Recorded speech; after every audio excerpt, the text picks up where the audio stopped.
Good morning, guys. Uh, Online guys, leave a message in the chat box if the audio and video is fine. I'm sorry if you feel a little congested because I never expected so many people to come. At the back, if you feel a little congested, there is few seats here. You can come and occupy here. Okay. And if you want the AC remote, I have it here. If you want to reduce the temperature. Okay. And if you want to take a break and go out and come, that is also fine. Okay. Don't worry about it. You don't have to take my permission. You can walk out and come in. Okay. So we will start off. Thank you so much for believing in me and coming so far. And what do you think? Can we do economy as a subject in one day? Do you believe that? Yes? Yes. Very good. Okay, we'll do that. Okay, we'll definitely do that. Under any circumstances, by the time you go out of this office today, everyone will know economy very well. I'm not going to selectively talk about few topics only for prelims important areas, no focus areas, nothing. We are going to do the subject. Now, the next question comes, how is it that we are able to do the subject? The only reason we are able to do the subject is we break the subject and reconfigure the subject in exactly how we need to study economy. We don't follow any conventional index, conventional topics or conventional textbooks. We follow our own method of teaching students that will actually help them to understand economy very better. That is why we are able to complete any subject in one day. That is what gives us that power. If you ask our students who have just completed the program, they are able to revise any subject in one day. The reason is because we have broken it and we have reconfigured it in a way that it actually helps you study through the lens of exams. Okay, so that is what we are going to do. Thank you so much, guys. Okay, just stay tuned and make sure that you learn the subject well. I'm not going to use any PPTs. I'm not going to read out anything. Whatever we do, we are going to keep understanding the concepts. The only request from my side is keep making running notes.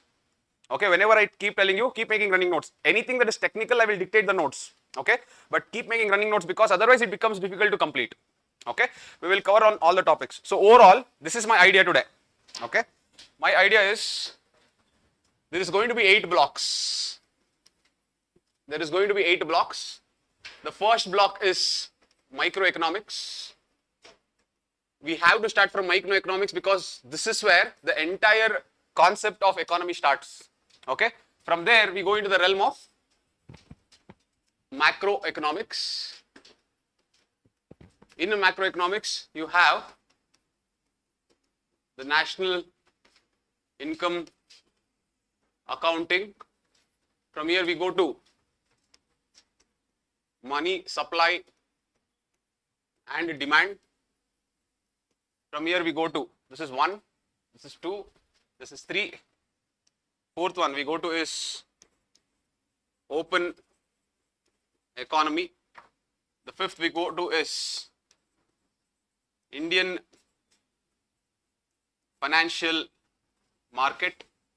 The sixth we go to is government budgeting. The seventh we go to is inflation. And the eighth we go to is banking. Okay, so whatever you study, I think the place is full. There is one place here, Okay, there's one place here. Master prelim students are coming. You want to listen again, give them a chance to listen. I think there's one place there. Okay, all right. Okay, so this is the blocks that we'll be going. So my plan is, if you take 1 hour for every block, we'll be able to finish the entire economy. However, if you study this, you can answer any question in economy. Okay, all right. So let us start off. Look at this. Money supply and demand. Regulation of money supply and demand is the job of RBI through its policy called monetary policy. So that is what we study here.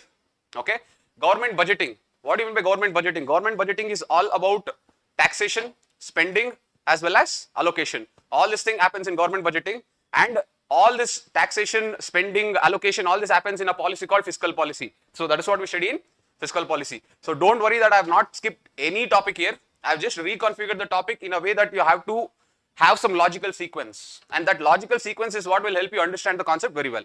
Okay, all right. Shall we start off? Ready? Okay, so we'll go on. This is the first block. Let us complete the first block. Okay, I will give you around 5 to 10 minutes break after every block for you to reconsolidate the entire block. Okay, all right. Let us continue. So first, let us start with microeconomics. Let us start with microeconomics. Okay.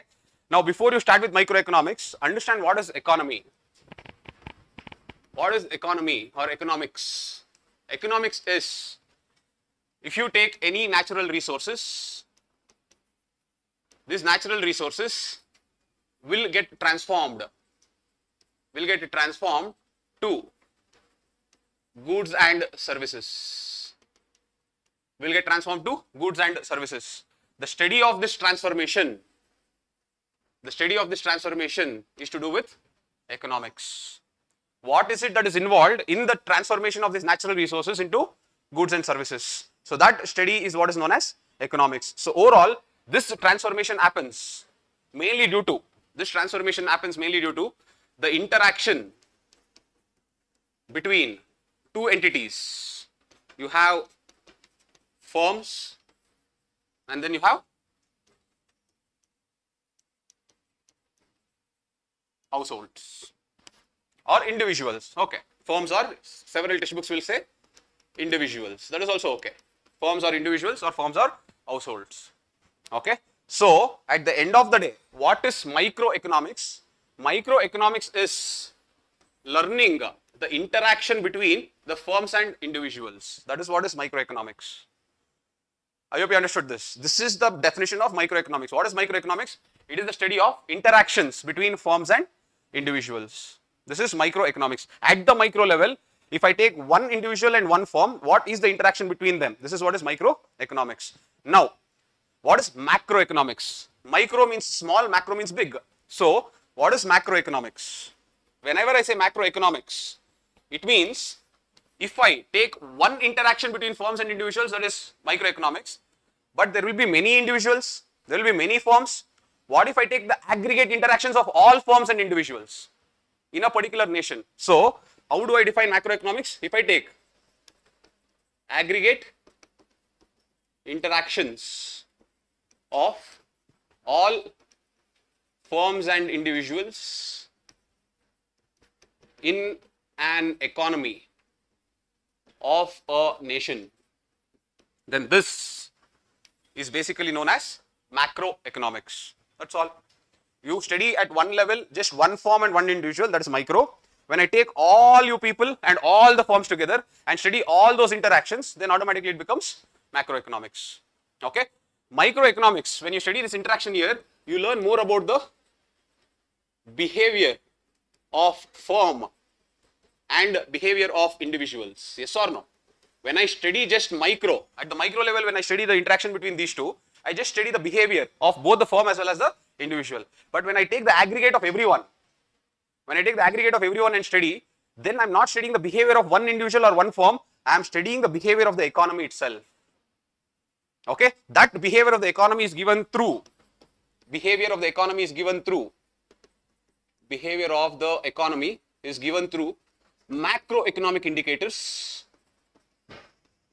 macroeconomic indicators such as GDP, gross value added, then you have NNP, national income, all these things. That is all. This is how the introduction starts. Economy is the study of the transformation of raw materials into end products. That end products are goods and services.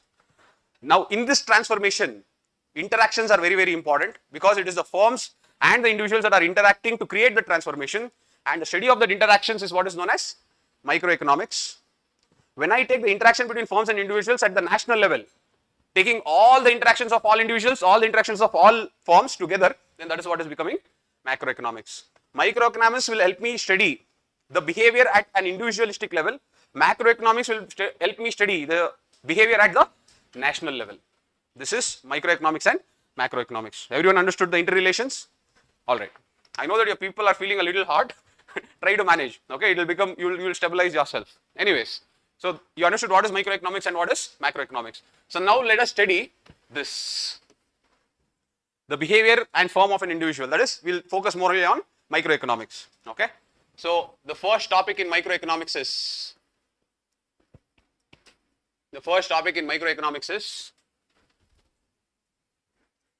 production possibility frontier. The first topic is production possibility frontier. Okay. Now see, the name always gives the clue. The clue is there in the name itself. Frontier means boundary. The boundary that gives all the possibilities of production. The boundary that gives all the possibility of production, but one condition there is, when the resources are used to its maximum efficiency. When the resources are used to its maximum efficiency. When the resources are used to its maximum efficiency. So I'll repeat again. Production possibility frontier means it is the boundary that provides all possible production of goods and services. It is a boundary that provides all possible production of goods and services that can be produced by an economy. All possible production of goods and services that can be produced by an economy when its resources are used to its maximum efficiency. When its resources are used to its maximum efficiency. Everyone understood this statement? That means now the next question comes, sir, what is this resources? Why, when you're telling when the resources are used to its maximum efficiency, what is the meaning of this resources? In economy, the meaning of resources is different. In geography, the meaning of resources is different. Okay, so learn what exactly is this resources. Now, I'll come back to this. Firms, I'll come back to this. Individuals. Okay, I told you that macroeconomics is the study of interaction between firms and individuals. Now, how will firms interact with the individuals? By providing them, very good, by providing them goods and services. And how will individuals interact with the firms? By providing them. So whatever goods and services they produce, that is for the individuals, and the individuals will buy that particular goods and services by spending on them. That spending will go back to the firms. This is one way of studying the interactions. The next way is, these individuals will work in the firms. Okay, so these individuals will provide what you call as, yes, labor only, but I'll come to that. When individuals work in the firms, it is called as factor services. When the firms, because they are providing services, the firms have to pay them, that is what is called as factor payments. So when I say microeconomics, so microeconomics deals with, I told you, interactions between individuals and firms. Microeconomics studies this. Microeconomics is basically studying this. Now, you are listening to factor payments, factor services. Now look at this very, very carefully. There are three terms that comes here. Okay, there are three terms that comes here. Factors of production, factors payments, and factor services. Okay, so there are three terms that are coming here. Factor production, factor payments, and factor services. Okay, now everyone will know what is factors of production. What are the four factors of production? Land, labor, capital, and entrepreneurship. Yes or no? This is the four factors of production. Okay, now if this is the factors of production, then these factors of production should get payments also. Okay, so let us see the payments. Okay, let us see the payments. So what will land get? Very good. Rent. What will labor get? What will capital get? Very good. Interest. And what will entrepreneurship get? Very good. Now, next. Factor services. That is, these four factors of production must provide services. So, what does land provide? What does land provide? Land use. Okay. What does labor provide? Very good. Skills. What does capital provide? Capital. What does capital provide? Investment. And what does entrepreneurship provide? Very good. Idea and innovation is fine. Idea and decision making. Idea and decision making. Now look at this. So I hope you understood what is this interaction of microeconomics. So microeconomics is the study of interactions between firms and individuals. The interactions between firms and individuals can be seen in two ways. One, goods and services and spending, or it can be factor services and factor payment. Now when we say factor services and factor payment, this factor services and factor payments are dependent on the factors of production. Broadly, we have 4 factors of production, that is land, labor, capital and entrepreneurship. Why am I telling you all this is, when the resources are used to its maximum efficiency, when I say it is resources, in economy, whenever I say resources are used to its maximum efficiency, resources means factors of production. So when I am telling that resources are used to its maximum efficiency, that means the land is put to best use, the labor is given the best skills, the capital is given the best allocation of investment, and entrepreneurship is making the best decisions. When this is happening, that is when I say the resources are used to its maximum efficiency. Did you understand this? So, coming back to production possibility frontier, I will again define, it is the boundary which provides all the possibilities of the production of goods and services in an economy when the resources are used to its maximum efficiency. Up to this point you understood? Each and every one of you understood? Up to this point. Now see, this is production possibility frontier is a hypothetical term.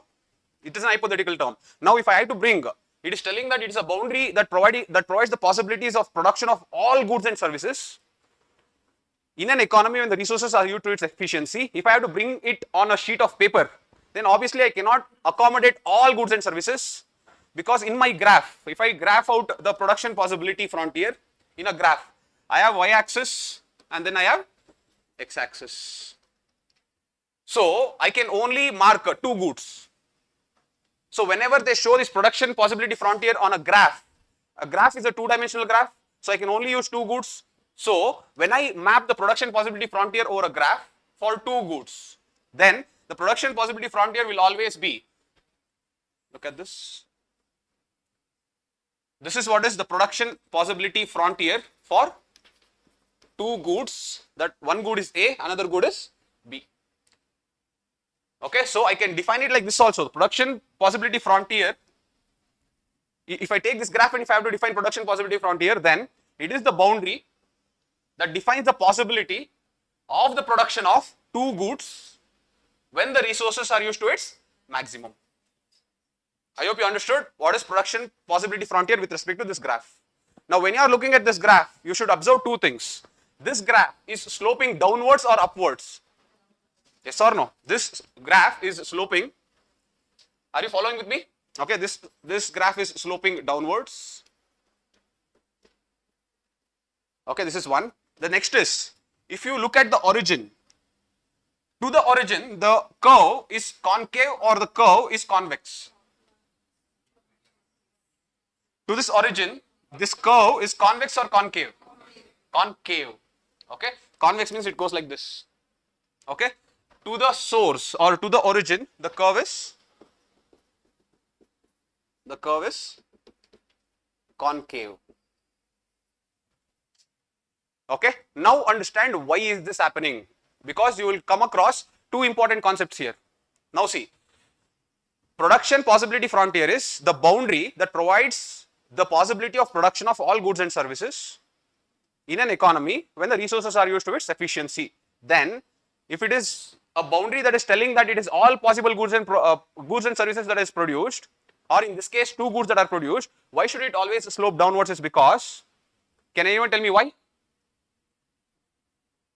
Can anyone tell me why A and B, if I am going to produce 2 goods, this production possibility frontier is always sloping like this? Why not like this? Why not like this? It's the balance between how we are spending between the 2 goods. What is that balance? See, it is always sloping downwards because of a concept called trade-off. What do you mean by trade-off? Trade-off means if you want to gain something, you have to lose something. Now, you should tell, why should we lose something, sir? Why should I lose something? I want to gain both. You can tell like that also. But the problem what happens is, this production possibility frontier is working at its maximum efficiency. Maximum efficiency means land, labor, capital, entrepreneurship is always already at its maximum efficiency. So, if I have to, let us say I am producing A is equal to 10, B is equal to 5, I am producing this. This is my production possibility frontier for 2 goods, A is equal to 10 and B is equal to 5. So, if A is equal to 10 and B is equal to 5 is there, that means this land, labor, capital and entrepreneurship is maximum already. So if I have to increase that B is equal to 6, can I keep A is equal to 10? Because already everything is allocated to its maximum efficiency. If I have to increase B is equal to 6, what should I do with A? I have to reduce this to 9. I hope you are understanding this. That is what is trade-off. Why does production possibility frontier always slope? Always I am telling, always slope downwards is because trade-off. Because the resources are already used to its maximum, any change or any increase in one good will always lose in the loss of another good. I hope you understood this. This concept is what is known as trade-off. Okay. Again I am telling, PPF will always slope downwards. It slopes downwards because of the concept called trade-off. Because the resources are already used at its maximum, any change in the production of one good will result in the change of the production of another good. Any gain in the production of one good will result in the loss of the production of another good. Did you understand this? So this is why the sloping downwards, PPF will always be sloping downwards. Okay. Now PPF will always be sloping downwards means, look at this, it can slope downwards like this also. It can slope downwards like this also. Why is it sloping downwards in such a way that, one second, why is it sloping downwards in such a way that, look at this, it is concave to its origin? That is the second question. Why is it sloping downwards such that it is concave to its origin? Okay, now a new concept emerges because of this. Look at this. This production possibility frontier is sloping downwards such that it is concave to its origin means, here comes another concept called, can anyone guess what is the concept? This is the origin. The concept is known as, very good, opportunity cost. Right on. What is the opportunity cost? What is the definition of opportunity cost? What is the definition of opportunity cost? Right on. It is the value of, it is the value of the next best alternative. It is the value of the next best alternative. It is the value of the next best alternative that is lost. Next best alternative that is lost. Next best alternative that is lost when a choice is made. This is very important. When a choice is made. Opportunity cost comes only after the choice is made. It does not come before the choice is made. Be very careful. Opportunity cost is the next best alternative, the value of the next best alternative that is lost when a choice is made. Another word, opportunity cost also means foregone cost. Foregone, that is you are foregoing it. Opportunity cost is you are foregoing the cost. Okay. Now understand, it is more or like a trade-off, but what is opportunity cost? It works a little differently than trade-off. Trade-off means at the end of the day, if you want to gain some, you want to lose some. This is what is trade-off at the end of the day. That is why everything is going down. But going down can go in different shapes. I just show you different shapes. But why is it going down like a concave to its origin? This is because of opportunity cost. How does opportunity cost work? Look at this. If A is equal to, this is A and this is B. If A is equal to 10 and B is equal to 3. Now I want to give B is equal to 5. That is, I want to increase B is equal to 5. So I'll reduce A is equal to minus 2. Okay. B is equal to plus 2, A is equal to minus 2. This is what is trade-off. That is, I'm losing something to gain something. But when I want to increase B is equal to 7, that is plus 2. Now look at the opportunity cost here. A is equal to, I have to lose almost, see, I'm losing almost double. I hope you are understanding this. If I have to increase B is equal to 9, A will go off into almost. See, why is it not going linear? Why? As we go, the cost is increasing. Look at this. Here it was minus 2, here there is minus 3, here there is minus 6. So why is it drastically increasing as we go on trading off? We drastically, I mean, this particular value is increasing as we go on trading off is because of this opportunity cost. Now I'll explain you in a very simple terms. Look at this. So basically, you had A is equal to 10, B is equal to 3. Instead of telling that A is, let us say, car manufacturer, B is, let us say, steel production. Okay, now I will give the example. Car production, I can produce 10 cars, or I can produce, don't want steel, let's say bikes. A is equal to 10 cars I can produce or 3 bikes I can produce. Okay. Now, I want to increase the bike production by 2. So, what I'll do, I'll take the labor, the land, the capital and the entrepreneurship and I'll put it here. So, they'll start producing. Okay. Next, the next time I want to increase the production by plus 2. But now, though the labor, capital and entrepreneurship and capital is here, they don't have the expertise to do bikes. Their expertise is to do cars. Now I am forcefully pushing them to increase bikes. When I am forcefully pushing them to do bikes, here in the first time, these 2 entrepreneurs who went from here were able to do the bikes here. Now these entrepreneurs, I have no expertise in bike production.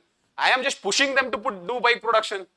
When I am pushing them to do bike production here, 2 will not do. I have to increase 2 more and send.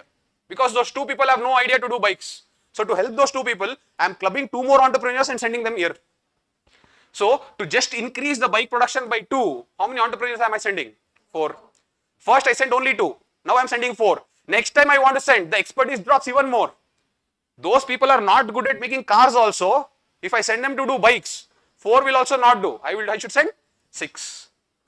Are you seeing how the opportunity cost is increasing as we are increasing the trade-off? Are you observing this? So why is this production possibility frontier always concave to the origin? Is because the opportunity cost increases drastically as we trade off. Trade on. Okay. Why is it concave to its origin? Because the opportunity cost increases drastically as we trade off. That is why trading off is good to an extent. You cannot keep trading off. I hope you understood what is production possibility frontier and why is it sloping downwards because of trade off, and why does it slope in a way where it's concave to its origin because of its opportunity cost. And you understood what is the difference between opportunity cost and trade off, and how this opportunity cost and trade off are interrelated. When first time there is loss and gain, that is trade off. But when this loss and gain keeps happening over a period of time, then this is known as opportunity cost. Okay, and opportunity cost is not linear, it will always increase drastically, or it will always increase progressively. I hope you understood what is this production possibility frontier. This concept is known, or this concept you should learn mainly because you should understand this concept of trade-off and opportunity cost. Is this clear? This is what is one production possibility frontier. Let us go to the next problem. In microeconomics only, we are still in microeconomics. Now we come to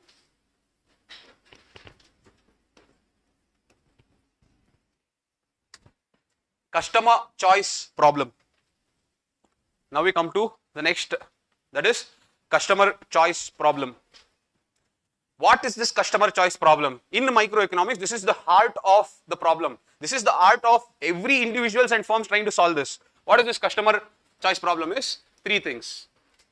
I am a person, I have limited budget.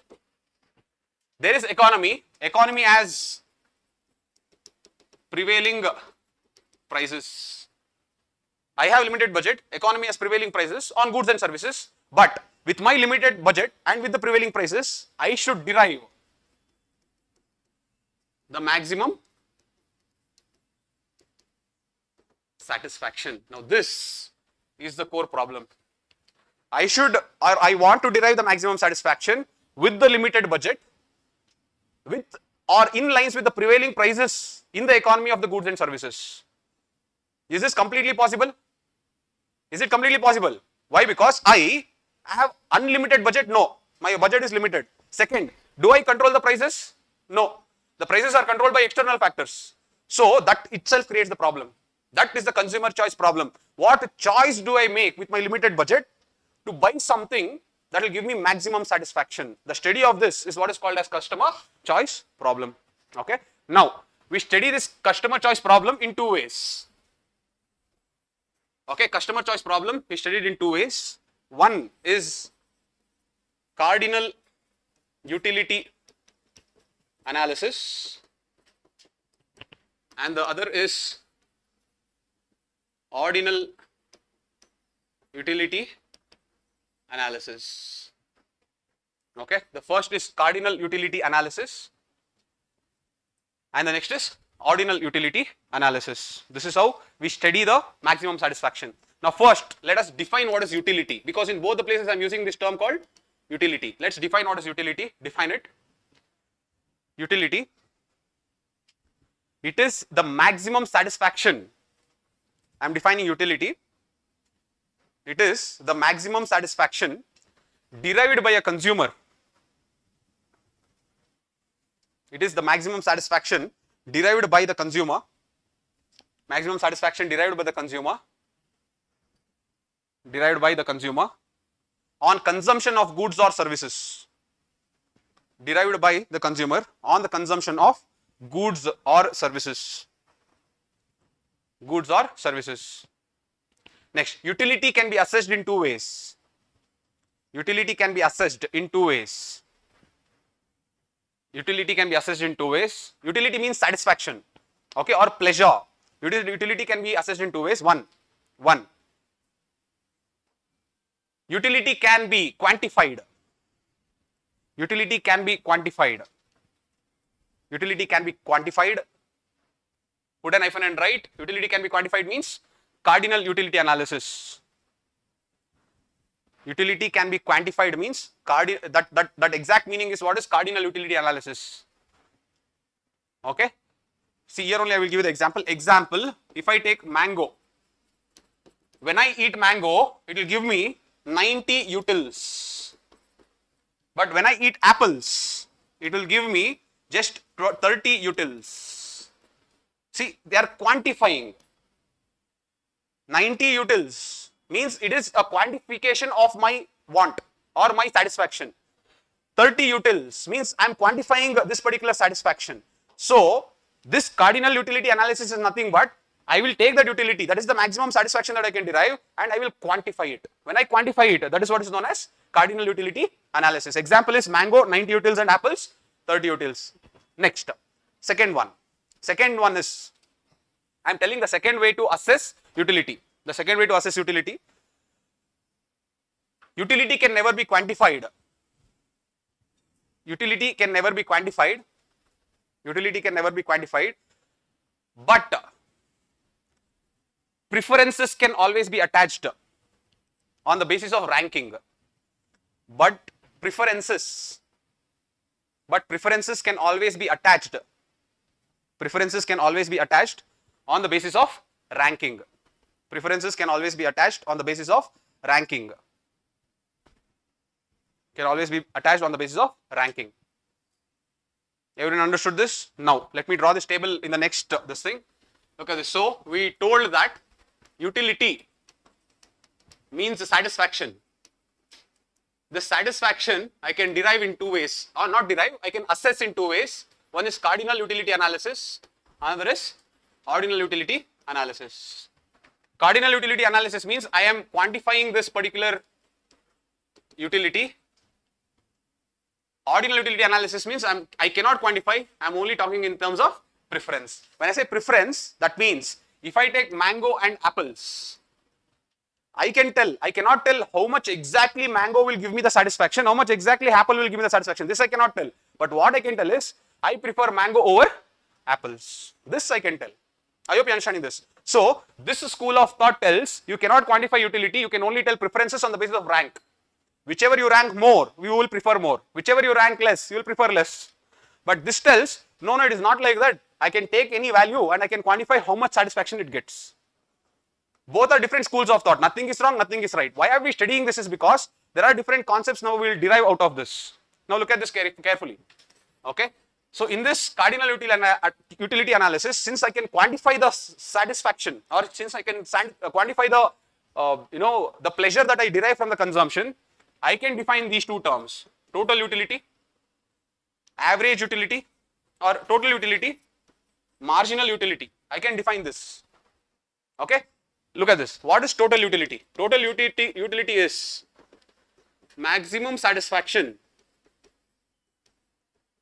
derived by the consumer on consuming a given set of goods and services. I'll repeat again. Maximum satisfaction derived by the consumer on consuming a given set of goods and services. This is what is called as total utility. Okay. How do I know what is the maximum? I can know in this school. In other schools, I wouldn't have known. Maximum satisfaction derived by the consumer on consuming given set of goods. In this school, I can quantify total. Why? Because I am quantifying it through the form of numbers. Here, I cannot say what is total utility. Why? Because it always depends on your ranking. It never depends on one value. But here, I can say what is total utility. For example, mango will give me 100 utility. See, maximum satisfaction. Because I am able to attach number, I am able to quantify this total utility. Okay. Next, if I am able to quantify total utility, I can also be able to quantify what is marginal utility. Whenever they use the word in economy called marginal, think of this word, automatically this should be there. Very good. Additional or extra. This should always be there. Okay. The moment you look at marginal, okay, you should always know that there is something additional that is happening. Okay. Then what is marginal utility? Marginal utility is additional satisfaction experienced by the customer when one extra unit of goods or services is consumed. Look at this, I used both the words. Okay, what is marginal utility? Marginal utility is additional satisfaction gained by the consumer when one extra unit of goods and services is consumed. One extra goods and services is consumed. Okay. Now, look at the beauty of this behavior. Okay. I'm going to go to the next page, but you can follow the same table. We'll come to that side after we finish the entire thing here. Okay. So, you understood what is cardinal utility analysis. You understood what is utility. What is cardinal utility analysis, and in that you understood what is total utility and marginal utility. But now look at this. Let us say that 10 mangoes will give me, let us say 50 utils. 10 mangoes will give me 50 utils. Okay, that means what does each mango give? If 10 mango gives me 50 utils, we know that one mango will give 5 utils. Okay, so when I add the 11th mango, when I eat the 11th mango, how much utility that how much utils that I should get? Yes or no? 55 I should get. All right, let us see 55. 55 utils. So from here I added plus 1. From here the utils became plus 5. What is total utility here? What is total utility? 55. What is marginal utility? Everyone understood this? Now, when I eat the 12th mango, that is additional consumption of 1 unit.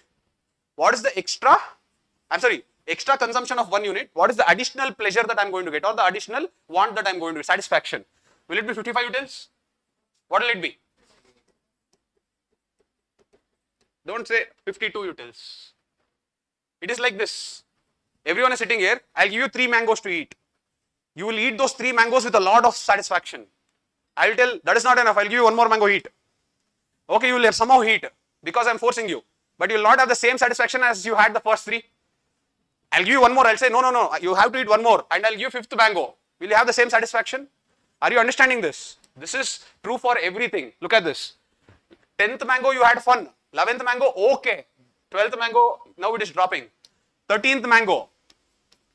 So here it is, it is 58. Okay, it should have been 60, but it is 58. So what is the utils? 3 utils.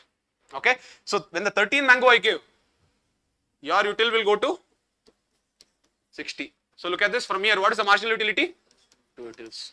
As I keep increasing, this will keep dropping. So the marginal utility is diminishing or increasing. Is this true for everything? In interaction between individuals and firms, is this true for everything?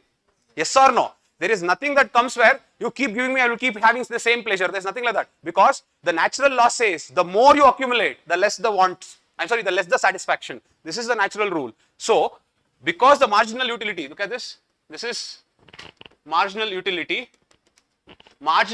will always diminish as we keep adding more and more goods and services. Okay, this is why this is what is called as law of diminishing marginal utility. This is what is called law of diminishing. Why are they calling it law? Because it is true generally. It is true generally for all goods and services. It is not only for mangoes that I am talking. Marginal utility means if you keep adding more and more one extra good and services, the pleasure derived from that one extra good and services will keep diminishing. I hope you understood what is law of diminishing marginal utility. I will define it for you. Okay, let me just summarize this. Okay, so you understood what is utility, you understood what is total utility, that is the maximum satisfaction derived. What is marginal utility? Look at this, additional satisfaction derived by the consumer when one extra unit of goods and services is consumed. Here only I will tell you, see what is the law of diminishing, whenever one extra unit of goods and services is consumed, whenever this one extra unit of goods and services is consumed, this additional satisfaction will go on increasing or decreasing? It will go on decreasing. This additional satisfaction goes on decreasing with every one extra unit of goods and services consumed, and this exactly is what is law of diminishing. Let us define law of diminishing marginal utility. Here only you can define law of diminishing marginal utility. The additional satisfaction keeps diminishing. The additional satisfaction keeps diminishing. The additional satisfaction keeps diminishing when extra unit of goods and services is consumed. When extra unit of goods and services is consumed. Extra units of goods and services is consumed. Did everyone understand this? Yes or no? Okay, you are clear up to this point? Now see, this is where, so you understood what is law of diminishing marginal utility. This is where law of diminishing marginal utility will always be connected to law of demand. I will come back to demand again, but understand what is the relation between law of diminishing marginal utility and law of demand. Now look at this. Coming back to this, up to 12 mangoes, you are ready to pay 10 rupees per mango, 120 rupees, that is 10 rupees per mango. Up to 12 mangoes, you are ready to pay 12 rupees per mango because the utils were 5. But after 12 mangoes, if you want to buy 12 more mangoes, are you ready to pay 120 rupees? Because you have less satisfaction from consuming it, you will not be ready to pay the same amount. So, whenever we keep adding more and more goods and services, the same goods and services, we are not ready to pay the same prices once our satisfaction comes down. That is what is marginal utility, diminishing marginal utility. That is when I keep adding one extra unit of goods and services, my satisfaction keeps coming down. So, when the satisfaction keeps coming down, I don't want to pay more prices for the same good. I don't want to pay more prices for the same good. So, if I want to buy the same mango, if you want to sell me the same mango, will you sell me in the same price or different price? Lesser price. Different price, that is lesser price. I hope you are understanding this. Now, look at this. If I take demand, I will come back to demand again. I am just connecting it here. This is quantity and this is price. This is quantity and this is price. Now, if I keep lesser the price, I will buy more quantity. If I increase the price, I will buy? Yes or no? See, look at this. At this price level X, the quantity that I will buy is, let us say 100. At this price level Y, the quantity that I will buy is, let us say 10. So, this curve is what is called as demand curve. So, basically the law of demand says that, demand is inversely proportional to price. Law of demand says that demand is inversely proportional to price. Okay. So, as the price increases, the demand will decrease. Okay. But this is one way of looking at it. As the price increases, the demand will decrease. But I will say the demand will anyway decrease and so the price should decrease. This is law of diminishing utility. Well, law of demand is telling that when the price increases, the demand will decrease. Why? Because affordability. When you take price as the base and you say when the price increases, the demand will decrease. Then you talk about Affordability, because I cannot afford so much of goods, I can only afford for this much price, but if you increase the price more than that, I can't buy, so I will not buy. The demand will go. This is one way of looking at this graph. Another way of looking at this graph is the demand decreases after some time. The demand decreases after some time. When the demand decreases, price should, you are understanding this, the price should decrease. Why will the demand decrease? Law of, not marginal, law of diminishing. Diminishing means what? Law of diminishing, one second. Law of diminishing marginal utility. Marginal utility means additional pleasure with one extra unit of goods and services. Diminishing means it is going down. So when the demand, why will the demand go down? The demand goes down because after some time my utility will go down. When my utility go down, the demand goes down, automatically what should happen? Prices should go down. If the prices do not go down, I will not buy. I hope you are understanding this. So this is another way of looking at this curve. Did everyone understand this? So this is the demand curve. You can write it there if you want. We will come back to this again. Okay, the demand itself is a topic in microeconomics. I will come back to it again. But this is how I can talk about this curve. One, I can talk from price angle. When the price increases, the demand will decrease, or when the demand decreases, the price will decrease. This is from affordability angle I am talking about. This is from marginal utility angle I am talking about. Because my marginal utility will always diminish. After a while, I will not pay the same amount for the same good. You have to reduce the price. Did everyone understand this logic? Everyone? Okay, good.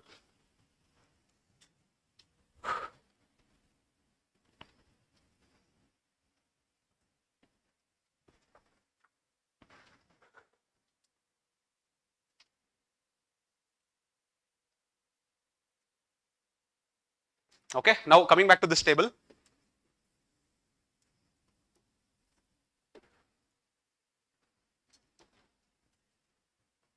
Utility, you understood the concept of utility, you understood the concept of cardinal utility analysis. Now let us go back to ordinal utility analysis. Okay, cardinal utility analysis was when I can assign quantity or I can assign a number to the utility. Ordinal utility analysis says you cannot assign a number, you can just tell preferences on the basis of ranks. Okay, now let me remove this. Look at this ordinal utility analysis. They will introduce a concept called indifference curve. They will introduce a concept called indifference curve. A concept called indifference curve.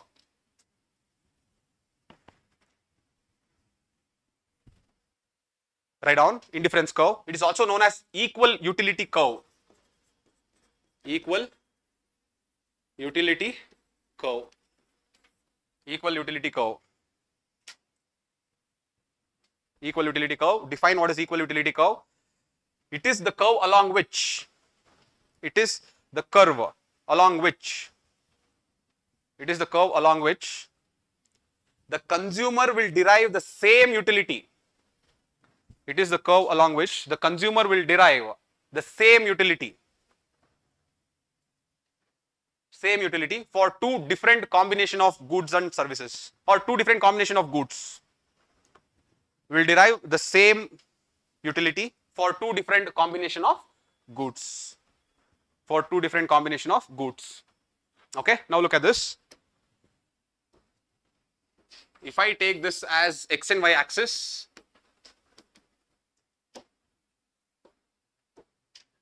look at this.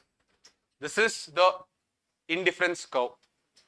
Now, two things here also. Indifference curve is always sloping downwards. Is always sloping downwards.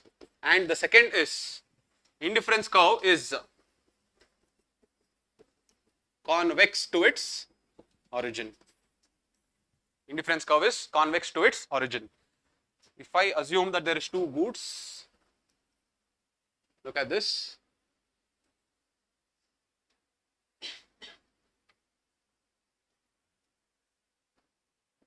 At every point, I take the same pleasure. Look at this. This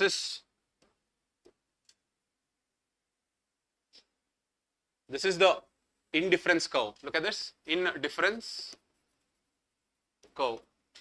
Indifference means it doesn't matter because I'm along this curve. If I go, I'm going to derive the same pleasure. That's why it is called indifference curve. It is indifferent to me. I'm going to derive the same pleasure. For what? For different combination. Let us say this is combination 1. Combination 1 is, let us say this is 10 and this is 1. Okay, combination 2 is, let us say this is 9 and this is 2. Combination 3 is, this is, let us say 8 and this is 3. Okay, for different combination of goods and services, I derive the same pleasure. That curve is what is known as indifference curve. Okay, all right. Now, the next question comes. Why is it sloping downwards? Why is it sloping downwards? Because you have marginal rate of substitution. You have something called marginal rate of substitution. Okay, define what is marginal rate of substitution. Marginal rate of substitution is given goods. I'll come when I come to demand. I will talk about those goods. Don't worry. Marginal rate of substitution. Write down. It is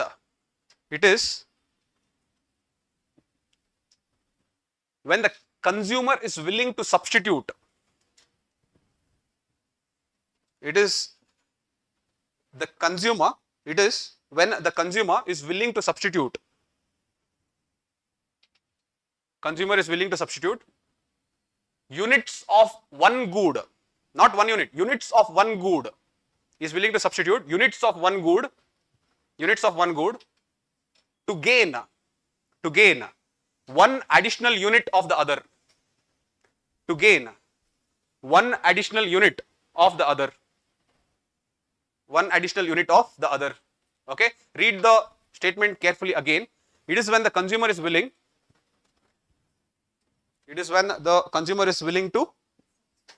The consumer is willing to substitute units of one good, not units of one good, to gain one additional unit of the other good. Let me tell you in this graph only. Let us say this side is mango, and let us say this side is apples. Okay. Now, initially I started like this. Mango, this is apple. I had 15 mangoes and I had only one apple. Now look at marginal rate of substitution. I have less mango. Now I want more mango because I have less. Okay, because I have less, the need to want more is greater. So I attach greater preference to apple.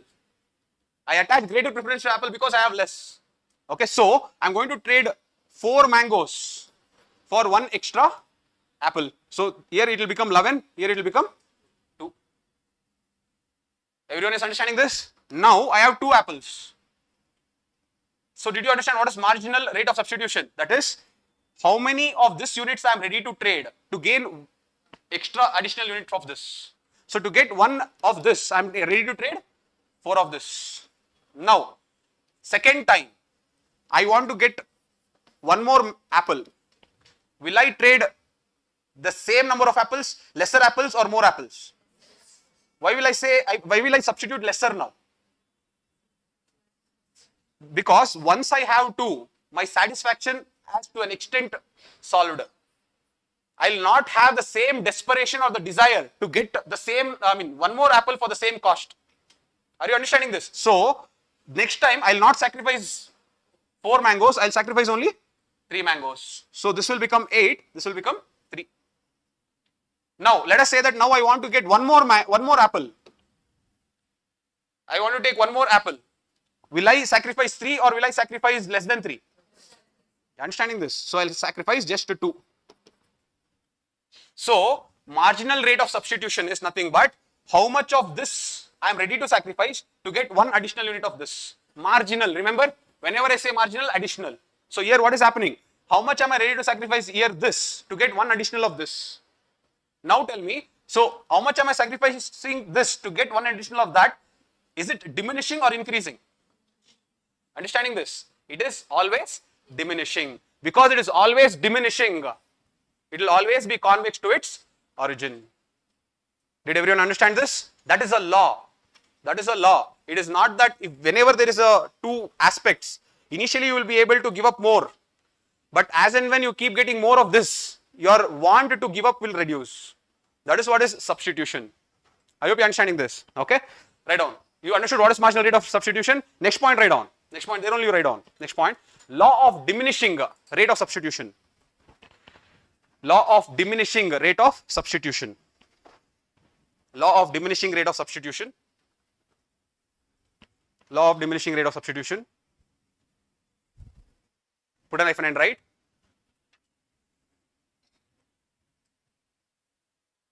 The need to substitute one good.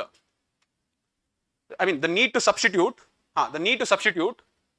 one good to gain another.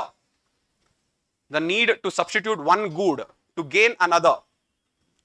The need to substitute one good to gain another progressively diminishes.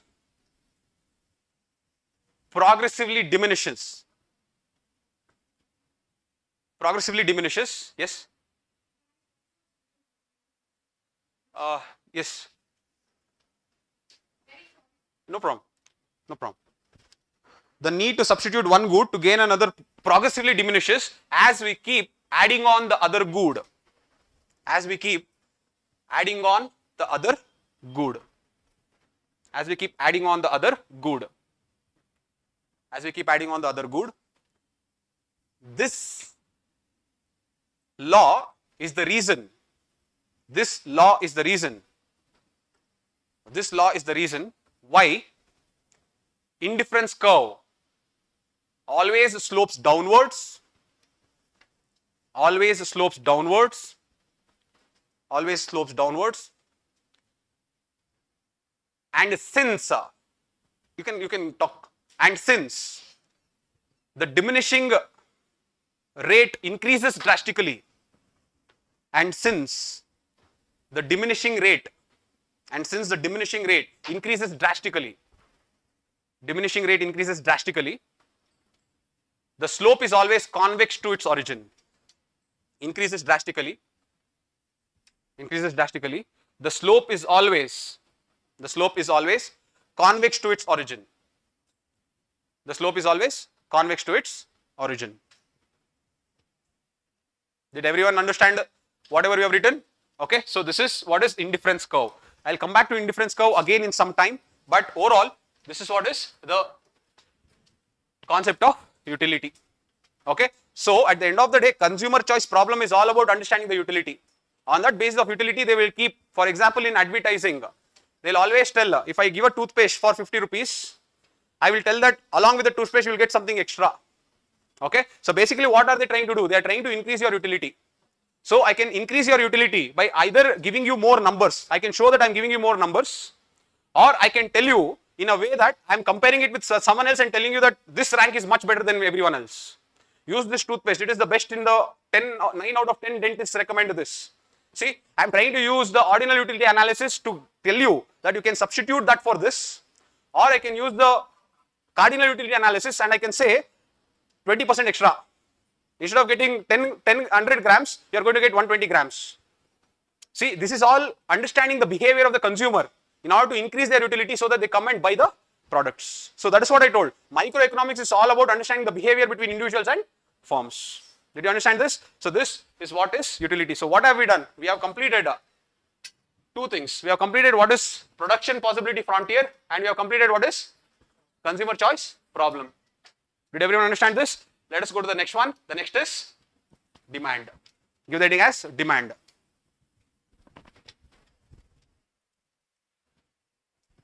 The next is demand.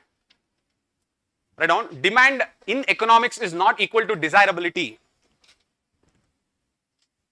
Demand is not equal to desirability. In economics, we don't take demand as desirability. That is, I desire something, so demand will come. It is not like that. Next. Demand is the combination of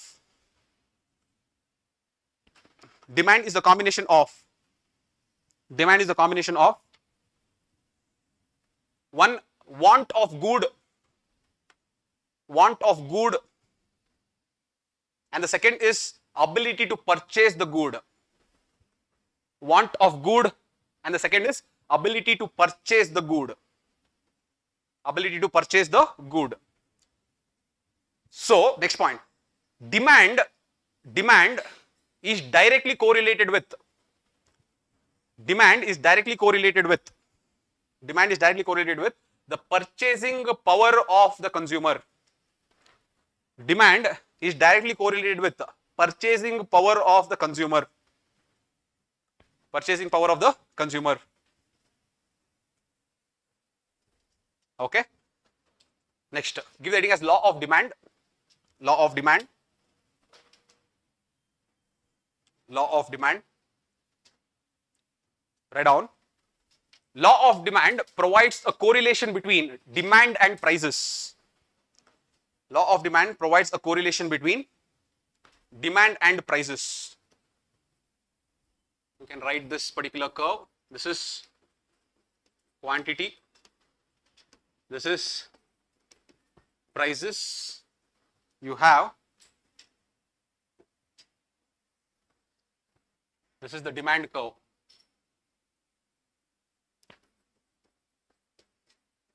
This is the demand curve. I can show you two scenarios here. Look at this. When the price is low, the quantity demand is more. When the price is high, the quantity is less. This is the demand curve. So you can say demand is inversely proportional to price. Demand is inversely proportional to price.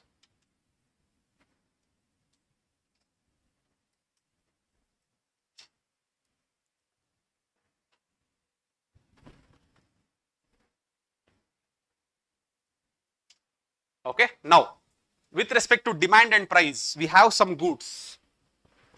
Okay, goods. Let us analyze these goods with respect to demand and price. Okay, demand and price. Okay. When demand increases, when price increases, the demand will decrease. What is this? These are normal goods. Okay. When price increases, the demand increases. What are these? Very good. These are Veblen goods or luxury goods.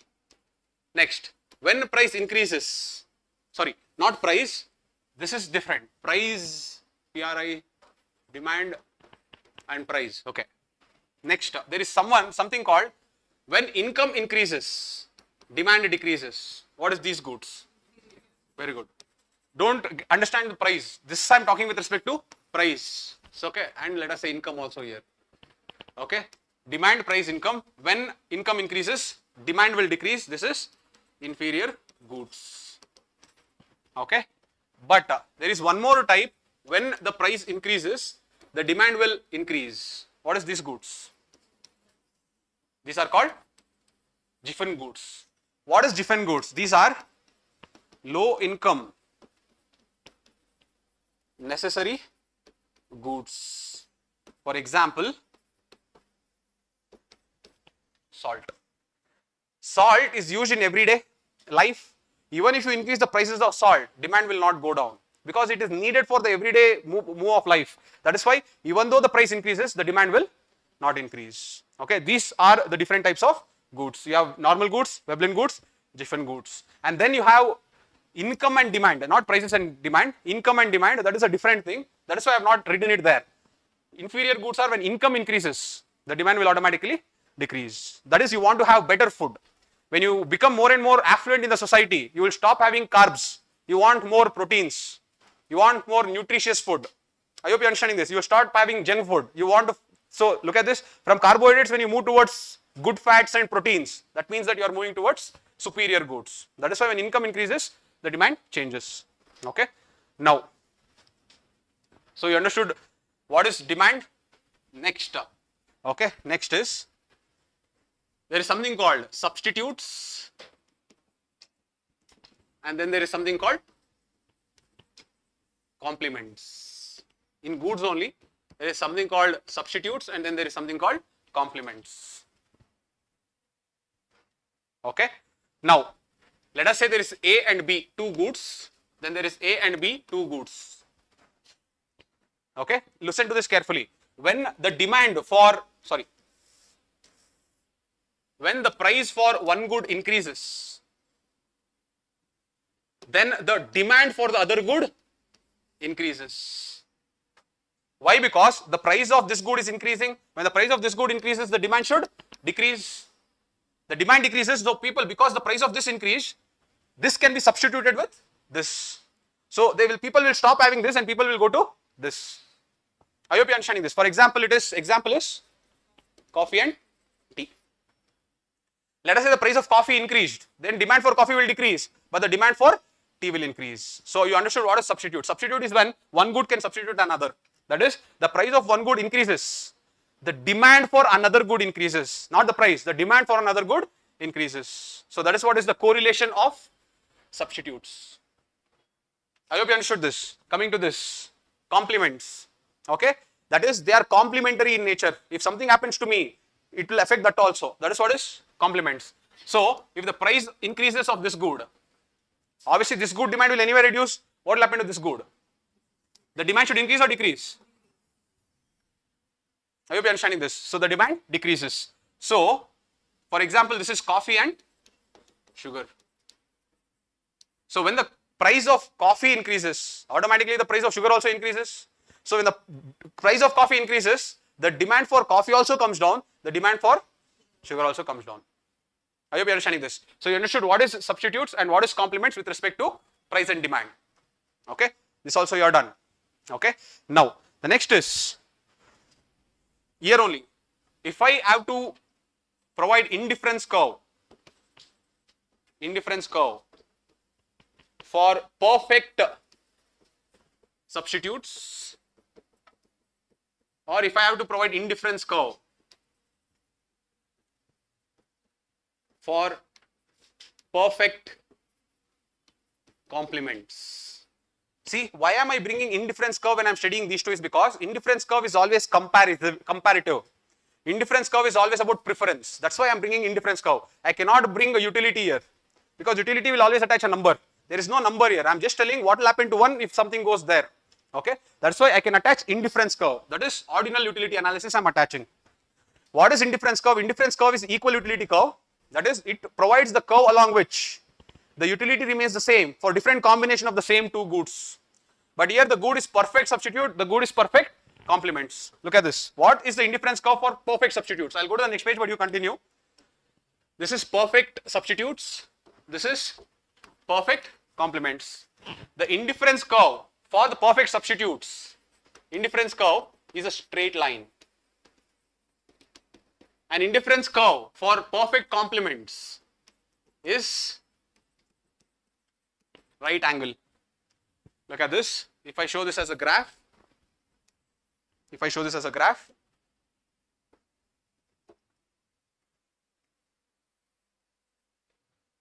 okay, this is perfect substitute. For example, here let us say it's B, it's A. Look at this. Either it is 1 or 0, or it is 0 or 1. That is, I can either be here and use this coffee, or I can either go here and drink tea. So the indifference curve is a straight line for perfect substitutes. Everyone understood this? Okay. Everyone got this? Okay. Now, if I go to this, look at this. 1, 1. This is A and this is B. That means what?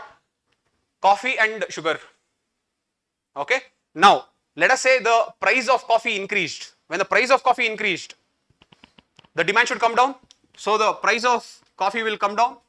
Sorry, the demand for coffee will come down. When the demand for coffee comes down, the demand for sugar also should come down.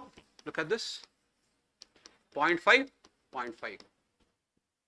Or let us say the price of coffee came down, so demand increased. So demand for coffee increased. When demand for coffee increases, the sugar also should increase.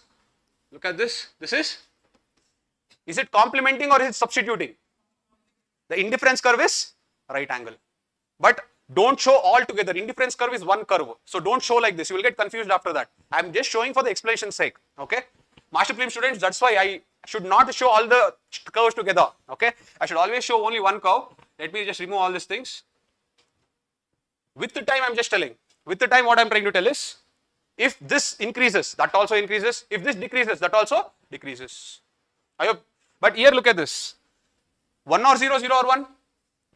If I go here, 2 or 0 or 0 or 2. If I come here, 0.5 and 0 or 0.5. Look at this. Irrespective of however that happens, substituting one another.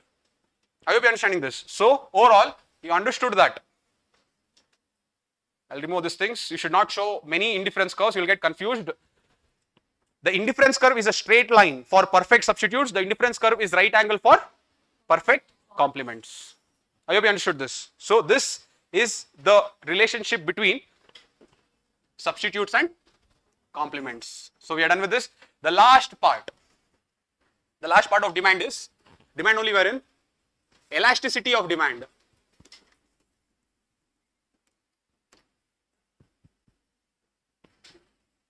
The last part of demand is elasticity of demand. Elasticity of demand. In economy, whenever they use this word called elasticity, elasticity means responsiveness. For example, in liquidity trap, when we are going to study macroeconomics, we will come across liquidity trap. In that liquidity trap, we will tell that liquidity trap is reached when the liquidity is infinitely elastic. So, liquidity becomes infinitely elastic, means infinitely responsive.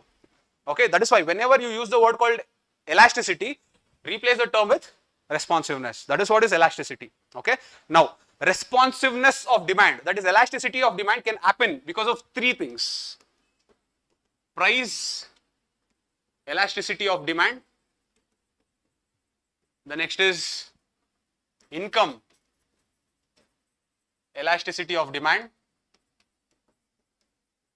and the next is cross elasticity of demand.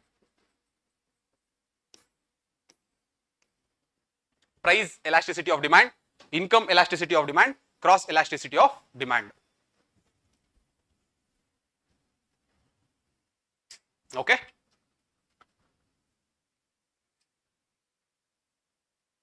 Now, again, read the name, there only the hint is there.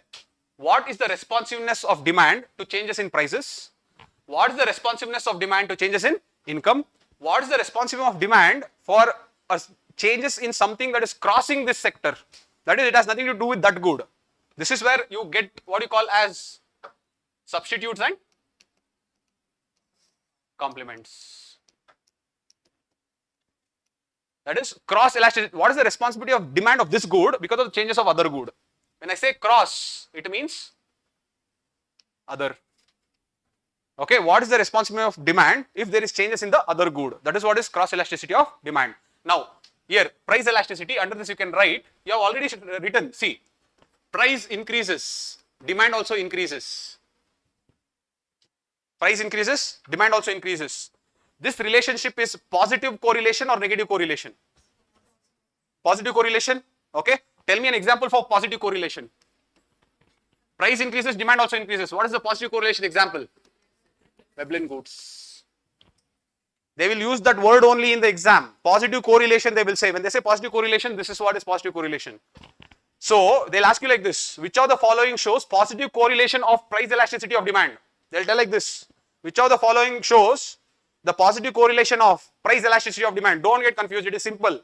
What they are telling is, what is the positive correlation of price elasticity of demand means, when the price increases, demand also increases. Did you understand this? They may ask, what is the negative correlation? Which of the following shows negative correlation of price elasticity of demand? What does that mean? When the price increases, this is negative correlation, this is positive correlation. What is the example for this? Very good. Normal goods. Here you can write Giffen goods also. So, you understood the positive correlation and the negative correlation of price elasticity of demand. Clear with this? Next, income elasticity of demand. Again, I can tell two things. One is positive and another is negative. Positive correlation,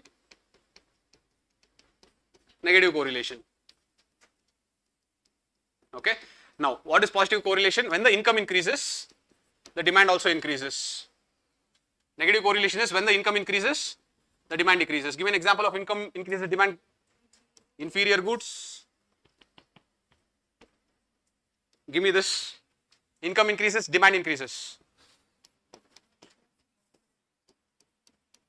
Luxury goods. Okay, that is how Veblen and luxury are interrelated. We use it correlatedly, but when they say Veblen, it is mainly to do with price increasing and demand increasing. When they say luxury, it is mainly income increasing and demand increasing. That is my perspective. When the income increases, I want better products, luxury. Okay, Veblen is mainly to do with price, but overall they use it interchangeably because they have same correlation. But example for positive correlation for income elasticity is luxury goods. Negative correlation it is inferior goods.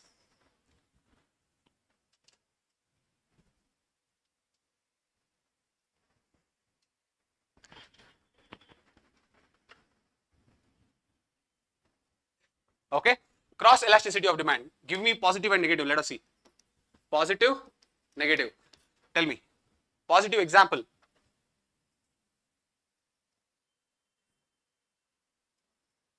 See, you have to check like this. That is why I am waiting for you to tell. When the price of one good increases, don't check the demand of that good. Cross. You have to cross it. When the price of one good increases, the demand for another good increases. Positive, I am telling. Positive means both should go together, correlated positively. So, price of one good increases, the demand for this is one good, this is another good. Don't get confused. That is why it is called cross. When the price of one good increases, the demand for another good increases. That is positive correlation of cross demand of elasticity. Okay. What is negative? When the price of one good increases, the demand for another good decreases. Another good, this is. Now give me an example of positive correlation of cross elasticity of demand. Substitutes. Everyone is clear? So the example for this is substitutes. The example for this is complements. That's all. This is what they will confuse in the exam. If you know the concept, you will not go wrong. Don't buy art. Cross elasticity of demand is positively correlated for substitute. Don't do that. Okay. Try to understand the concept. You will not go wrong. Positive correlated means both should go together. Negative correlation means both is going inverse. If you can do that, you will get the logic. Okay.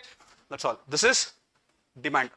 Microeconomics. This is what is demand. The behavior or the responsiveness of demand with respect to price, income, and cross. Is this clear? The last concept of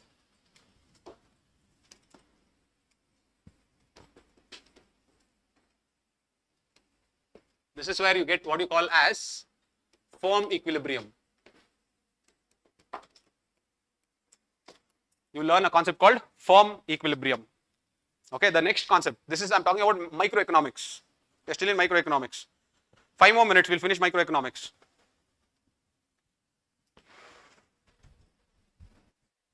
Production and cost. Okay, now see. We will define 3 terms. Total product, average product, and marginal product. Let's define these 3 terms. If you understand the 3 terms, the concept is done. Total product, average product, and marginal product.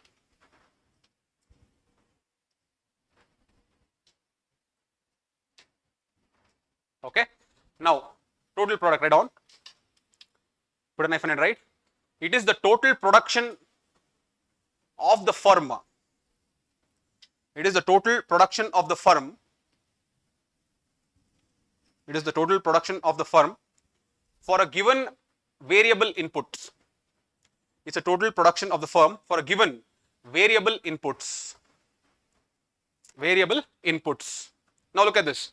Now I'm using the term called variable inputs. Now inputs are 2 types, fixed inputs and variable inputs. Fixed inputs and variable inputs will go on to produce output. This output is what we are talking about. This goods are nothing but products, and that products are produced due to production. This is what I'm telling. Okay. Fixed input, as the name suggests, it's fixed. It will never change. Variable input, as the name suggests, it will keep changing. For example, land. Land is a fixed input. It is not going to change. But labor, this is a changing variable, so it keeps changing. So what is total product? Total product is the total production of a firm for a given variable input. Why? Because fixed is anyway not going to change. So don't worry about it. So the total production of the firm for that fixed, for that given variable input. Given variable input means at that point of time, what is the variable input? That's what is total product. Did everyone understand? Average product. The next is average product. Average product. It is output per every unit of variable input. Output per every unit of variable input. Output per every unit of variable input. This is what is average. Taking the average, okay. If you have 10 labors and if you have 100 is the output, what is the average? 100 divided by 10. So per labor, what is the output? That is what is this. Output per every unit of input. Okay. Marginal product. Write down, give the heading as marginal product.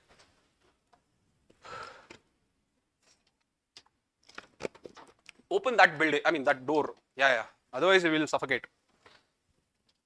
Okay. Alright. Marginal product, write down. As I told you, see, marginal means what should come? Very good. Additional should come, and one more word that should come is extra. Okay, let us see. Write down. The additional output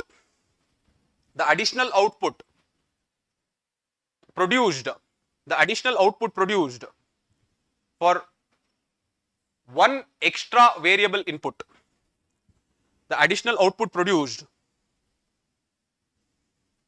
for one extra variable input. Okay. So I will tell again. This is the total production or total output. Total production or total output for given variable input. Okay. This is output per every unit of variable input. This is additional output for every one extra variable input. Now I will show you one table. Look at this. We don't have to write the table. It will take a lot of time. That's why I'll just show you the table.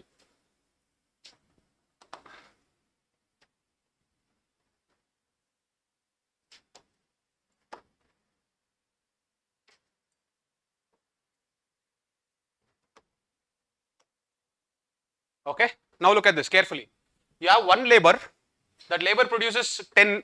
10 is the output. Then what will be the marginal product? 10 only, because there is only one labor. What will be the average product? 10 by 1. That is 1 only. Now, when I increase the labor to 1, the total product is 24.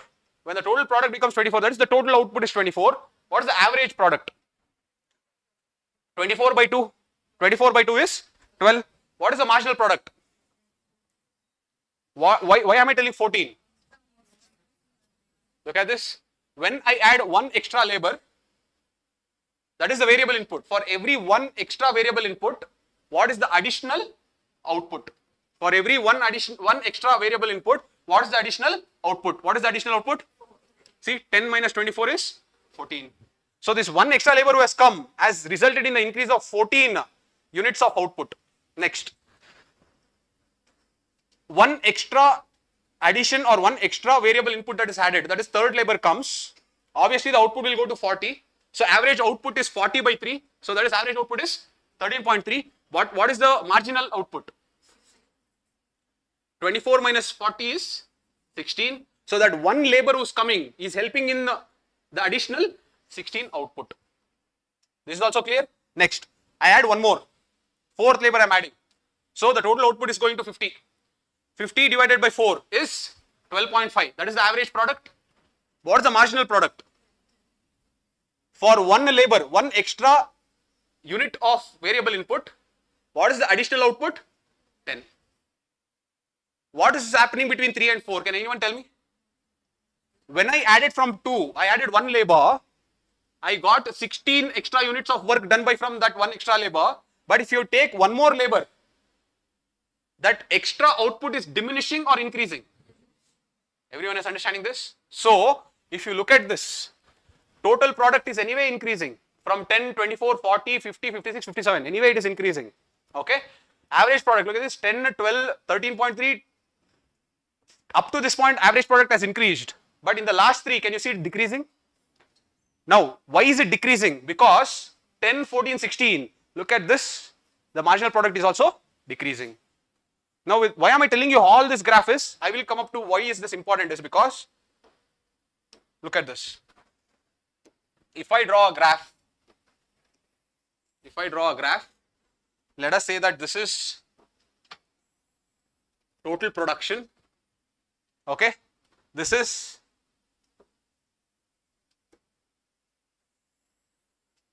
marginal product, and this is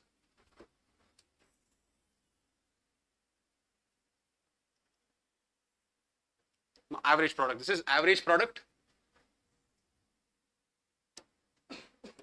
This is total product, and this is marginal product. Okay. Now, as you saw in that particular diagram, marginal product, this white color, marginal graph should always be above the average product. I hope you are understanding this. Marginal product should always be above the average product. The moment marginal product drops below the average product, total product will be same or it will start dipping. You are understanding this? I'll go back to this. Look at this. Look at this. Marginal product is 10, it is 10. It goes to 14, it is 12. So marginal product is greater than average product. Marginal product is still greater than average product. Up to this point it is fine. Okay. The returns are increasing. See, 10, 24, 40. The returns are increasing for a firm when the marginal product is greater than average product. But the moment, look at this, marginal product has gone below the average product. The moment marginal product drops below the average product, the total returns or the total output diminishes or increases. Everyone understood this? So that is the point a firm should always track. Its marginal product should always be greater than average product.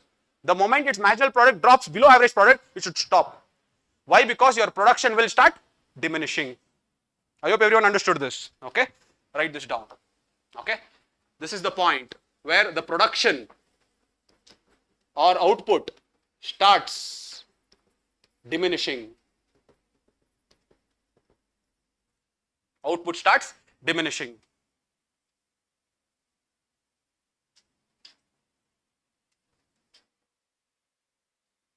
Okay. The same MP, when this MP goes to 0, should the firm continue production or stop production? Why? If I keep continuing production, MP will start going negative. MP start going negative means what? I am taking one labor.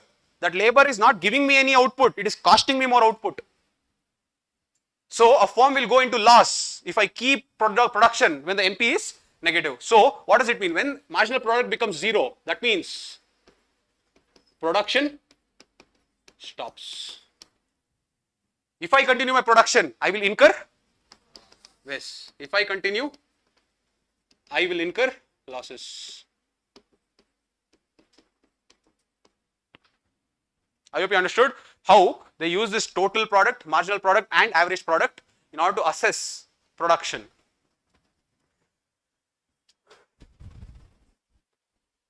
In the first part of microeconomics, you learned about individuals. In the second part, you are learning about firms. At the end of the day, this is what is microeconomics. It's the interaction between individuals and firms.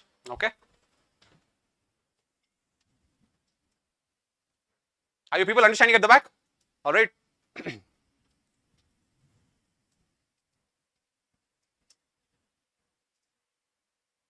Got this? Okay. Now, we are still in production and cost. So, we learned production.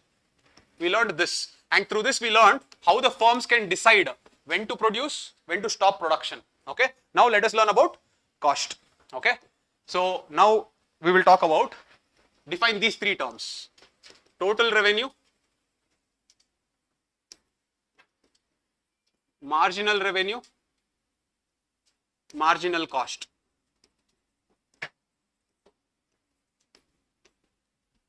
Total revenue, marginal cost.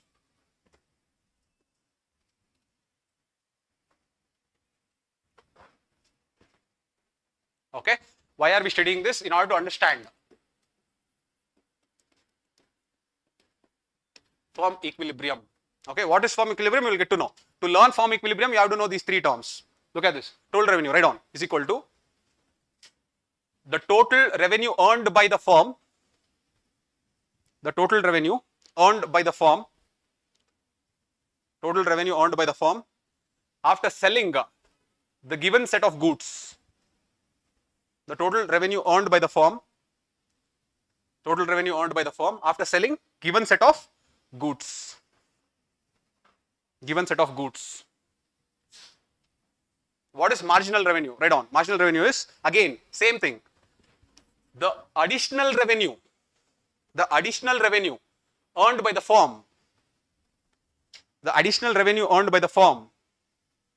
The additional revenue earned by the firm for every extra unit of good sold. The additional revenue earned by the firm for every extra good it sells or good it sold. Every extra unit of good it sold, it sells. Everyone understood what is marginal revenue? Marginal cost. Marginal cost, write down. The additional cost incurred by the firm. The additional cost incurred by the firm. Cost means cost of production. So that is incurring. Okay, it is not getting, incurring. The additional cost incurred by the firm for every extra unit of production of good. The additional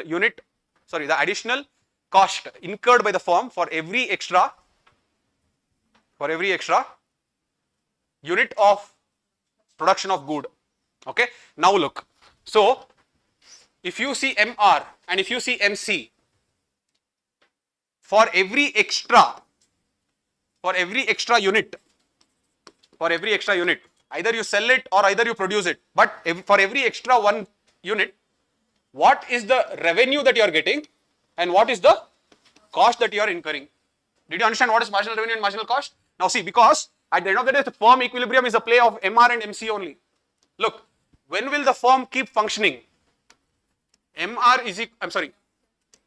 is greater than MC, MR is less than MC, MR is equal to MC. When will the firm function? Yes or no? So the firm should always make sure that their marginal revenue will always be greater than marginal cost. Only then, returns are positive or returns are high.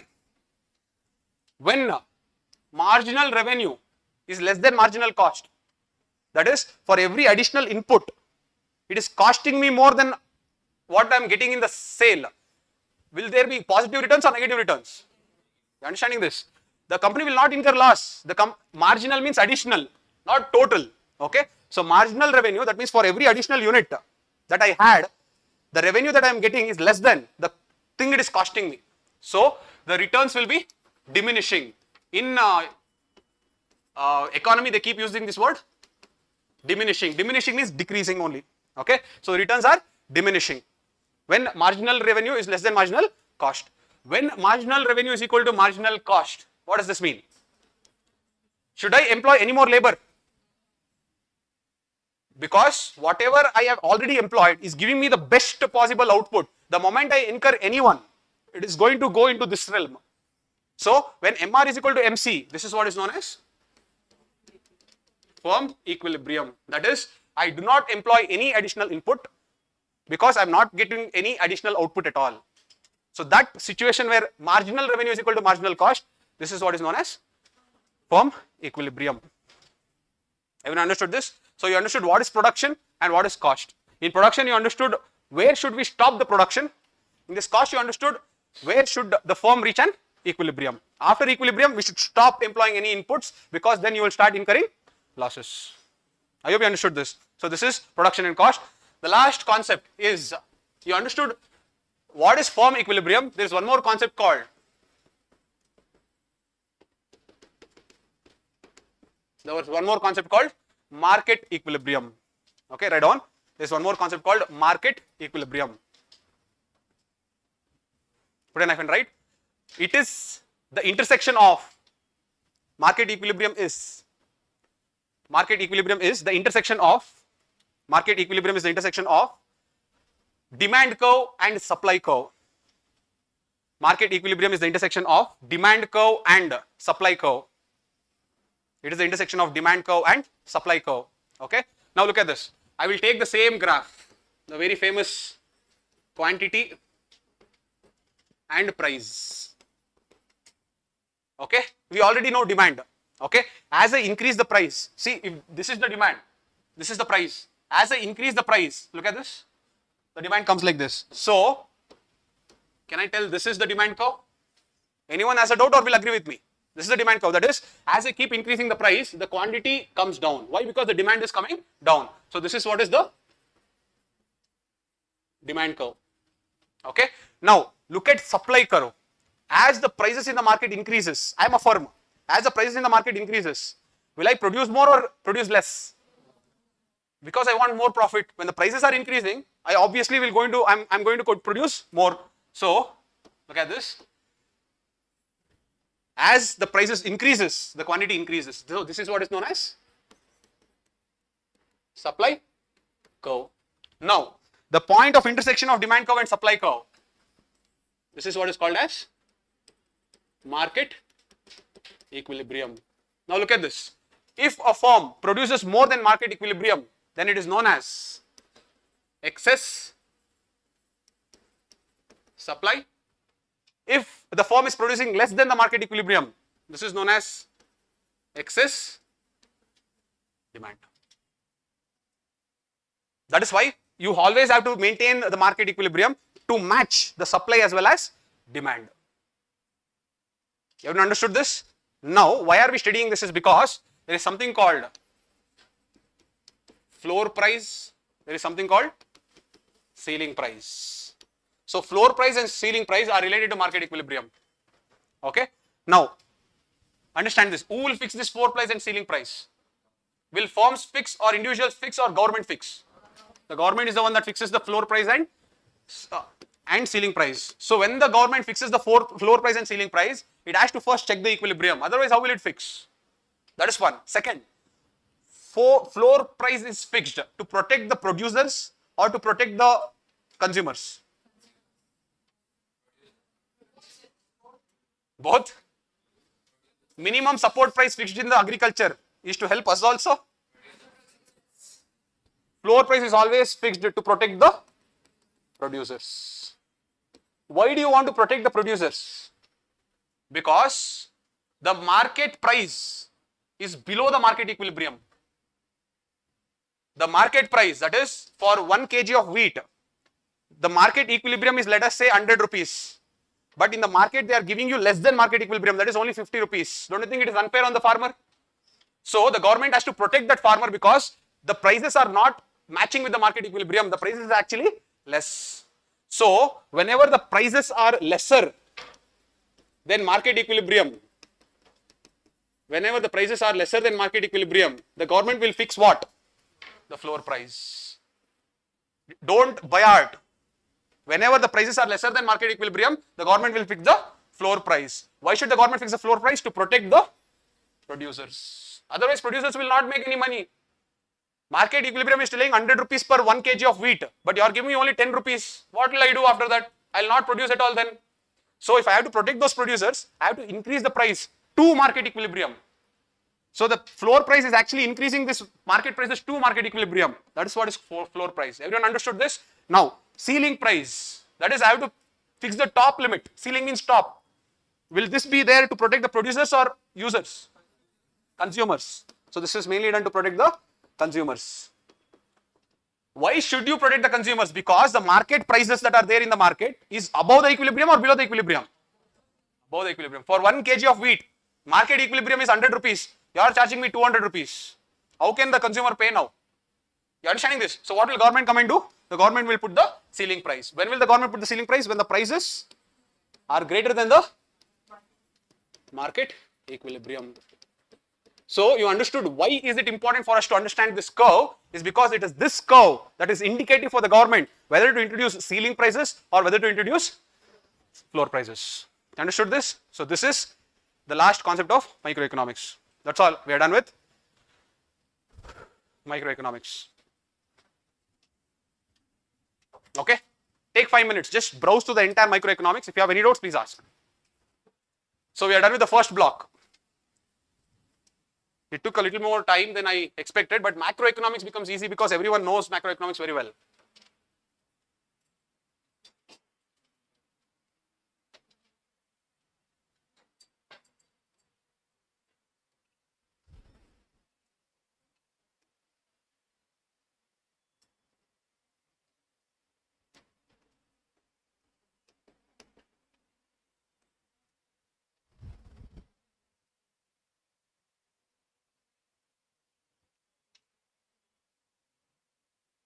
Yes.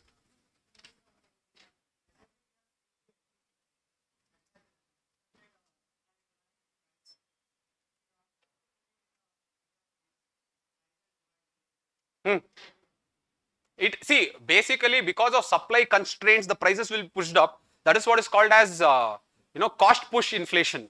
That increase in the price level because of that whatever problem you are telling, that happens in the topic called inflation. Okay, here there is nothing like that. It is just that the market prices are low or the market prices are above the equilibrium. It can be for anything. One such is geopolitics, but it can be for anything. Okay, we will discuss that in inflation.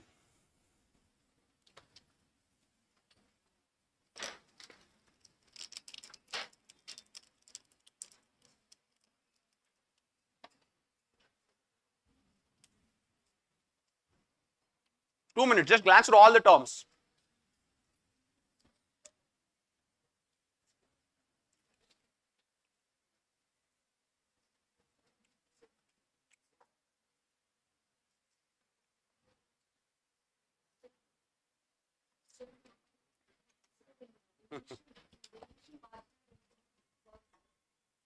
Just pass the AC remote back.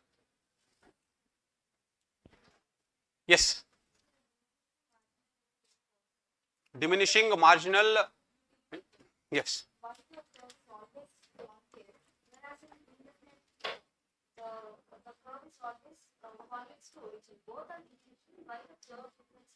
Because one is talking about utility.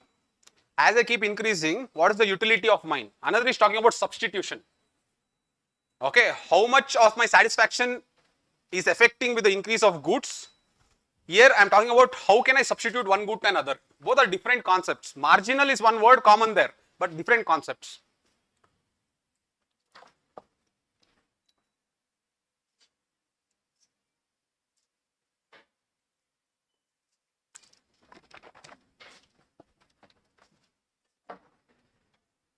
Last 2 minutes.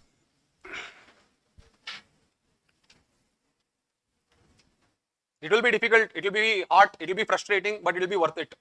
Okay, that is how you should study. Alright, it should not happen in the zone of comfort. It is okay.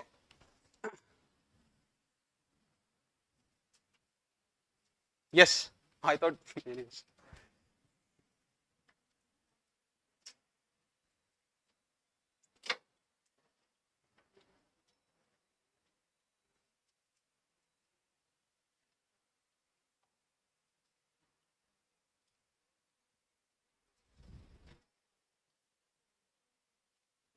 No, today I will not cover agriculture, industry, service sector. It's not for mains. This is mainly for prelims.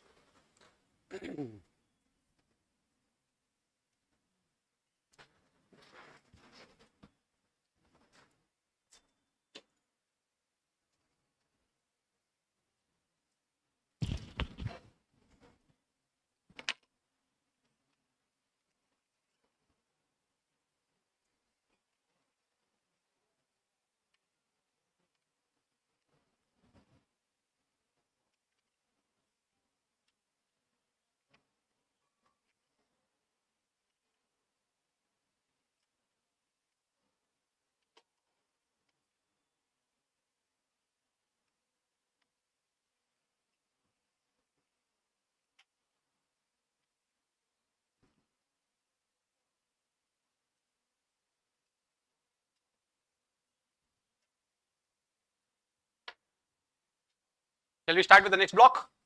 Very simple block this is. We can finish very fast. Right on. National income accounting.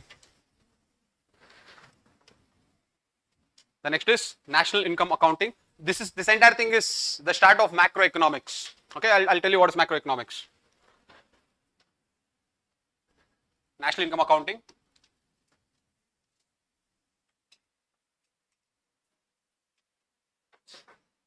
Write down this: firms, individuals, you have goods and services, you have spending, you have factor payments,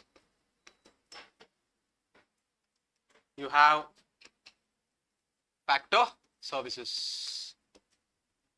Let's start with macroeconomics.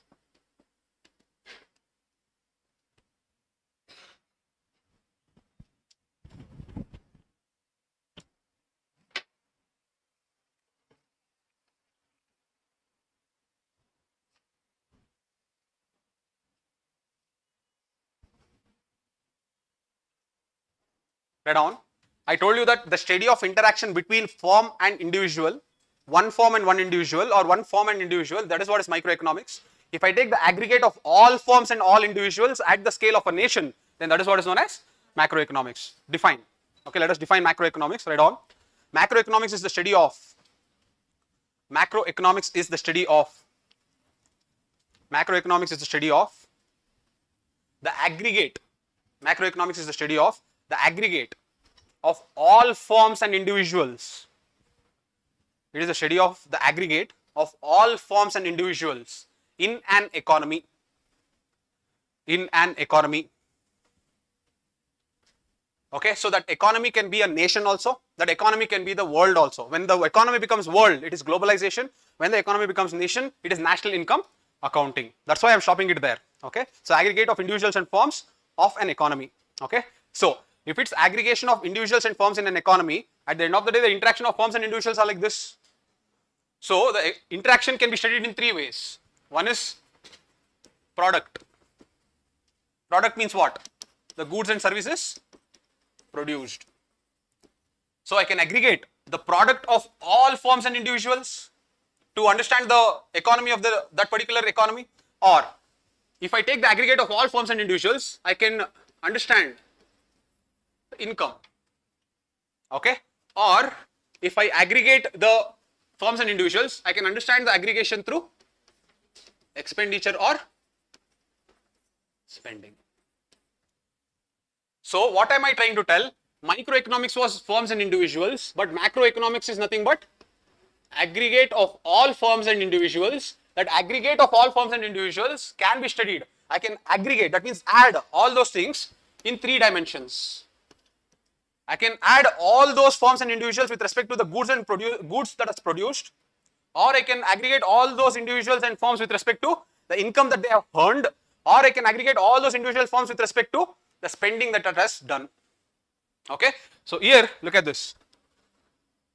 It is the summation of value added by firm 1, value added by firm 2, value added by firm 3. Look at this. At the end of the day, what is product method? Product is value added by all firms. Value added by all firms is nothing but the production of final goods. I'll come to that. But value added by all firms is what is known as product method. Look at this. Factor income means, income is nothing but aggregation of factor payments. When I pay to the individuals, that is what the income is that they are earning. So it is the summation of factor payments, means it is the summation of land will get rent, labor will get wages, capital will get interest, entrepreneurship will get profit. So when I summate all the rents, all the wages, all the income, all the profits, that is what is known as income. Or the last is when I do expenditure method, that is how much are these people spending. Okay, now look at this. Here I can say consumption expenditure.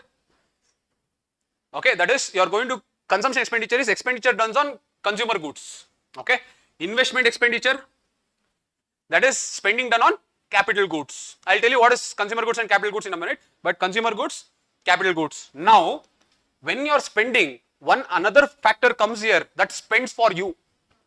Yes, so that is government expenditure. Okay, next, when you're spending, okay, I can spend not only on the goods in my country, I can spend on the goods outside the country also. So that is where you get what you call as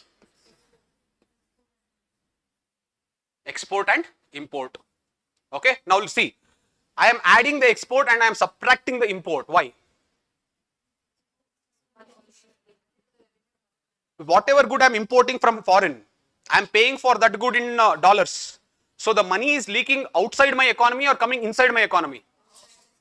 So I'm spending only, but I'm not spending for my economy, I'm spending for something else. So whatever spending I'm doing, I have to subtract the imports because I'm not spending for myself. I'm sorry, I'm not spending for my economy, I'm leaking it out of the economy. But exports, though I have not spent, someone outside has bought my product and spent on it. So the money is coming inside the economy. Since the money is coming inside the economy, I have to add.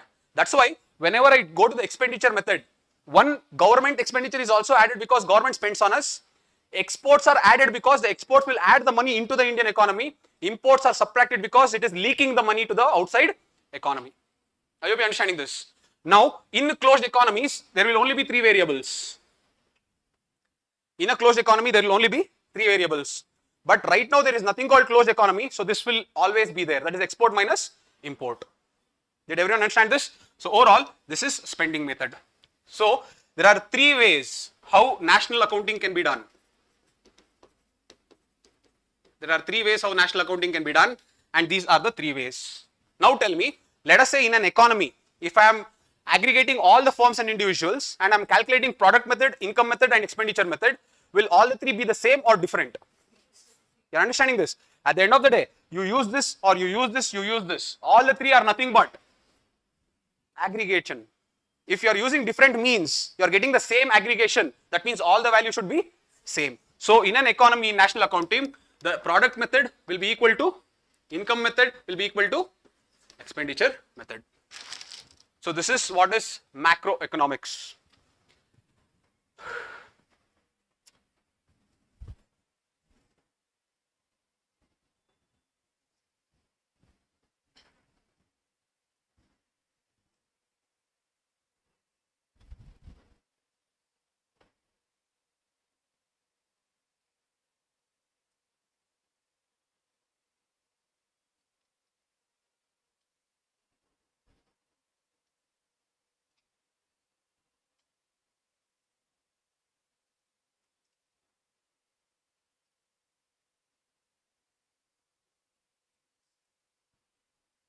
Don't confuse with FDI.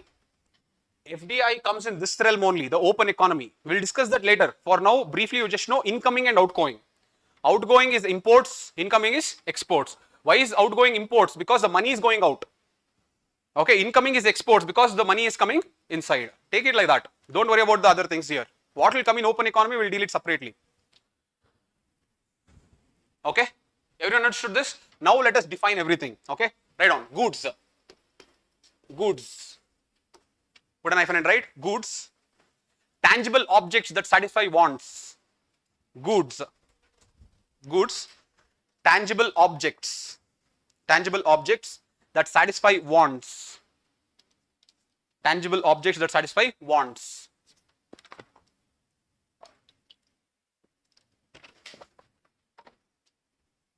Services. Services.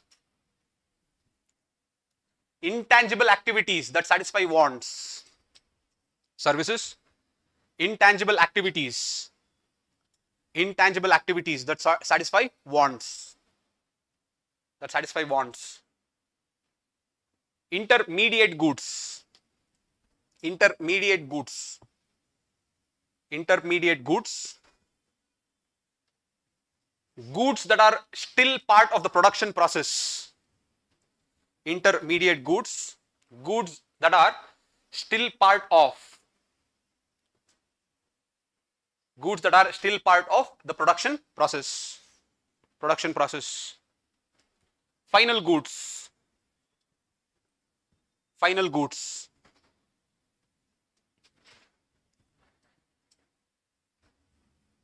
Goods that are out of the production process. Goods that are out of the production process. Out of the production process. And reaches the end customer.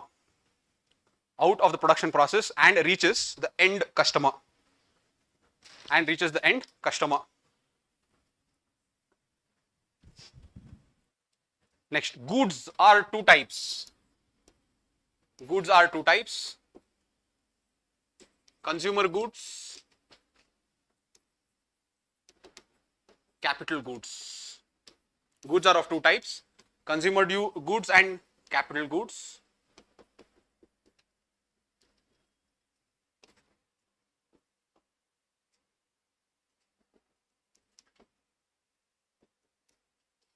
Okay, consumer goods, okay, they are mainly used for consumption. Okay, consumer goods are mainly used for consumption.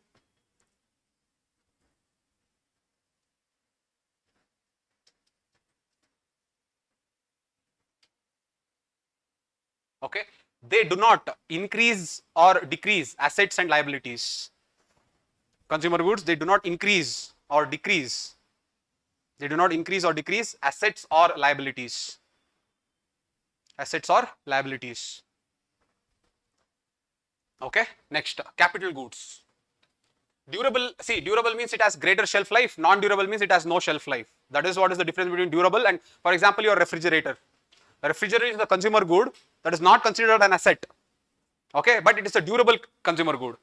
Okay, so you understood what is durable and non-durable. Next, capital goods. Capital goods. These are goods used to produce more goods. These are goods used to produce. These are goods used to produce more goods. Used to produce more goods.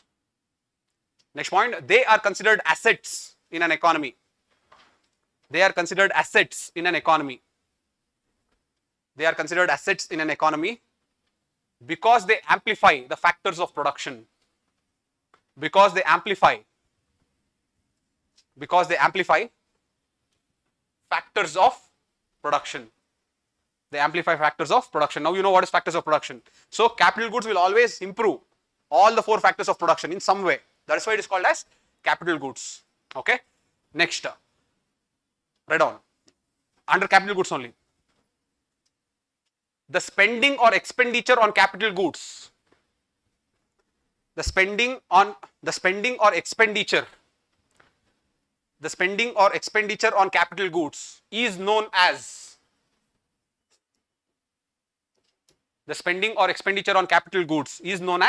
investment. Why? Because it amplifies factors of production, and factors of production in turn will help in overall goods and services. Spending or expenditure on capital goods is known as investments. Next, investment is inclusive of the cost of depreciation. Investment is inclusive of the cost of depreciation. Cost of depreciation. What am I trying to tell is, write this. Gross investment is equal to, once again. Net investment is equal to gross investment minus depreciation. Net investment is equal to gross investment minus depreciation. Gross investment, that means overall investment as depreciation in it. When you remove the cost of depreciation out of investment, then you get the actual new capital created.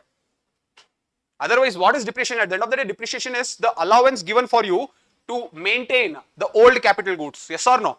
Whatever capital goods you already have to service, to maintain and repair, whatever cost you have dedicated, that is depreciation.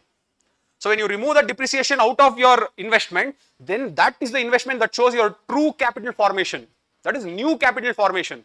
I hope you are understanding this. So net investment is indicative of new capital formation. Okay, it is indicative of new capital formation. And depreciation, you can define depreciation. It is defined, depreciation I'm defining, it is defined as consumption of fixed capital. It is defined as, I'm defining depreciation, consumption of fixed capital. Consumption of fixed capital, that is the way they define. What does it mean? Next one, write down. Depreciation is an accounting concept. Depreciation is an accounting concept where annual allowance is made. Where annual allowance is made. Annual allowance is made. Annual allowance is made for the wear and tear of the capital goods. Annual allowance is made for the wear and tear of the capital goods. Annual allowance is made for the wear and tear of the capital goods.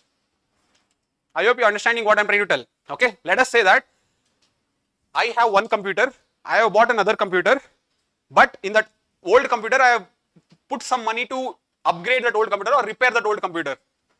So I have already dedicated in the starting of the year that 10% of whatever I get, I will invest in upgrading this. That is the annual allowance, and that is what is depreciation. Okay, so my investment as that cost also, that old computer upgrading also, new computer also. This total is my investment. But in that total investment, what is the new capital formation actually?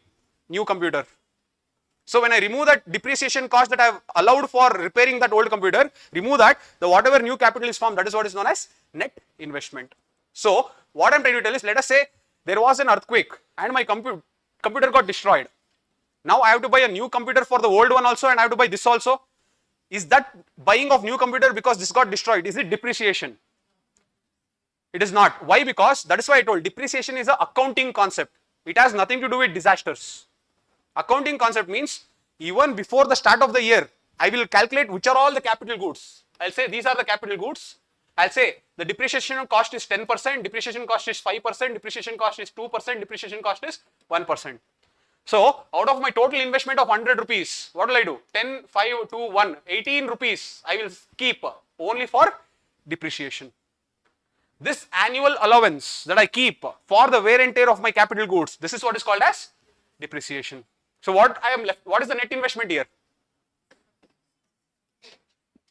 You understanding this? That is the net investment. 72 or 82? 82, okay. That is the net investment. So you understood what is the depreciation, what is investment. And in this entire term, I told something called intermediate goods. Look at this. I have defined something called intermediate goods. So for example, let us say that I take wheat. In this wheat, let us say I take tomato to make pizza.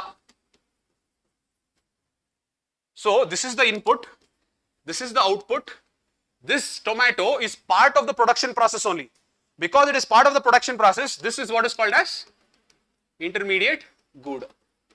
But let us say that this tomato is out of the production process and this tomato goes directly to the end user. This tomato is going directly to the end user. Is it part of the production process or out of the production process? Then this becomes final product. If the one product is in the production process, then you call it as intermediate good. If it is out of production process, it is called as final good. Can that final good go back to intermediate good? Can it or not? For example, I bought a car. I took that car, so that is becoming an end product. But I decided to sell it back. When I am deciding to sell back my used car, that used car is now going into the inventory to be sold.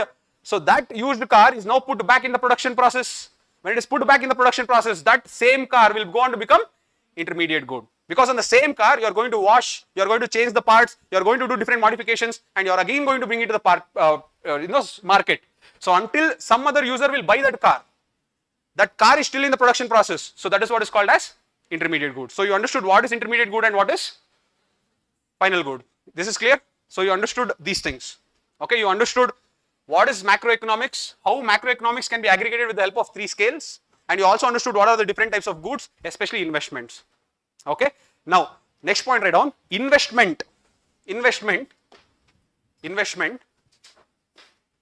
is equal to expenditure on capital goods plus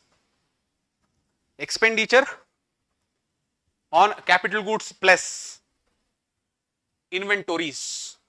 expenditure on capital goods plus inventories. Okay, in bracket. Why I am adding inventories? In bracket, write down. Inventories are unsold final goods.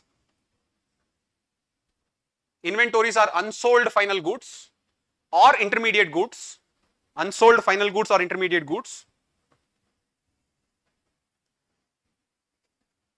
which adds some value. Which adds. Don't say adds, which has some value. You can say like that only. Which has some value. Which has some value. Obviously, let us say that I have 10 cars. I'm sorry, 100 cars. I could sell only 90 cars. I have the rest 10 cars. Is this waste? It has some value. I will be selling it in the next year or in some succeeding year. Because it has some value, can I say that this is an asset?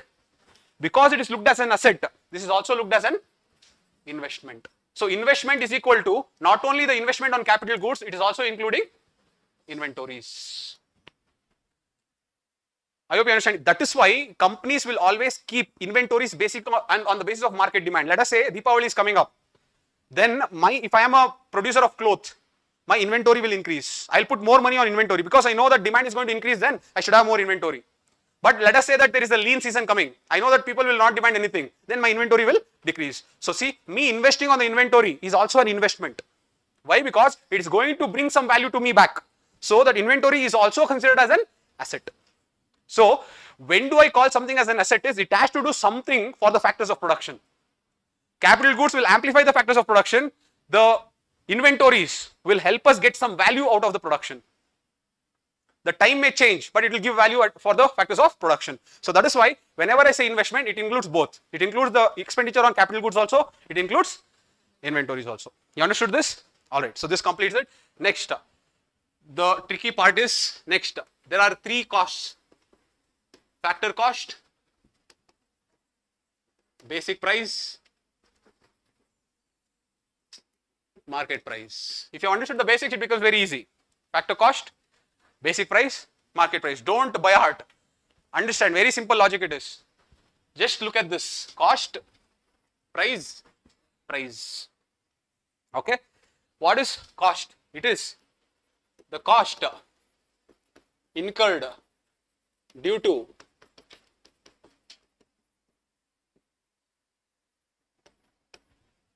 the cost incurred due to factor payments. What are the factor payments? Can I say this cost incurred due to factor payments happens where? At? Yes or no? It happens at factory gate. It does not go outside the supply chain. It happens within the supply chain. That is the factory gate of the supply chain. So, if I tell factor cost is cost increase due to factor payments, you already know what are the factor payments: land, labor, entrepreneurship capital. So, you have rent, you have wages, you have profits, you have. So, if I add up all this thing, that is what is this.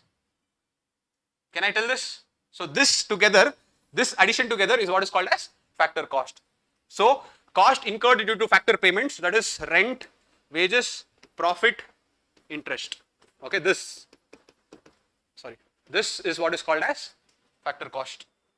Now, let us say the government gave free land. That is acting as a subsidy.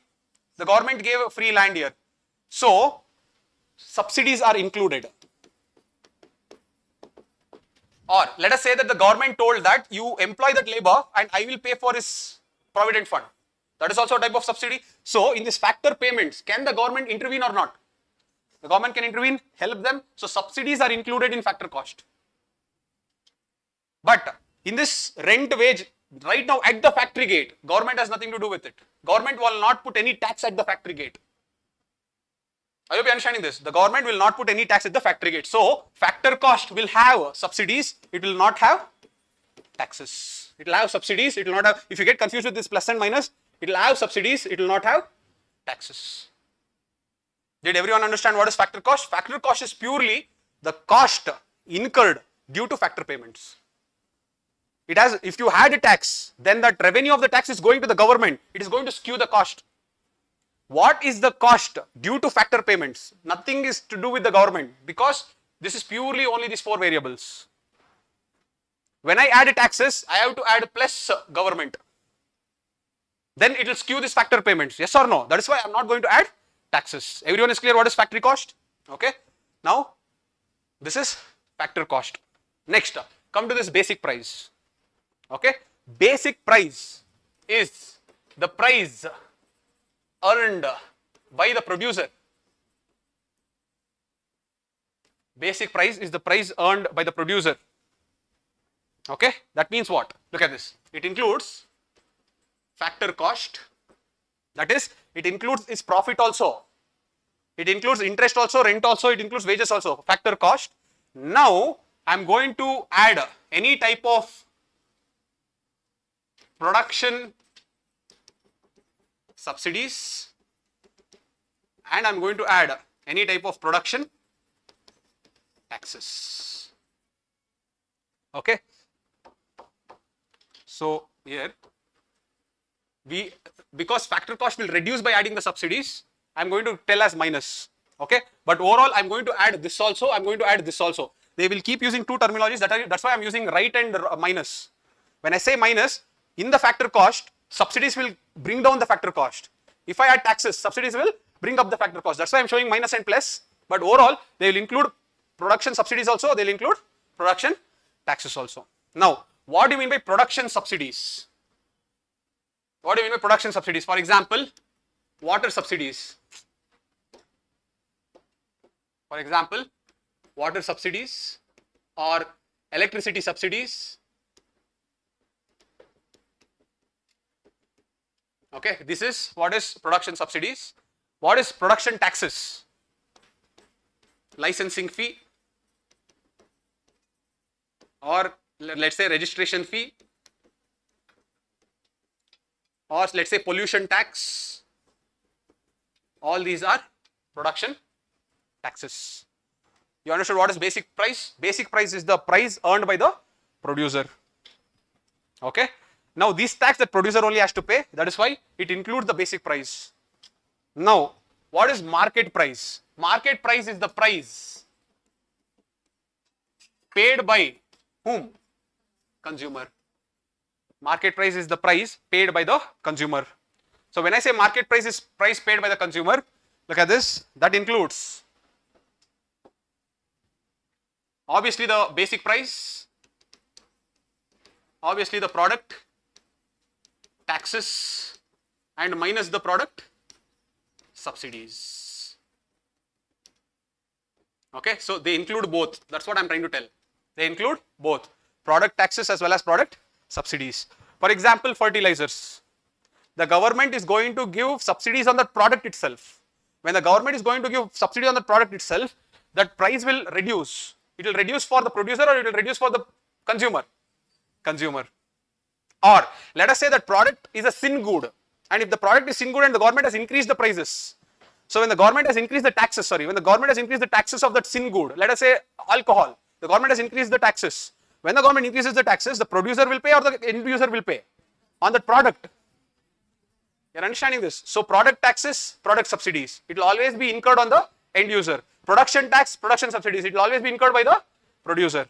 Here it is consumer, here it is producer. Production tax, production subsidies is endured by the producer. Product tax and product subsidies will be endured by the consumers. Did you understand this? Okay. Then I will tell why they are using this. Okay, why they are using this.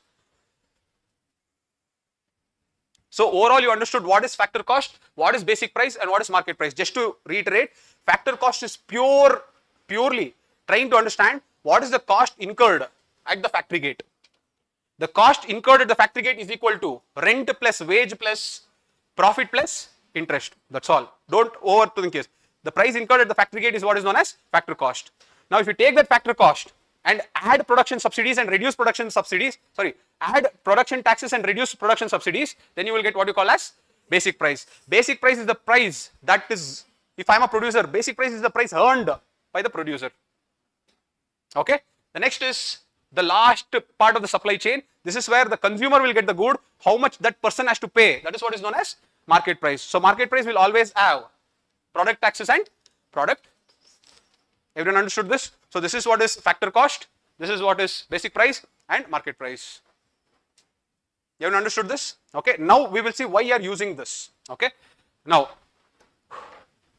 Coming to accounting, give the heading as accounting or national accounting.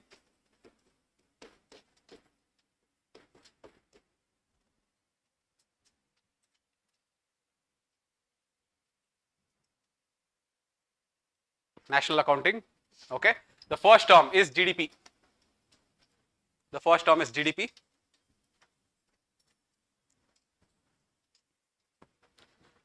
The total value of all goods and services,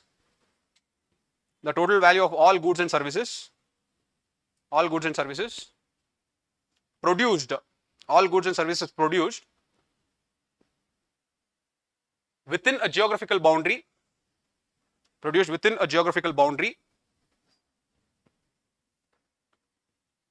in a given year.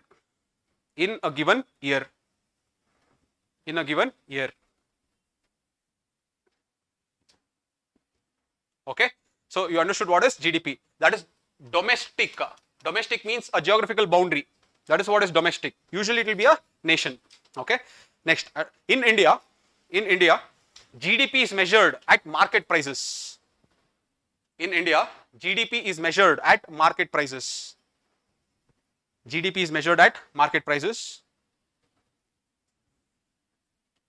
Okay. Next, in India, GVA is assessed at basic prices. GVA is assessed at basic prices. To get the sector-wise analysis.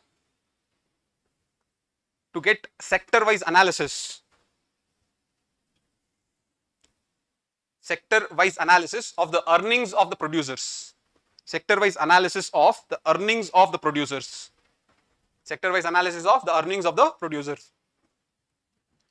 Look, what have I told you? Coming back to this table only. Market price, this is where I calculate the GDP to understand the final goods and services. Okay. Why am I telling final goods and services? Because the good is going to whom? Consumers. Okay. After calculating this, I'll also calculate gross value added. Okay. Gross value added at basic price. Okay. Why am I telling gross value added at basic price? Is because at basic price means it will always go to the producer. Okay. So look at this. Overall, this is how they do. GDP is equal to, GVA at basic price. Okay, GVA at basic price plus product tax minus product subsidy. What is this? GVA at basic price plus product tax minus product subsidy. What is this? Huh? This is what is known as GDP at market price. This is the relationship between GVA and GDP. I hope you are understanding this. If I remove this, I'll get the producer level analysis. And this is very important because it helps us analyze sector-wise analysis of producer earnings. Sector-wise analysis of producer earnings. So we calculate both GDP as well as GVA.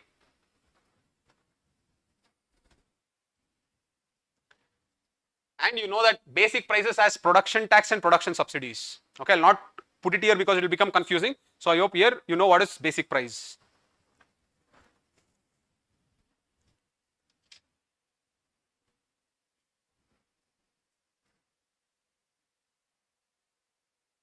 Okay, one second, let me just finish off.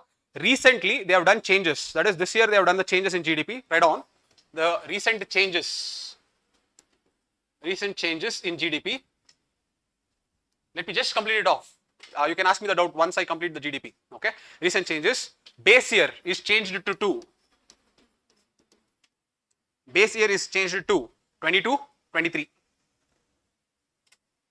Base year is changed to 22, 23. Second, data is used, put a colon right one below the other. First one, expenditure surveys in bracket PLFS, periodic labor force survey, plus household consumption expenditure survey. PLFS plus household consumption expenditure survey.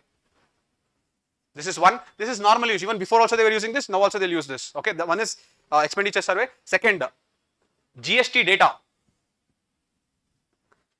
GST data. Okay. Third, digital economical data. Digital economical data. Okay. These two things are additions. Digital economical data. Okay. Next, they have introduced a new methodology called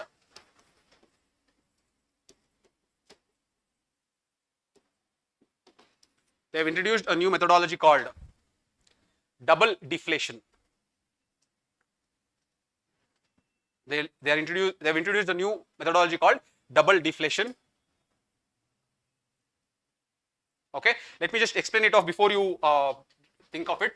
Let us say that this is 105.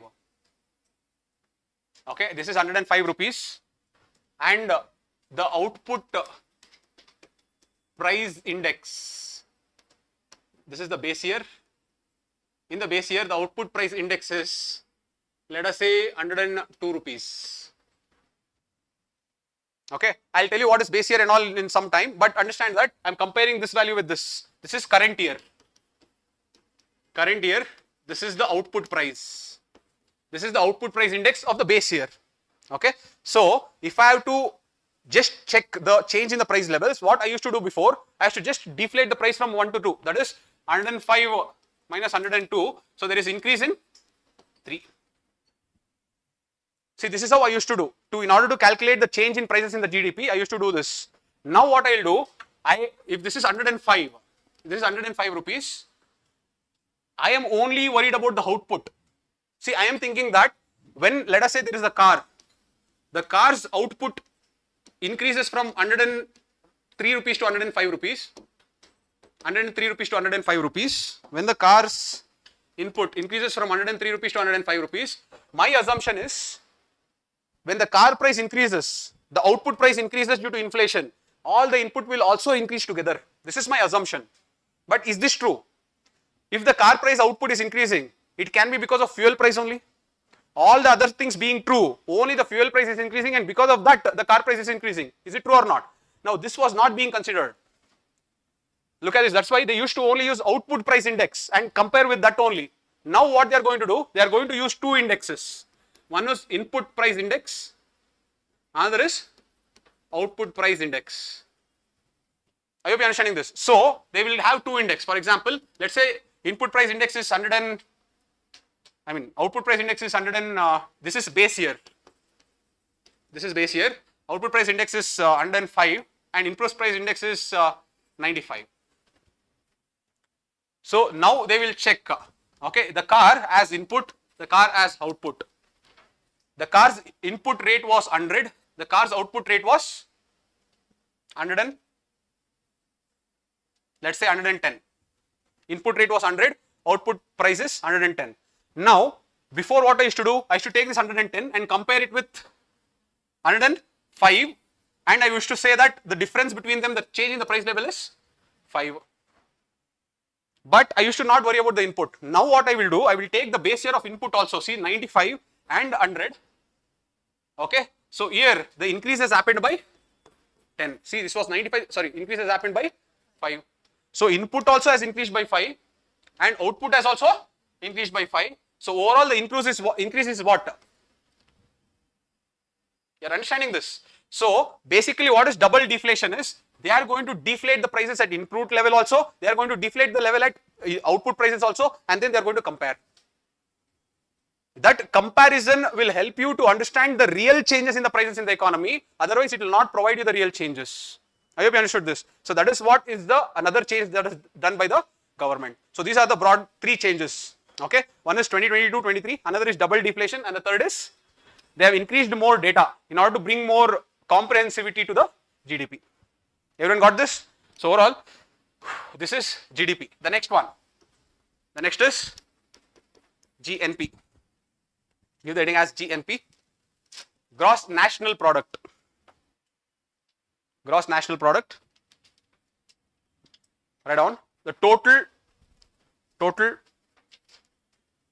final goods and produces produced by the nationals. Total final goods and services produced by the nationals. Final goods and produces produced by the nationals. Produced by the nationals in a given financial year. In a given financial year. Okay. In formula wise, they say net factor income.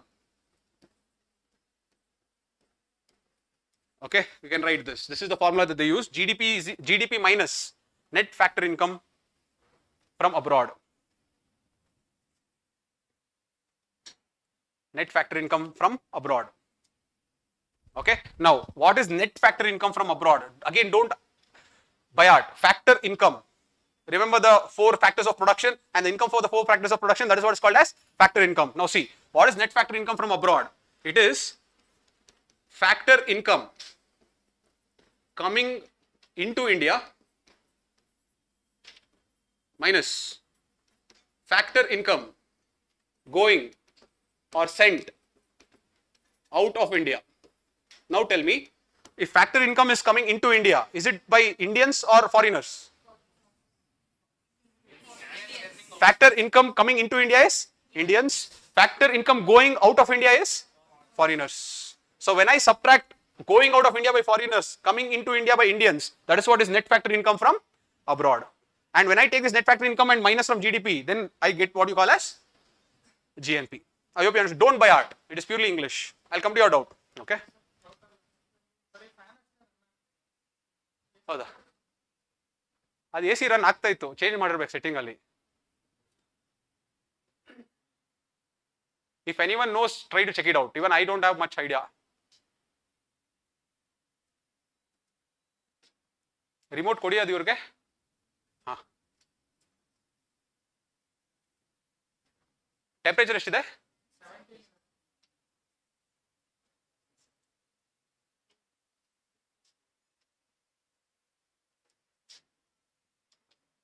Okay, next. You understood what is GNP? The next is NNP.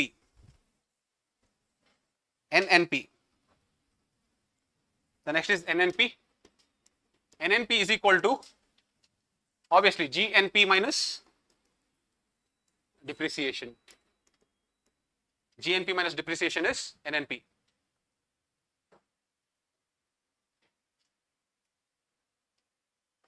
See if you can find a setting there, or switch off and switch it on. Let us see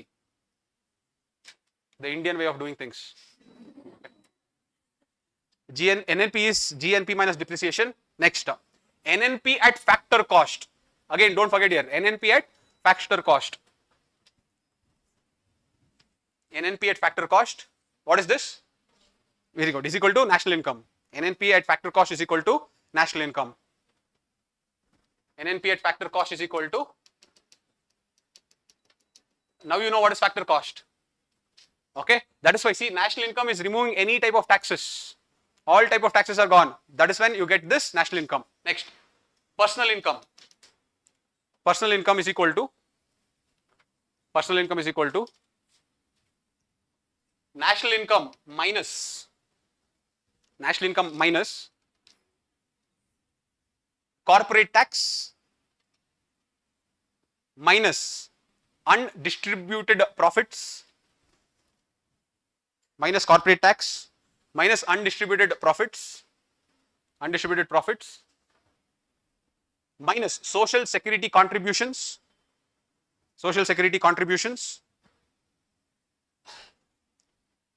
plus transfer payments. So NI is equal to minus corporate tax minus undistributed profits minus social security contributions plus transfer payment. Okay, what exactly is transfer payment? Define here. Transfer payments. Define transfer payments. They are unilateral payments They are unilateral payments for which no extra goods and for which, sorry, no, don't put extra. They are unilateral payments for which no exchange of goods and services is done. They are unilateral payments for which no exchange of goods and services is done. No exchange of goods and services is done. Okay, example, you can take grants, gifts, scholarships, pensions, grants, gifts, scholarship, pensions. See, when you receive a pension, you are not in exchange giving any service. So it's a unilateral payment. So that is what is personal income. Okay. Social security contributions, it means insurance, provident fund, all these things. Undistributed profits that companies keep with themselves, they will not distribute to anyone. Corporate tax. So all these things you will get minus, this you will add. That is what is going to become your personal income. The last one, personal disposable income. The last one is personal disposable income. Personal disposable income. Personal disposable income. This is personal income minus personal income tax. Personal disposable income is equal to personal income minus personal income tax. Personal income tax. What is disposable? The money that is there in your hand to spend. That is what is known as disposable. So finally, what is the money that is there in your hand to spend is this personal income minus personal income tax. Okay. So these are the different accounting procedures. All right. So there is one more concept called GDP deflator. I'll come back to the GDP deflator in inflation. Don't worry about it now. Okay. So this completes the national income accounting. Take 2 minutes, go to the entire topic. If you have any doubts, please ask. So we have completed the second block.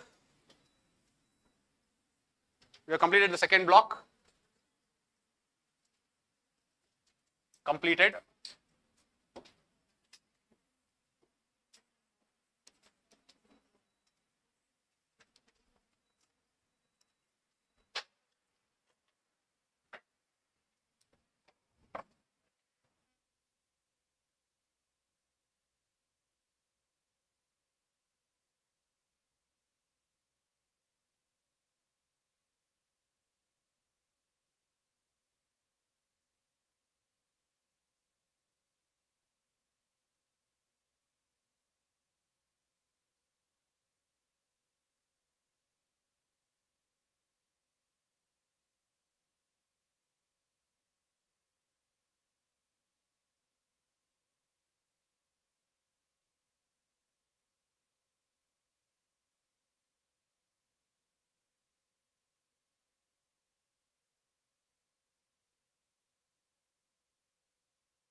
Two minutes, guys. We'll start. 2 minutes.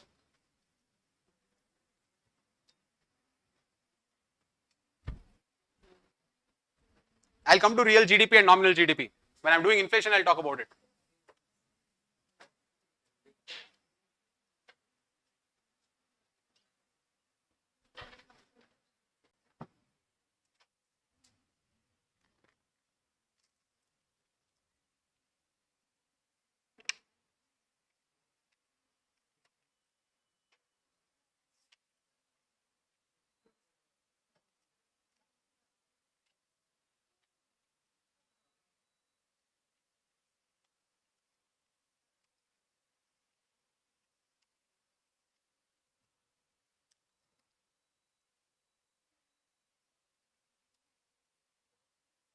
Yes.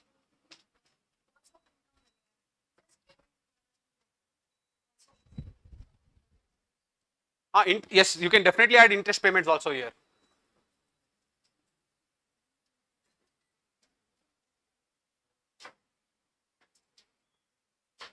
Yeah, minus interest payments. Yes, you can tell here only. Minus interest payments. Yes. Which one? Okay.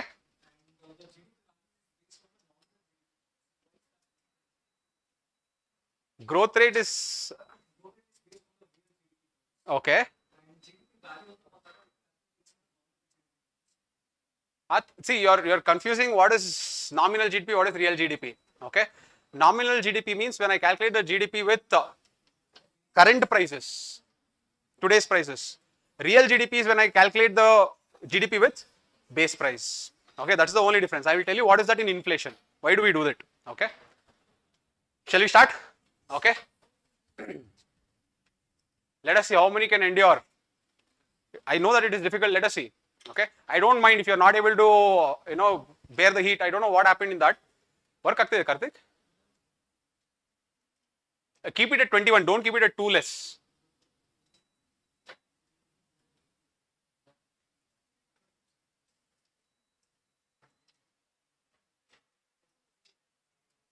But if you keep it at 21, I think it is working.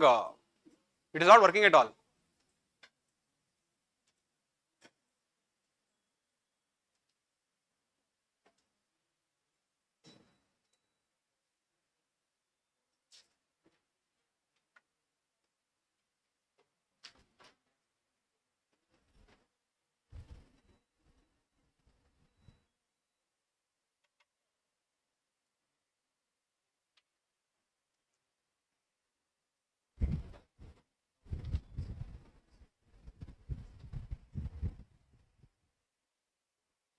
Shall we start? Okay. The next block.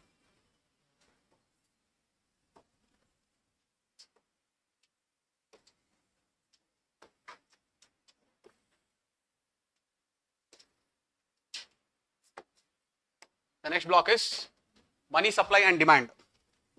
Money supply and demand. Money supply and demand. Okay. So here you learn something called stock and flow concept.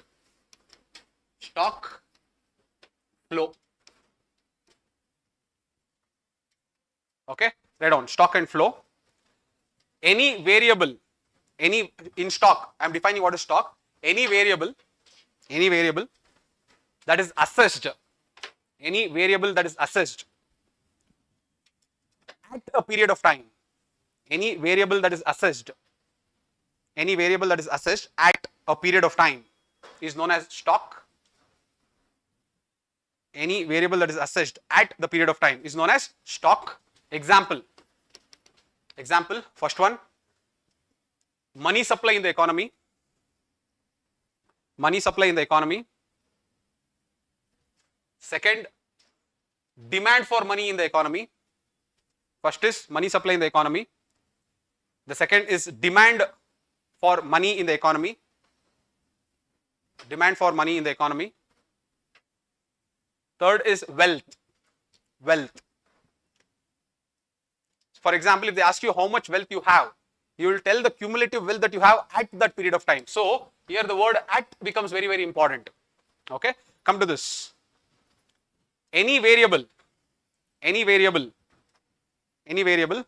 that is assessed,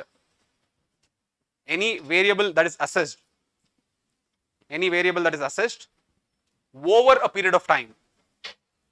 Any variable that is assessed over a period of time is flow. Any variable that is assessed over a period of time is known as flow. Over a period of time is known as flow. Example, income. Example is income. Another example is balance of payment. Balance of payment. For example, if I come and ask you what is your income, you will tell 6 lakhs per annum. That is, you are telling over a period of time. Okay, that is why income is always a flow variable. When I say balance of payment, Balance of payment is the total outflows and inflows of a country for that particular year. See, when I say for that particular year, you are telling inflow and outflow for that year, so over a period of time. So whenever you use the word called over, it becomes a flow concept. Whenever you use the word called at, that is why are we studying flow and stock here is money supply or demand for money is not a flow concept, it is a stock concept. That is, money supply means what is the money that is there with the people at this point of time. What is demand? Demand for money is what is the demand for money at this point of time. So money supply and money demand, which is the block that we are starting, is nothing but a stock concept. You understood this? So let us start off.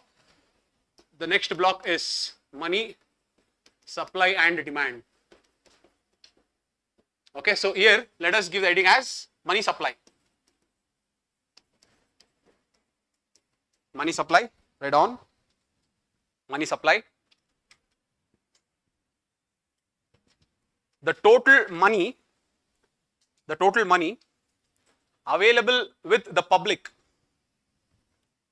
the total money available with the public at a given point in time, the total money available with the public at a given point in time, at a given point in time. Second, money supply is equal to high powered money plus circulation money. High powered money plus circulation money. High powered money plus circulation money. Okay. Now below this only you write the definition. High powered money is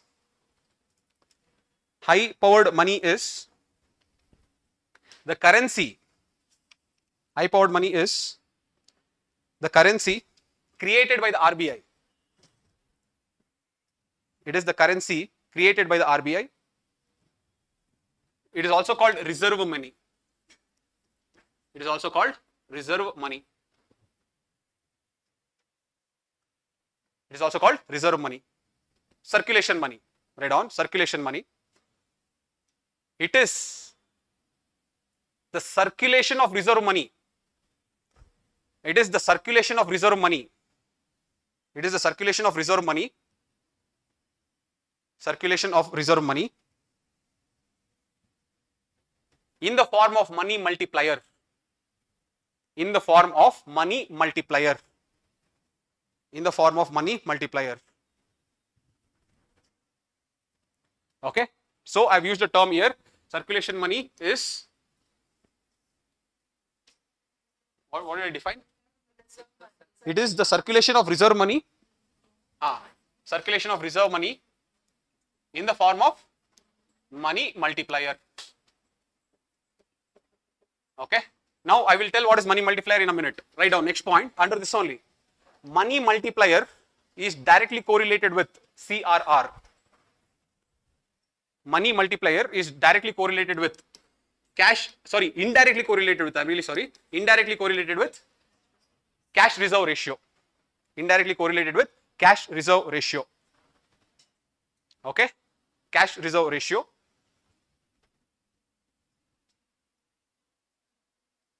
Money multiplier, next point. Money multiplier is defined as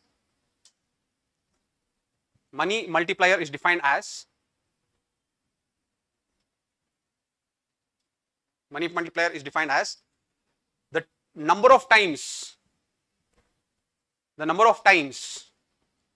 a reserve money, the number of times the reserve money can circulate, the number of times the reserve money can circulate in monetary transactions, monetary transactions. Okay, now tell me, I'll just explain what I have told. Money supply means at this point of time, how much money do we hold in our hand?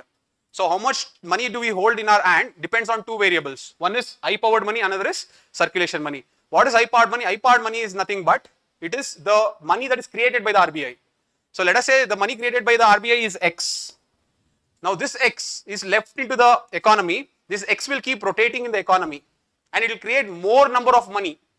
And that more number of money that this X creates that more number of money that it creates, this is what is Y. So X plus Y is equal to the money supply in the economy. Now I told you this Y, that is circulating money. The reserve money is circulating in the economy, creating more money. When the reserve money is creating more money, if I don't stop that creating more money, then it creates a problem. That is why we use something to stop this more money, and that is CRR. Now I will show you a table. Look at this. For example, look at this. If CRR is equal to 20% and reserve money is equal to 100 rupees. Reserve money means I powered money, don't forget. Reserve money is I powered money that is created by the RBI. CRR is 20%. Okay. So 20% means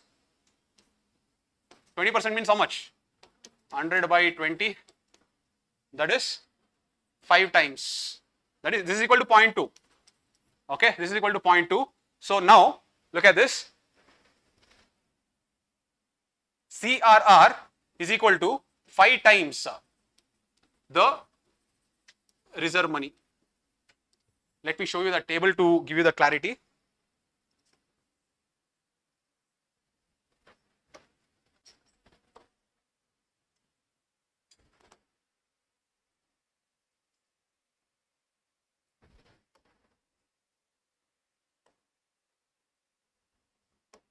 Okay. Now, when I keep CRR as 20 rupees, that is 20%. CRR is 20%, that is 0.2. Okay. 100 into 0.2 is how much?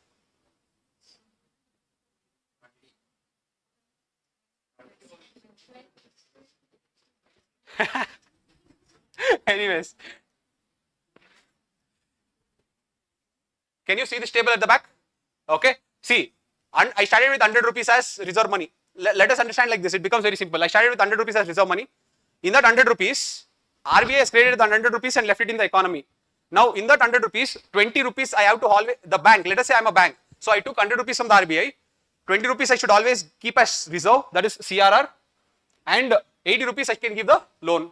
So, I gave the loan of 80 rupees. So, when I give the loan of 80 rupees to someone, that 80 rupees that someone takes will again come back to the bank. Again that 80 rupees, the bank should keep 20% as reserve. So 16 rupees it keeps, it will give away 64 rupees. If the bank gives away 64 rupees, again the 64 rupees will come back. I hope you are understanding this. So in that 64 rupees, how much should bank should keep? Okay, 12.8 rupees, it will give the loan of 51.2. Now the 100 rupees, only 100 rupees is creating so much of new deposits. Are you able to see this? This is what is called circulation money. Okay, just 100 rupees is creating so much of money. This is circulating money. So one high powered money or reserve money, when I give it to the banks are going to give that loan again and again and again, and that is what is known as money multiplier. That money multiplier, whatever money, new money is created because of that 100 rupees, that new money created is what is called as circulation money. Now, if I don't limit this CRR, if I don't keep this as 20%, then that new money will keep coming back and going unlimited times. Then it creates a problem. Because I am limiting with CRR, the maximum that this 100 rupees can create is 500 rupees. I hope you are understanding this. The maximum that this 100 rupees can create is 500 rupees. So, I cannot write here.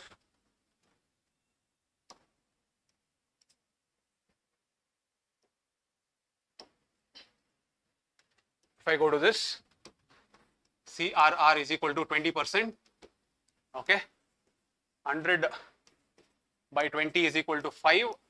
So, this rupees 100 is the reserve money. This reserve money, because of money multiplier, will go, money multiplier will go 5x times. 5x times means it will go on to create rupees 500. So, this was the reserve money and this was the circulating money. I hope you understood how the money supply is always there. So money supply is nothing but reserve money plus circulating money. And how is the circulating money controlled? Circulating money controlled is through CRR. If I don't use the CRR, then I will not be able to control the money, especially the circulating money. The money multiplier will become very high. That will create a lot of inflation. So what I do, I use CRR in order to limit the circulating money. So CRR is indirectly correlated with circulating money. Did everyone understand this? Okay, so you understood what is you understood what is money supply. Okay, next measurements of money supply. There only write down measurements of money supply. Measurements of money supply. Measurements of money supply. Put an hyphen and write M0 or M0, M0 or M0, which is equal to narrow money. Narrow money.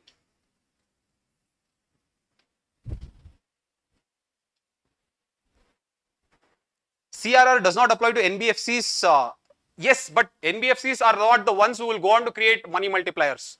Banks are the main reasons why you create money multipliers. Okay. What I mean is the participants of bank in the economy is much higher compared to the participation of NBFCs. Okay. However, some NBFCs are also bound to keep CRR. It is not that all NBFCs are outside the limit of CRR. No, that also. Anyways, M0 is equal to narrow money. What does it include? It includes currency plus demand deposits of the banks. Narrow M0 is equal to currency plus demand deposits of the bank. Demand deposits of the bank. What is M1?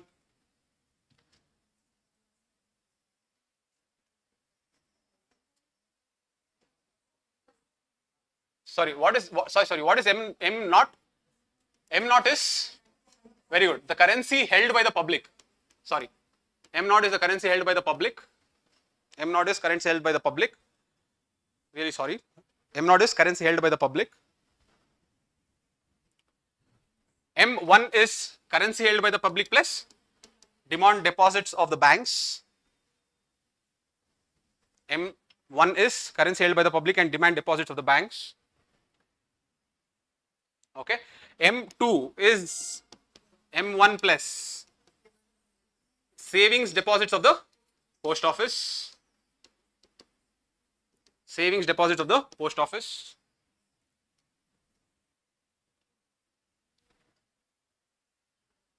M3, very good. M1, very good, plus time deposits of the bank. M1 plus time deposits of the bank is M3. What is M4? M3 plus total deposits of post office. Total deposits of post office. This is M4. Okay. So you have, if I write like this, M0, M1, M2, M3 and M4. From M0 to M4, what am I doing? Liquidity is highest at M0 and lowest at M4. So on the basis of liquidity, I am arranging M0, M1, M2 and M3 and M4. This is one. Second, M3 is known as aggregate monetary measure. M3 is known as aggregate monetary measure. M3 is known as aggregate monetary measure. Okay. Why it is known as aggregate monetary measure is, it is this M3 that the RBI uses for monetary policy. I'll come to monetary policy as the next topic. Monetary policy is nothing but regulating the money supply. Okay. However, RBI uses the aggregate monetary policy M3. Why do you think RBI is not using M2 or why is it not using M4? Why do you think only M3? First reason, very good. First reason is majority of the money in the economy is M3. When I say majority, more than 95% of the money in the economy comes in M3. So, major chunk of the money is covered in M3 only. That is the first reason. The second reason is, this is very important, M2 and M4 as post office deposits. Post office deposits are not regulated by RBI. They are outside the control of RBI. What is the point of calculating something that I cannot regulate? Post office deposits are controlled by whom? Finance, Ministry of Finance. So, it is not under the control of RBI, hence M2 and M4 is not considered. I hope you understood this. These are the two reasons why M3 is considered as the aggregate monetary measure. That means it is that measure that RBI uses for monetary policy. So you understood. Let us just once summarize it. You understood we are doing only supply. We are not going into demand yet. Supply. So when I say money supply is nothing but the total amount of money that is there in the economy at that point of time. It is a stock concept. It is equal to high powered money plus circulation money. High powered money is nothing but reserve money. Circulation money is the money created by the banks because of money multiplier. Okay. Now this money multiplier is how much of 1 rupee can circulate in the economy to create more money. Now it will keep creating more money. So if I have to restrict it, I use something called CRR. Okay. So if I increase the CRR, money multiplier will increase or decrease? Money multiplier should decrease. If I decrease the CRR, money multiplier should increase. I hope you are understanding this. That is how RBI will use the CRR in order to control the money supply. RBI will use this to control the money supply. But RBI will use other means also. We will come to that. But overall, this is what is money supply. So now, in the money supply, we also measure the money supply using these terms. M0, M1, M2 and M3 and M4. And amongst them to frame the monetary policy, the RBI uses M3. That is why M3 is known as aggregate monetary measure. Is this clear? Next, give the heading as monetary policy.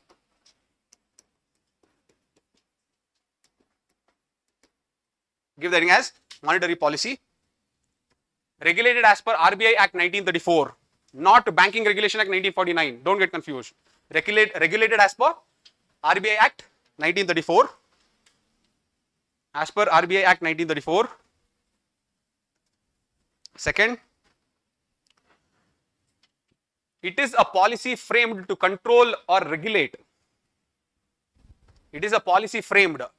It is a policy framed to control or regulate the money supply in the economy. It is a policy framed to control or regulate the money supply in the economy. Money supply in the economy. Third point, regulating money supply is important due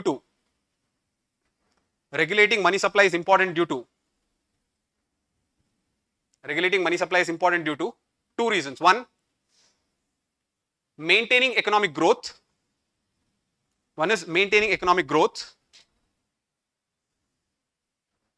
Second, controlling inflation.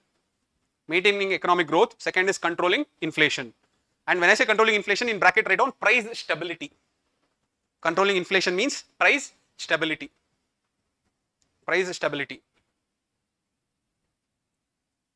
Okay, so you understood what is monetary policy. Now, give the heading tools used by the RBI to control money supply. Tools used by the RBI to control money supply.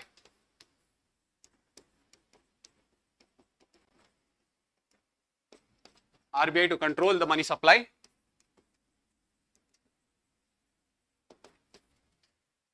Qualitative, you have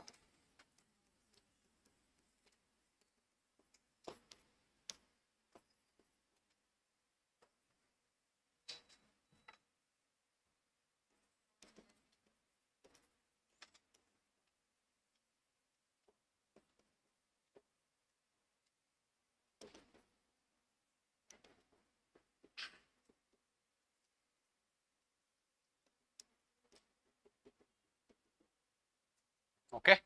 Quantitative, you have CRR, SLR, then there is OMO, then there is bank rate.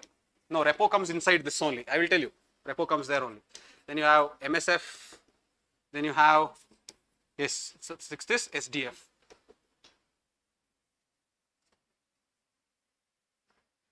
MSR, SDR. Marginal standing ratio.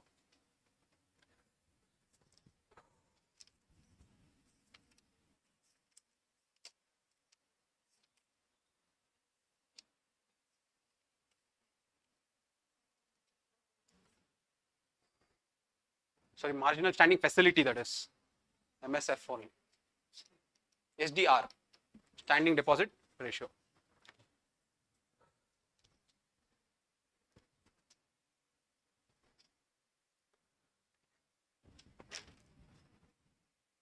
or you can say standing deposit facility only. Sorry, standing deposit facility, MSF, SDF. Okay, let us understand both the things. How do they manage the money supply using these tools? Okay, this is what is called as liquidity adjustment facility. Liquidity adjustment facility. Okay, these are the tools that they use for managing the liquidity. Okay, now let us finish off this moral suasion. What is moral suasion? RBI will try to persuade the banks. This is moral suasion. Okay, RBI will try to persuade the banks. Moral suasion is RBI will try to persuade the banks.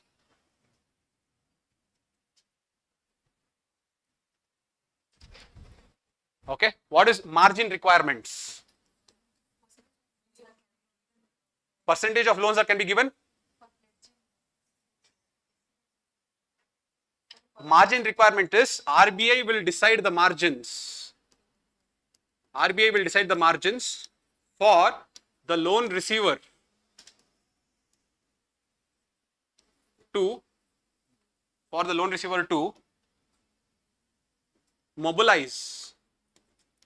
mobilize its funds in proportion to loans given by the bank. Loans given by the banks. I'll explain what this is. Margins for the loan receiver to mobilize its funds in proportion to loan given by the bank. What does it mean? It means, let us say I asked the bank 100 rupees. RBI has first only told that anyone who will ask 100 rupees, keep 30% of the margin. 30% of the margin means, in that 100 rupees, 30% of the fund you first bring.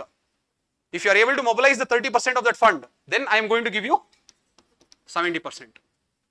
This is what is margin requirement. Margin requirement means you are putting the margin on the loan receiver to mobilize his funds, and then you will give your funds.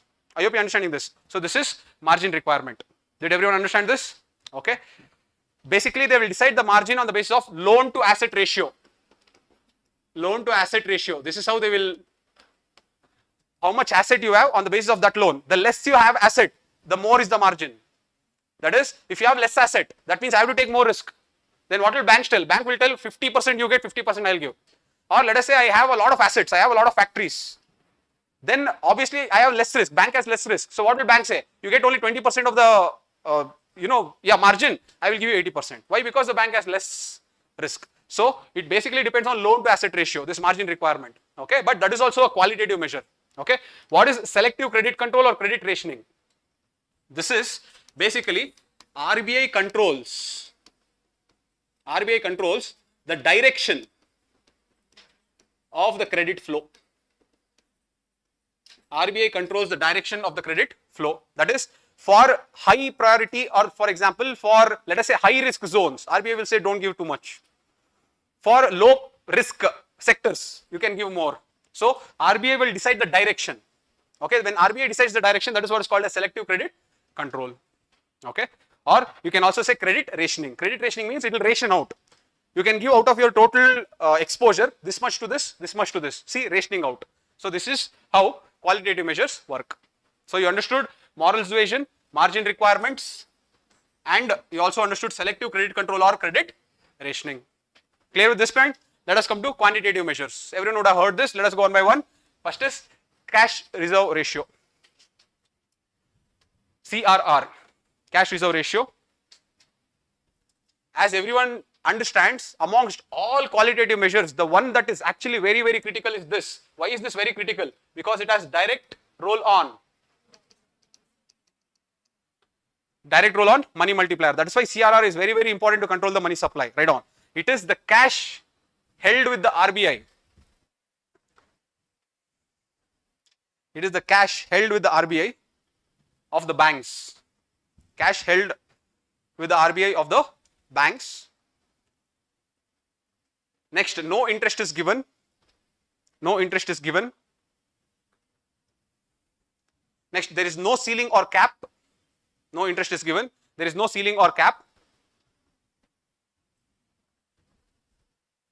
CRR is indirectly correlated with the money multiplier. CRR is indirectly correlated with the money multiplier. Money multiplier.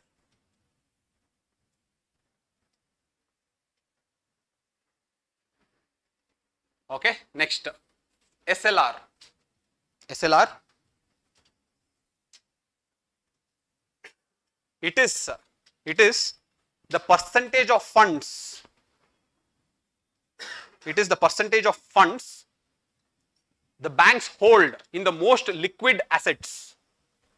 It is the percentage of funds the bank hold. It is the percentage of funds the bank hold in the most liquid assets. The bank hold in the most liquid assets.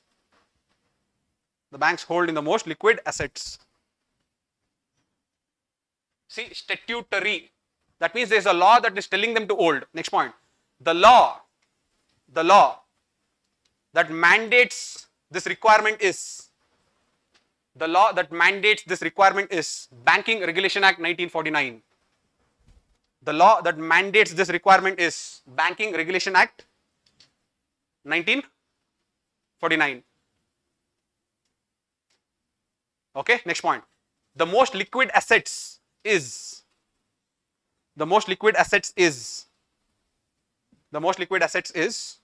first cash, next gold, next government securities, and the third is state development loans.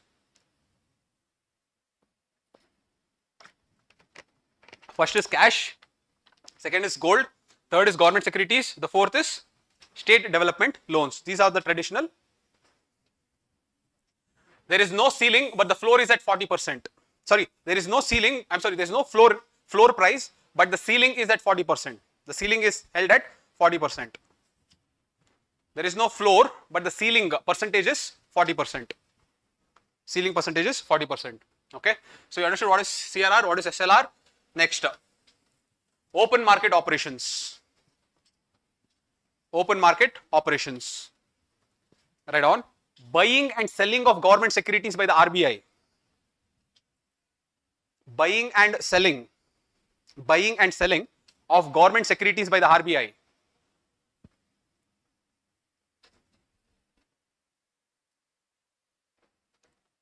Buying and selling of government securities by the RBI to control the money supply. To control the money supply. Okay. So when you say OMO, open market operations, you have two types. You have permanent or outright.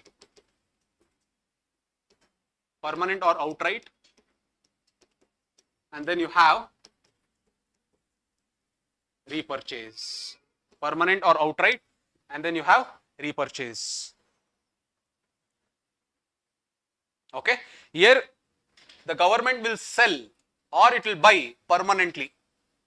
Okay. So you are going to sell or buy with no repurchase obligation. You are going to sell or buy with no repurchase obligation. That is, it's one time done. That's all. This is what is permanent or outright or open market operations. Now, coming to repurchase. Here, the sell or buy. You sell or buy with the repurchase obligation. You sell or buy with repurchase obligation. Okay. And it is here, wherever there is repurchase obligation, here comes what you call as repo rate and reverse repo rate. Repo rate and reverse repo rate. So what is that repo? Repo is nothing but repurchase. Repo is nothing but repurchase. Now I'll elaborate down, but you go in the same table. Okay. Here, if I talk about repo rate, define repo rate for me. The rate at which RBI will lend to the RBI. Everyone will read like that way because in every textbook they'll give that to a definition only. Now I'll tell you a different definition. Tell me what repo rate is. The rate at which the RBI buys government securities. Is this statement correct?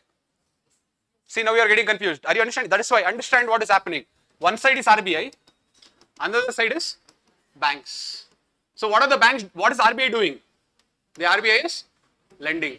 If the RBI is lending money, it has to take some collateral. What will it take collateral as? The RBI is selling government securities or buying government securities?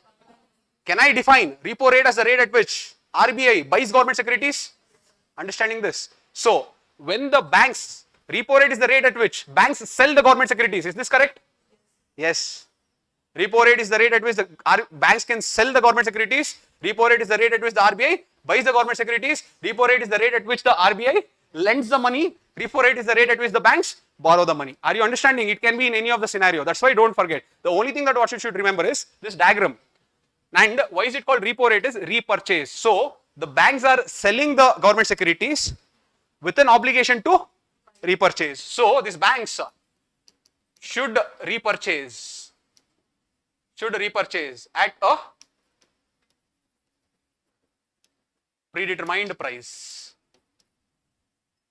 I hope you are understanding this. Okay? At a predetermined date. Even the predetermined date. It is usually short-term borrowing. Repo rate is short-term, not long-term. It is a short-term borrowing. Okay? So, they will decide the price and the date first only, and then they will give the securities, they will take, and then they will take it back. So, this is what is repo rate. Opposite of this is what is called as, very good. Okay, so reverse repo rate is if this is RBI and if this is banks. Okay, now the banks will park the fund in the RBI. That is, what can I say? The bank is lending to the RBI, and when the bank is lending, government securities is going like this. I hope you are understanding this. Okay, so one definition that you will always see is reverse repo rate is the rate at which the banks will park the funds with the RBI. It can also be reverse repo rate is the rate at which the RBI will sell the government securities. That is also correct only. Don't get confused. But here the obligation is on obligation of repurchase is with the RBI. That is why it's called reverse repo rate. Now tell me, which will always be higher, repo rate or reverse repo rate? You are understanding this? Always reverse repo rate will be lesser, repo rate will be higher. Why? Very good. If I keep the reverse repo rate high, banks will not give it to the end user. It will keep giving it to me. When it keeps giving it to me, if it does not give it to the end user, money multiplier will not happen. If money multiplier will not happen, money supply is not there in the economy. Understanding this? That is why banks will not encourage reverse repo rate. It will always keep it lower. So, banks will always control the money supply with the help of what? Repo rate. Now tell me, when the repo rate increases, will the credit availability to the public increase or decrease? Credit availability increases or decreases? Everyone is clear? Bank will increase the repo rate. When it increases, it will reduce the credit availability. It is done in order to inject money or absorb money. Absorbing money is done during times of high inflation or low inflation. I hope everyone understood. Next, repo rate is reduced. That means it increases the credit availability. If it increases the credit availability, it is injecting money or absorbing money. If it injects money, it is injecting money in times of high inflation or low inflation. Everyone understood? The same logic will follow for yes or no. If the government increases the CRR, money multiplier will increase or decrease? When money multiplier decreases, then you absorb the money or you inject the money. That is done in times of, I hope you are understanding this. So, CRR will decrease. When CRR decreases, the money multiplier will increase. When money multiplier increases, you are injecting the money. If you are injecting the money, you are helping fight the low inflation. Everyone understood this? Write this correlation now. Okay? Let's write this correlation first. When a repo rate is increased, you write the entire thing. I'll just tell you in one sentence, but write in your own words. When repo rate is increased, I'll just tell you in one line. Credit availability decreases. Credit availability decreases. Put an hyphen.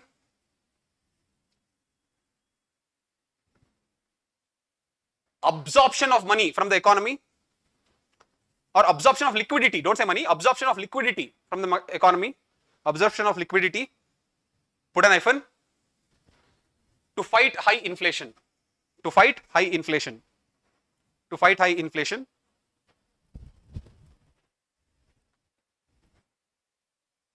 write the opposite when the repo rate is reduced. When the repo rate is reduced,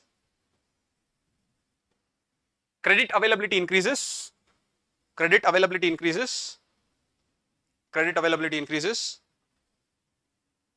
which in turn injects liquidity, which in turn injects liquidity and helps fight, injects liquidity and helps fight low inflation or deflation. I'll tell you what is low inflation, deflation, all these things in inflation, don't worry. It helps fight low inflation or deflation. Okay. What is disinflation also I'll tell later. Okay, but you understood this. You at least know what is inflation and deflation. Persistent rise in the price levels is inflation, persistent decrease in the price level is deflation. Keep this much in mind. So, broader tools are these only. Basically, the government, I'm sorry, not the government, the RBI will play around with this.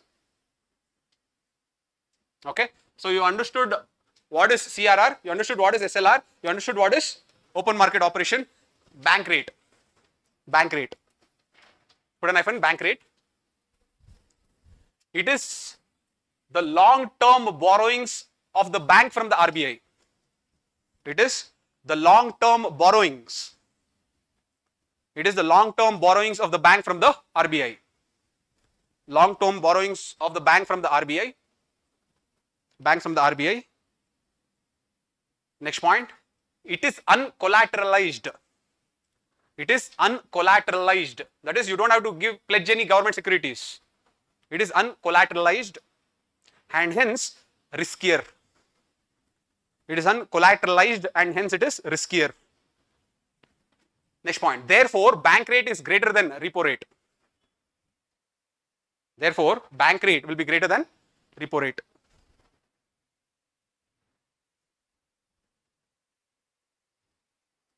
Okay, so you understood what is bank rate, but this is mainly for long-term lending. This is not for short-term lending at all. Next, marginal standing facility. Marginal standing facility. It is the last option for the banks to borrow short-term. It is the last option. It is the last option for the banks to borrow. Last option for the banks to borrow in short-term. Last option for the banks to borrow in short term. Next point, it is taken after all other short term borrowing measures are exhausted. It is taken after all the other short term borrowing measures are exhausted. Short term borrowing measures are exhausted, such as repo, call money market. Remember what is call money market? I'll come back to that in money market. So these are other two measures where banks can borrow. One is call money market. This is overnight borrowing. Other is repo rate. That is also short term borrowing. If you have exhausted this and still need more for short term, then you have to go with MSF. Okay, marginal standing facility. That is why it's a penal rate. You have to pay more. Why? Because you're asking more even after giving you so much of options. That is why MSF is always a penal rate. Okay, I'll tell you. It is taken after all the other short-term borrowing measures are exhausted, such as repo rate and call money market. Such as repo rate and call money market. Keep drinking water, don't get dehydrated. You have to sit for long hours. Okay. Such as repo rate and call money market. Next point. The limit is 1% off. The limit is 1% of net demand and time deposits of the bank. That is the limit. 1% of net demand and time deposits of the bank. Demand and time deposits of the bank.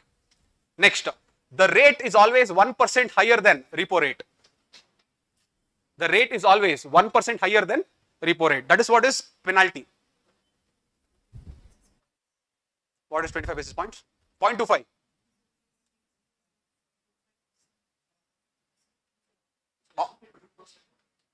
One second, what is your doubt?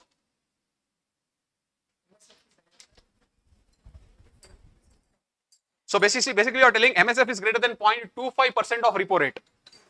Is this correct?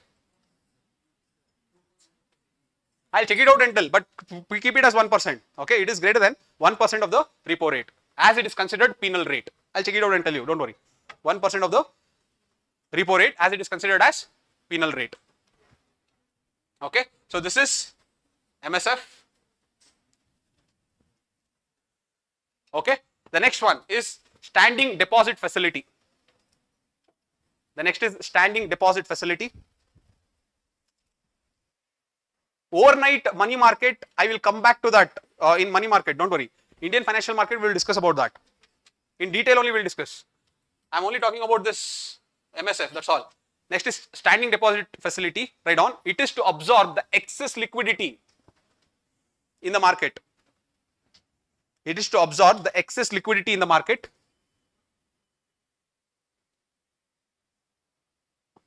Absorb excess liquidity in the market. The banks park the funds without any collateral. The banks park the funds. This is the difference between reverse repo rate and standing deposit facility. Okay. The banks park the funds with the RBI without any collateral. Banks park the fund without any collateral.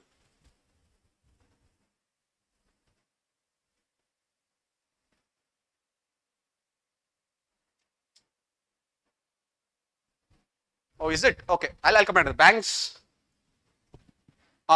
Banks will park the funds without any collateral with the without any collateral with the RBI. It was introduced from 2022. It was introduced from 2022 as an alternative to reverse repo rate. It was introduced in 2022 as an alternative to reverse repo rate.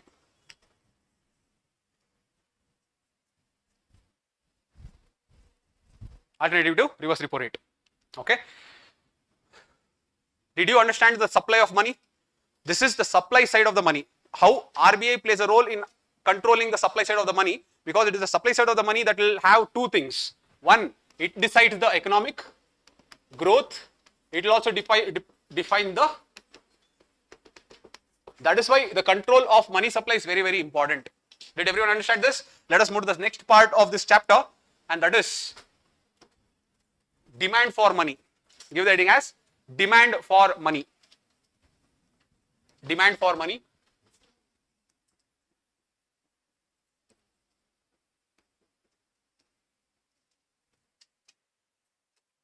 Okay, right on. The total money held by the public. The total money held by the public. The total money held by the public in cash. The total money held by the public in cash decides the demand for money. Decides the demand for money. Second point, it is the money held in cash by the public. It is the money held in cash by the public. Money held in cash by the public at that period of time. At that period of time. At that period of time. Okay, because we are using at, it is a stock concept. In bracket you can say, hence it is a stock concept. It is a stock concept at that period of time. Next. Demand for money, you can write like this. Demand for money, you need not always tell the entire thing. Demand for money is equal to transactional demand plus speculative demand. Demand for money is equal to transactional demand plus speculative demand. Transactional demand plus speculative demand. Okay.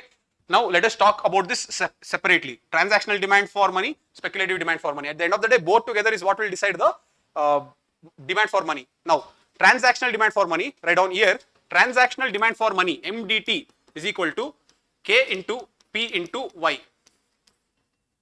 MDT is equal to, that is transactional demand for money, this is. Transactional demand for money is equal to K into P into Y. K into P into Y. K into P into Y.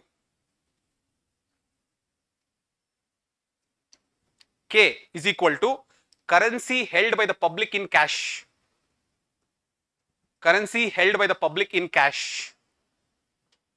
Currency held by the public in cash. P is equal to price levels in the economy. P is equal to price levels in the economy. P is equal to price levels in the economy. Y is equal to income levels. Y is equal to income levels. So at the end of the day, the cash held by the public, the price of the economy and the income levels, when you multiply all the three, that is when you get the transactional demand for money. Okay. Now, transactional demand for money, okay, into velocity of money is equal to total transactions. There only under this, write down this equation. Total transactions is equal to transactional demand for money into velocity of money. Transactional demand for money into velocity of money. Okay. There only I am using a term, technical term, so let me define this term. Write down velocity of money is the number of times a rupee participates in the monetary transaction. Velocity of money is the number of times a rupee participates in the monetary transaction.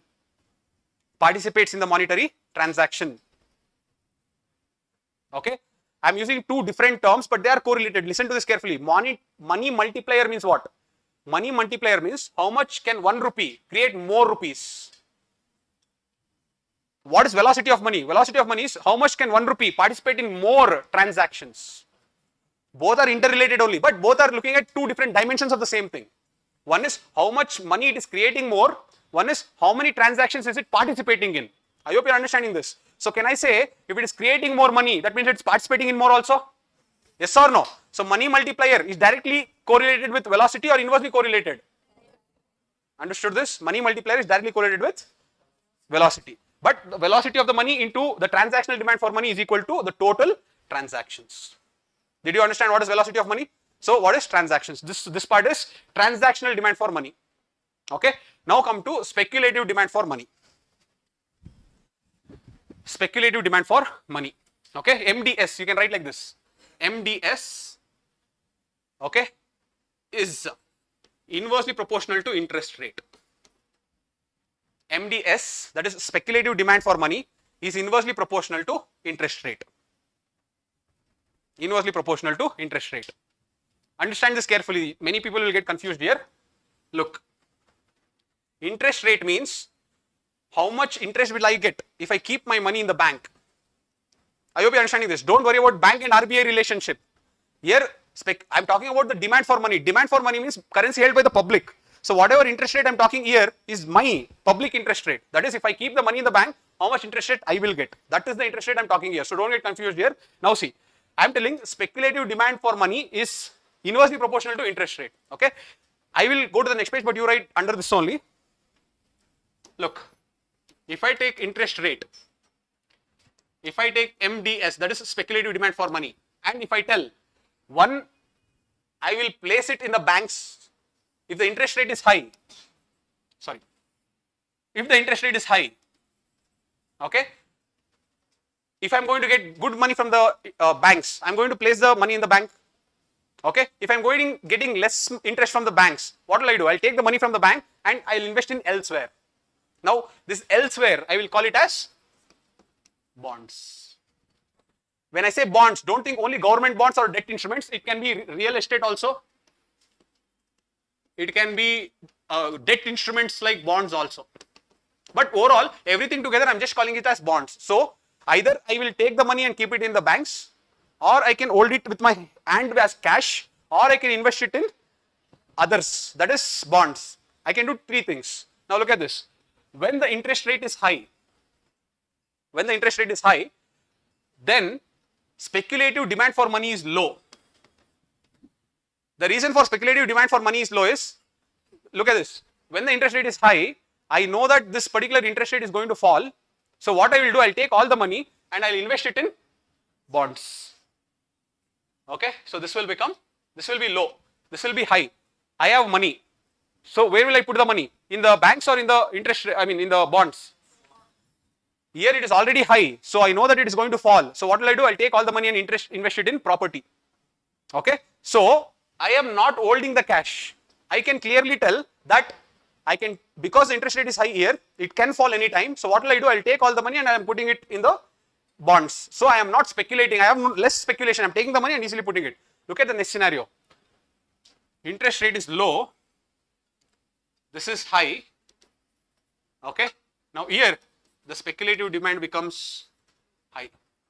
That is why I told interest rate is inversely proportional to,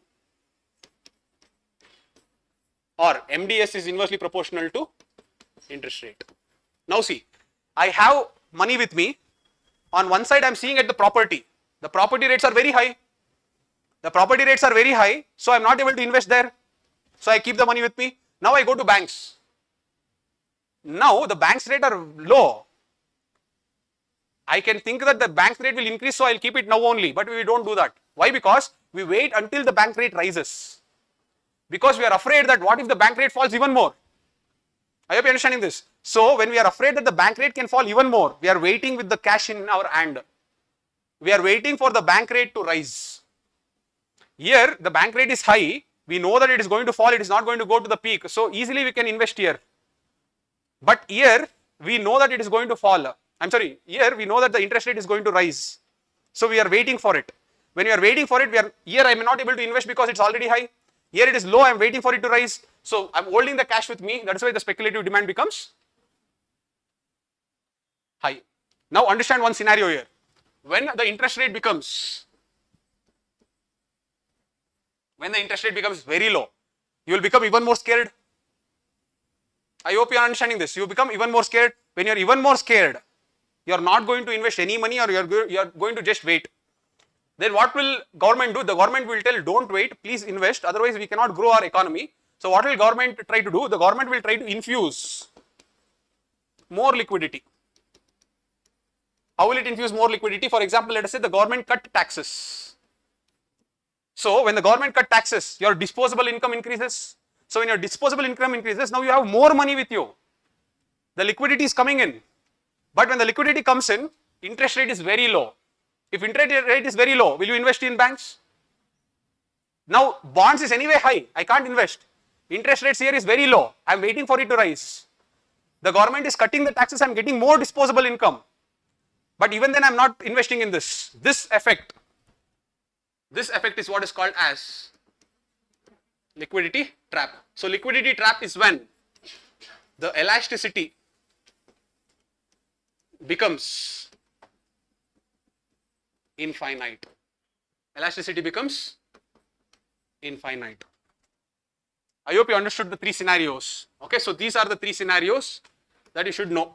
This is what is speculative demand for money. Speculative demand for money will always be high when the interest rates are low. Speculative demand for money will always be low when the interest rates are high. Not because they are going to put in the banks. Why the speculative demand will be low when the interest rates are high is because they can invest in bonds. Don't forget that. Okay. Speculation, they are always speculating. Oh, it is going up, it should fall. If it is going down, oh, it is going down, it will go up. You are always speculating. So don't forget that. When you are speculating, you will always think of putting it somewhere else. Okay. So in this scenario, you are not going to put here because you don't have option. Here you are speculating. So you are holding and speculating. Here at least you have put it somewhere. Here you are not putting it anywhere. I hope you understand. This is what is the speculative demand for money. And you understood what is liquidity trap. Liquidity trap is when elasticity becomes infinite. What elasticity? Liquidity. Irrespective of how much tax cut I do, you take all the money, you will never invest in the banks. That is the trap. The liquidity itself is the trap. How much ever liquidity I infuse in the economy, they are not going to invest in the banks. They are not going to put their deposits in the banks. This is the trap. So you understood what is the concept of liquidity trap. Okay, so write this table.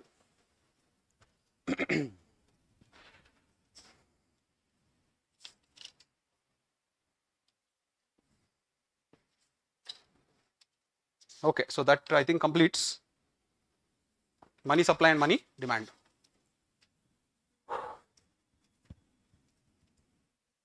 Did everyone understand this? Take 2 minutes, go through the entire money supply and demand.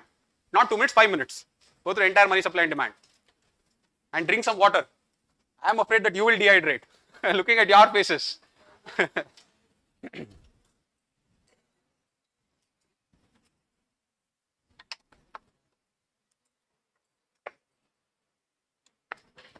So we have completed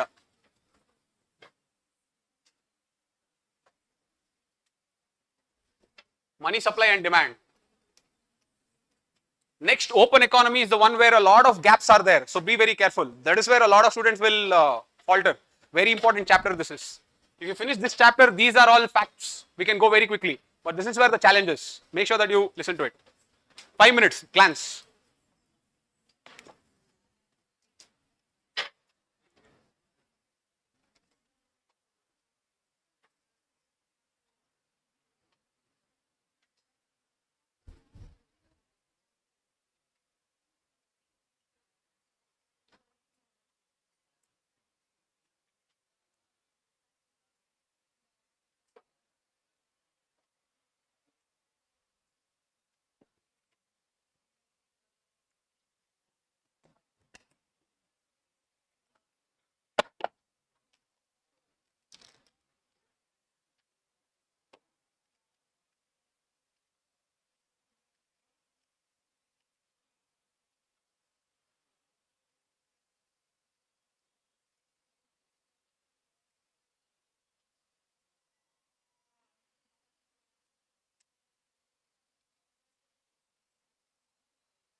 Last 2 minutes.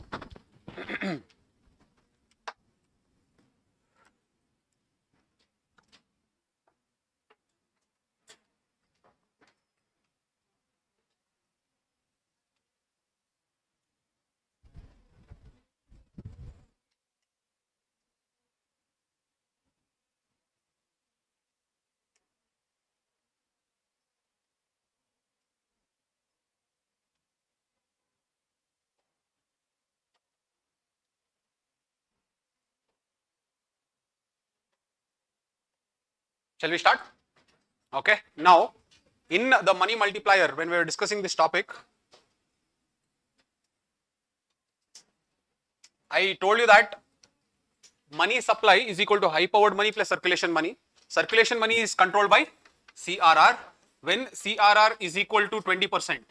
If CRR is equal to 20%, I told you that if the reserve money is 100 rupees, then the total circulation money will be created is circulation is 500.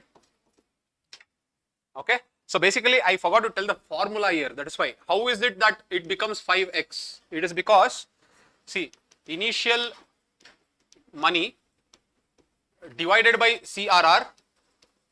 Okay. This is what is money created. Money created is initial money divided by CRR. So in money created is, let us say initial money is 100 rupees. CRR is 20%. 20 by 100 is 0.2. So that is, how much will it create? So the initial money was 100 rupees. That initial money went on to create 500 rupees. Okay. So who's deciding this 100 rupees to 500 rupees? That is CRR. I hope you understood this. So this I forgot to tell. I just showed the table. In the table, this is what they told in the table also, but I forgot to tell this particular formula. So I hope you understood this. Okay. Money created is equal to initial money divided by CRR. This initial money is nothing but reserve money. So reserve money divided by CRR is how much money that creates. This money created is what is called as money multiplier. And money multiplier is what will create circulation money. I forgot to tell that. So I hope this is clear. Okay. So let us go into the next very nice topic, that is open economy. This is what in many of the textbooks will give as external sector. In many textbooks they will give it as external sector.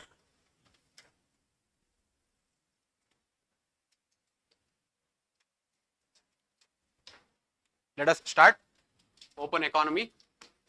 See, again the name only suggests the economy is open. Write down. The economy which is open for transaction. The economy which is open for transaction. Economy which is open for transaction. Open for transaction with the rest of the world. Open for transaction with the rest of the world is known as open economy. An economy that is open for transaction with the rest of the world is known as open economy. Is known as open economy. Next, open economy is determined by three factors. Open economy is determined by three factors. Output market, labor market, financial market. Output market, labor market, financial market. It is determined by three factors: output market, labor market, and financial market. Okay. Output market, put an hyphen and write. The movement of goods and services across the borders. The movement of goods and services. The movement of goods and services across the borders. That is what is output market. Labor market. The movement of goods and services across the border is output market. Next, movement of workers across the borders. Movement of workers across the borders is labor market. Movement of workers across the borders is labor market. Third one is convertibility of the currency. Convertibility of the currency is financial market. Convertibility of the currency is financial market. We will discuss what is this convertibility in a minute. Okay, convertibility of the currency is financial market. So at the end of the day, when or how do I decide an economy is open economy with these three determinants? How easy is it for the goods and services to move? How easy is it for the workers to move? And how easy is it for us to convert the currency?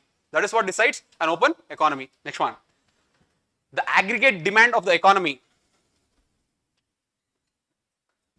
The aggregate demand of the economy. Aggregate demand of the economy is the total spending of the economy. The aggregate demand of the economy is, very important line this is, the aggregate demand of the economy is the total spending of the economy. Total spending of the economy. Therefore, the aggregate demand is equal to total spending or expenditure. Aggregate demand is equal to total spending or expenditure is equal to total spending or expenditure is equal to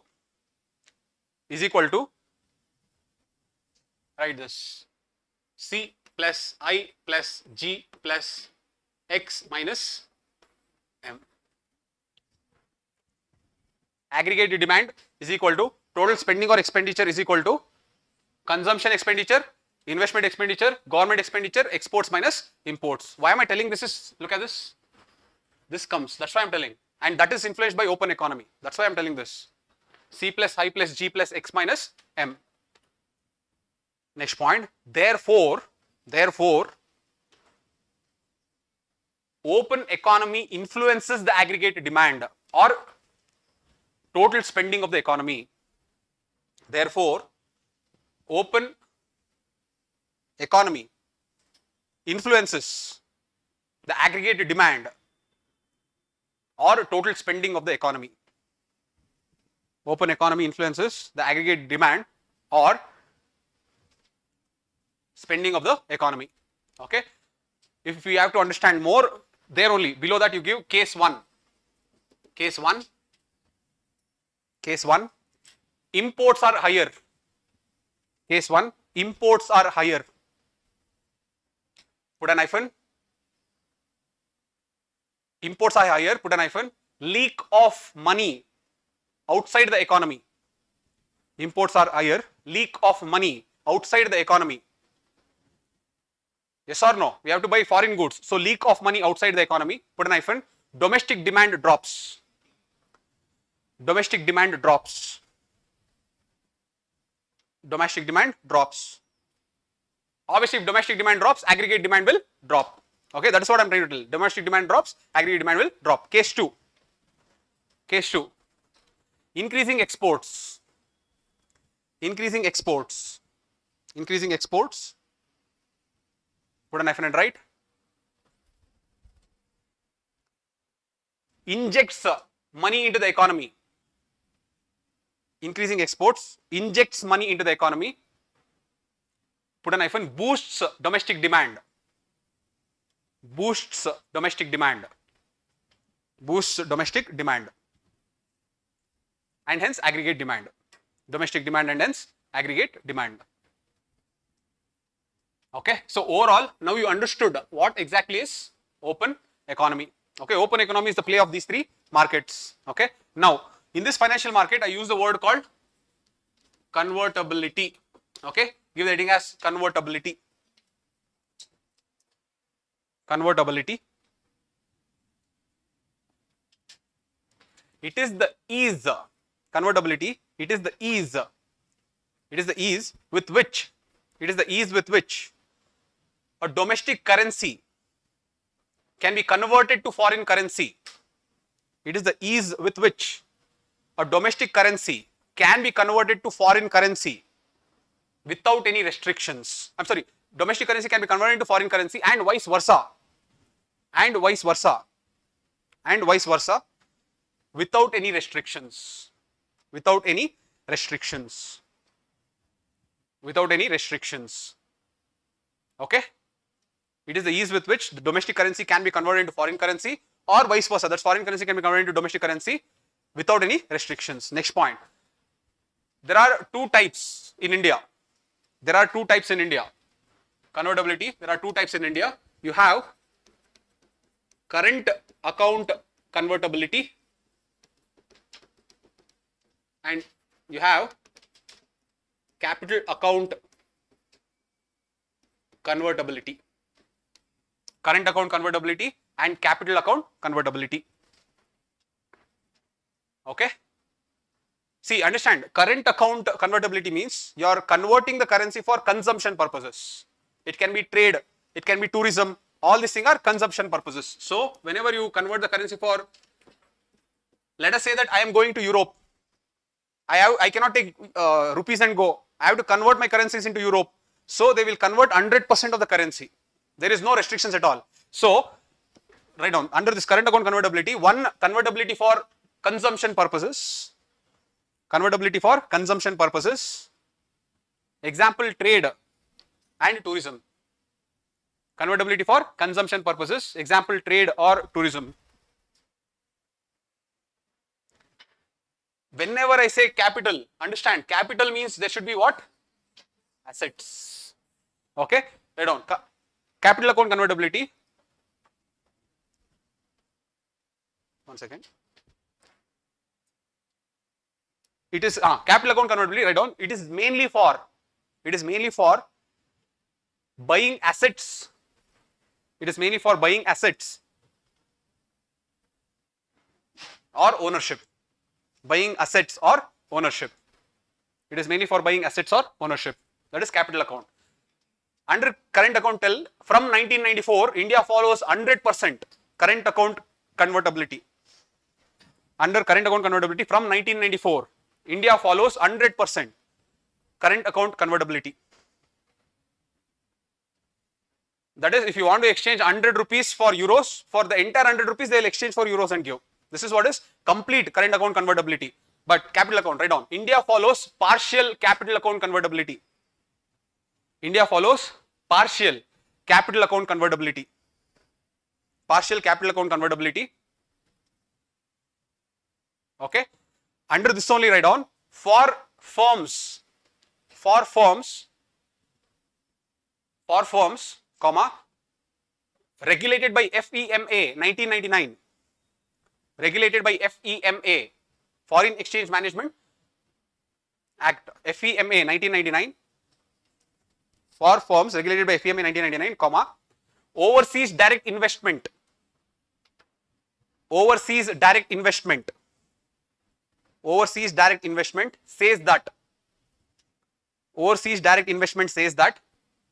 a company can invest up to, 400% of its net worth.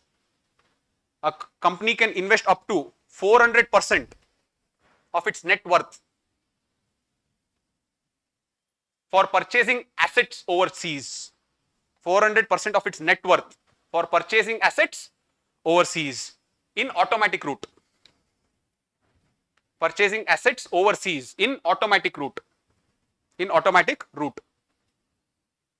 If they want to use more money to purchase something, they have to get the permission of the government. But if they want to do just automatic route, they can use up to 400% of the company's net worth. So that is what is overseas direct investment. That is why we follow partial capital convertibility. We don't allow everything. If you let us say that they want to invest the entire company's net worth only into 5 times, 10 times, 11 times if they invest, then the capital outflow will be more. That will create instability in India. That's why India will not allow full capital account convertibility. Okay. Next, this is for firms. Next, write down. For individuals, under capital account convertibility only, write for individuals. For individuals, comma, the restrictions are regulated by, liberalized remittances scheme. The restrictions are regulated by liberalized remittances scheme. Liberalized remittances scheme, according to which liberalized remittances scheme, according to which any individual including a minor,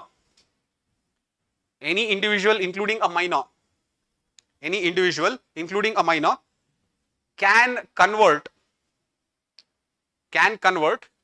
currency for capital purposes,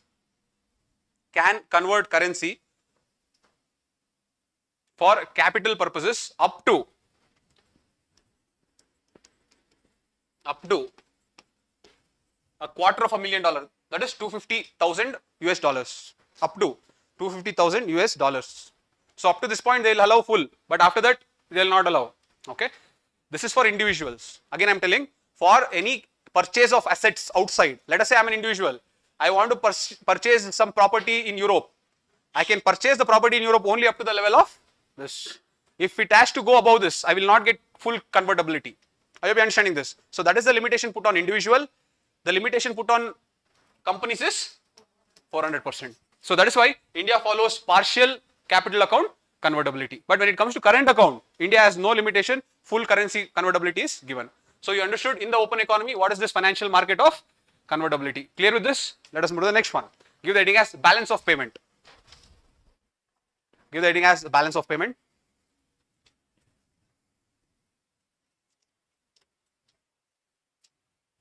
Write down. It is the systematic recording of, or it is a systematic record of,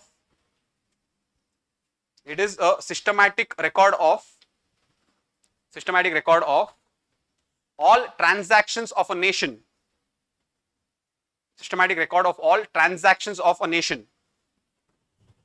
All transactions of a nation with the rest of the world. With the rest of the world. Systematic record of all transactions of a nation with the rest of the world. Next point. It is a report card. It is a report card. It is a report card of a nation's economic transactions with the world. Report card of a nation's economic transactions with the world. A nation's economic transactions with the world. A nation's economic transactions with the world. Okay. Now look at this. If you have balance of payment, I can divide the balance of payment into current account and then I can divide it into capital account. Okay. Current account means what? Current account is mainly, it is to do with consumption purpose, or let us say, instead of telling consumption, I'll tell it in like this. Current account is mainly to do with spending or revenue. Current account is mainly to do with spending or revenue, whereas capital account is mainly to do with assets and liabilities. Capital account is mainly to do with assets and liabilities. Okay. So this is current account and capital account. Now see, in current account, you have goods, you have services, then you have transfer payments. I told you, goods are tangible objects, services are intangible activities, transfer payments are unilateral payments for which no exchange is given. You don't have to exchange anything, it is a unilateral payment. Okay. So these three will come under current account, and in capital account you have FDI, you have FPI, you have external, very good, borrowings, and you have external assistance. External borrowing and external assistance. In both external borrowing and assistance, you have to pay back the interest.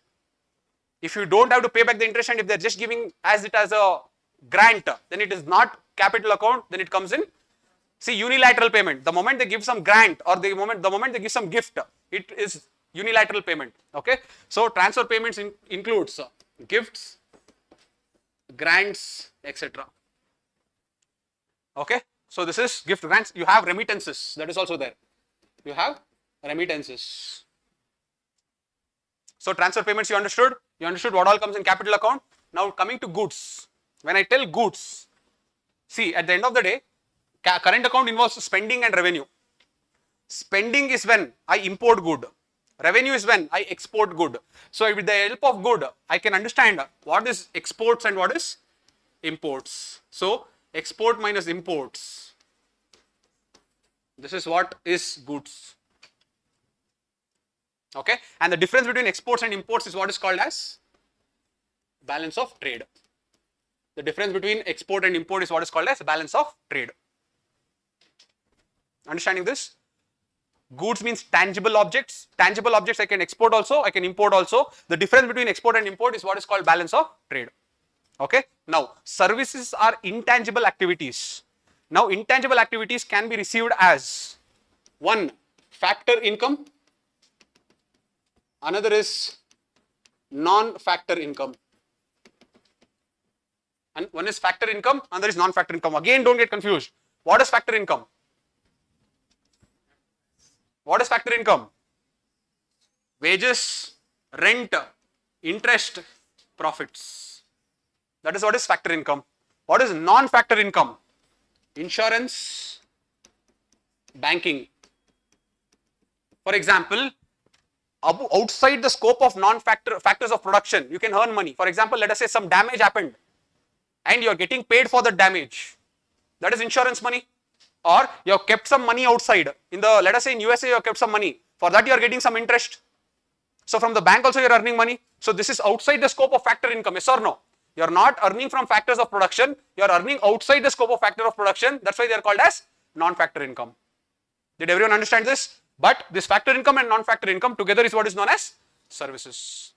Now, services are intangible activities. They cannot be seen. The money has gone, but what is the activity? That activity cannot be seen. Transfer payment also, the activity cannot be seen. That's why this together is what are called as invisibles. Services plus transfer payments together are what are called as invisibles. Okay. This is balance of payment. A systematic record of inflows and outflows. Okay. You can say that also. Systematic record of inflows and outflows.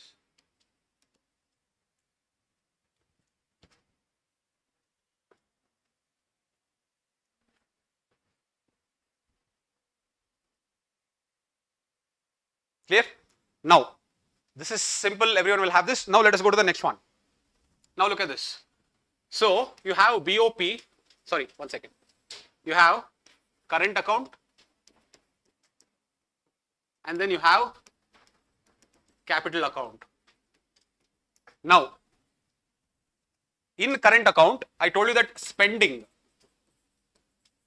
and revenue. This is what is current account. In capital account, it is nothing but inflow and outflow. Okay. Now, look at this.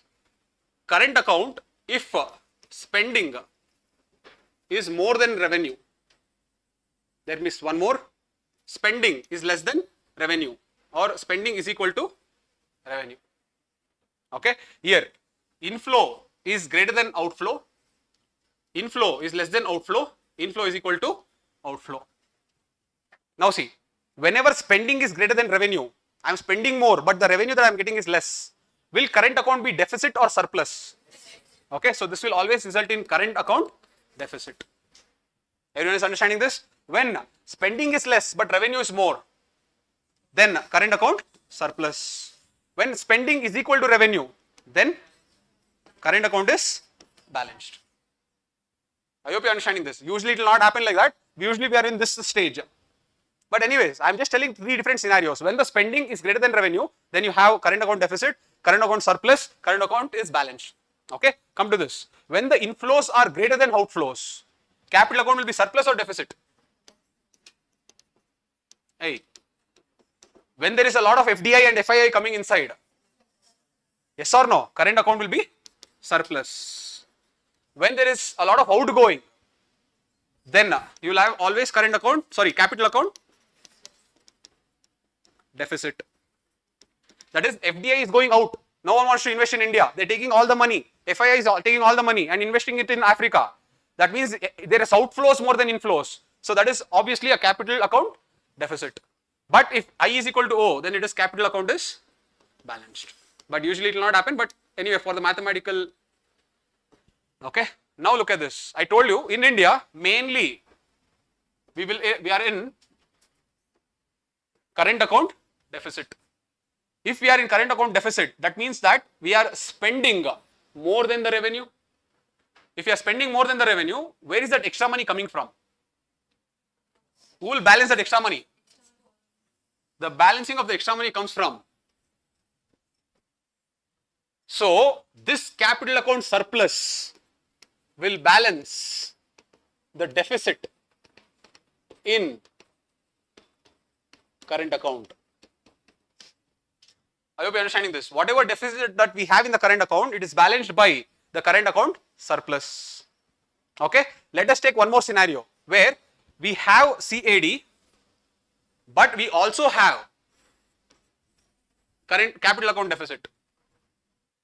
Current account is also deficit, capital account is also deficit, but we have to pay because the world is given us something. We have to pay it back. We cannot say we cannot pay, otherwise it will become a problem.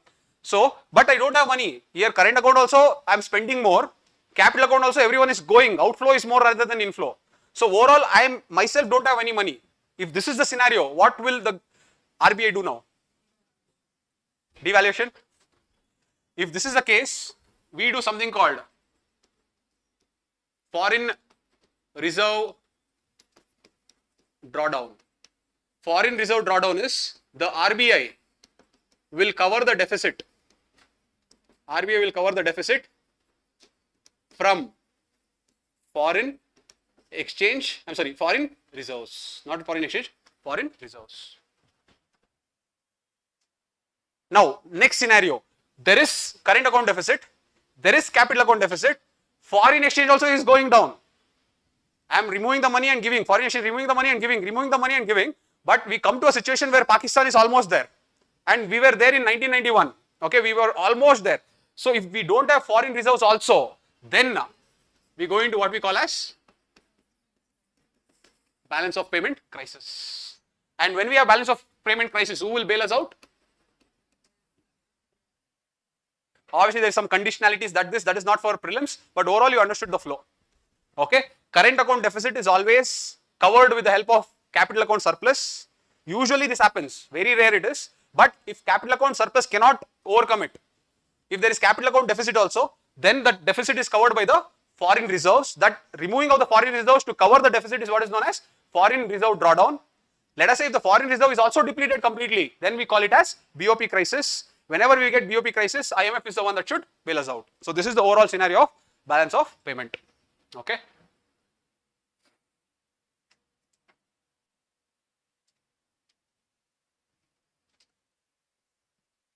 Okay.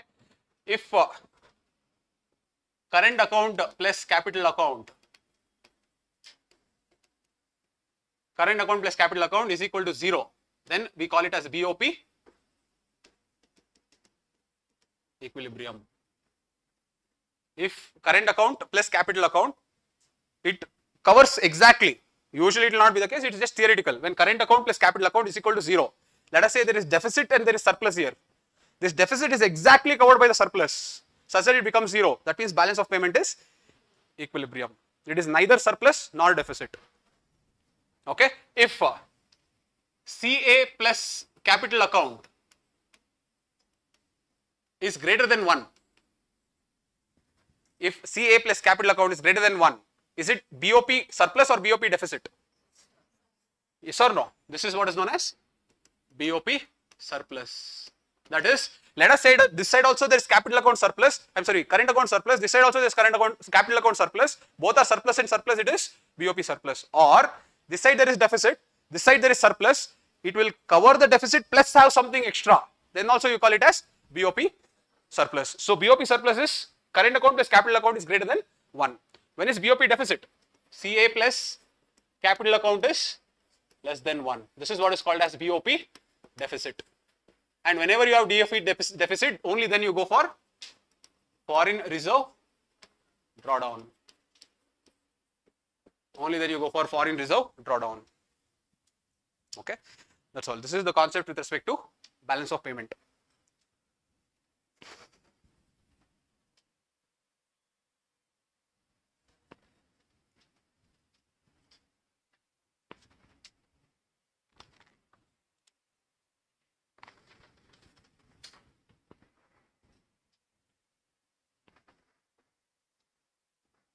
Okay, next point, write on. BOP transactions are of two types. BOP transactions are of two types. are of two types. BOP transactions are of two types. One, autonomous transactions.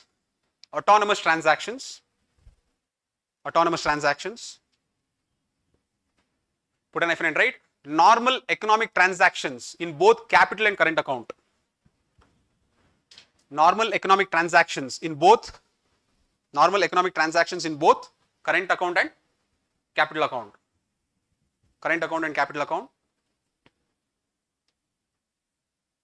Second, one is autonomous transactions, second is accommodating transactions. The third is accommodating transactions. Put an hyphen and write these are transactions done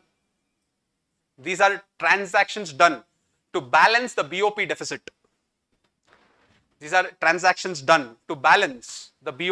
deficit. They are not normal. They are done only when we have BOP deficit. Transactions done to cover BOP deficit.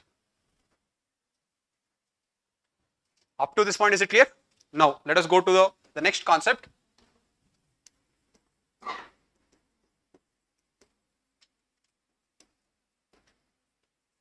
Write down foreign exchange market.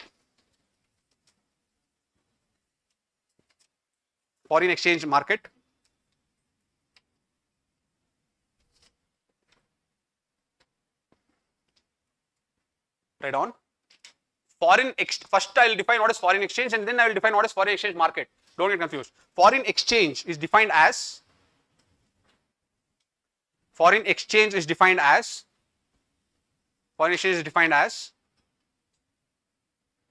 buying of one currency with a domestic currency.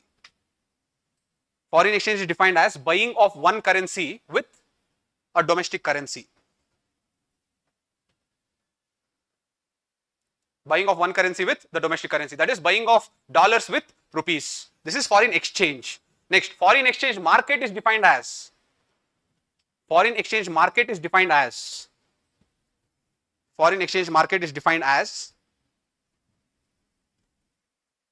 the rate at which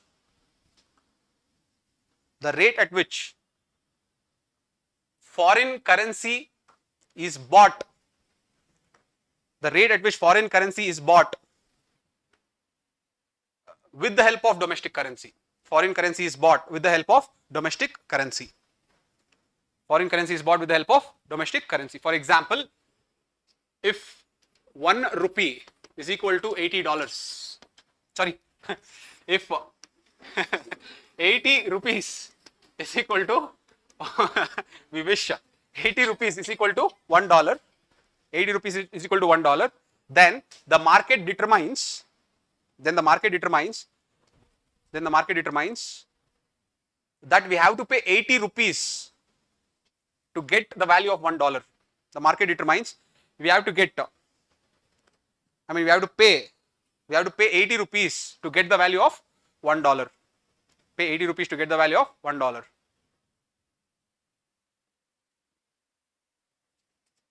Okay, now is the point where you should understand what is depreciation of currency and appreciation of currency. So listen to this very, very carefully. Then you can know this. This is where everyone will get confused. Now see, if there is I will write two words, demand for foreign currency, and then there is supply of foreign currency. Okay, now tell me, in which scenario, this is 1 and this is 2, in which scenario is Indians demanding dollars?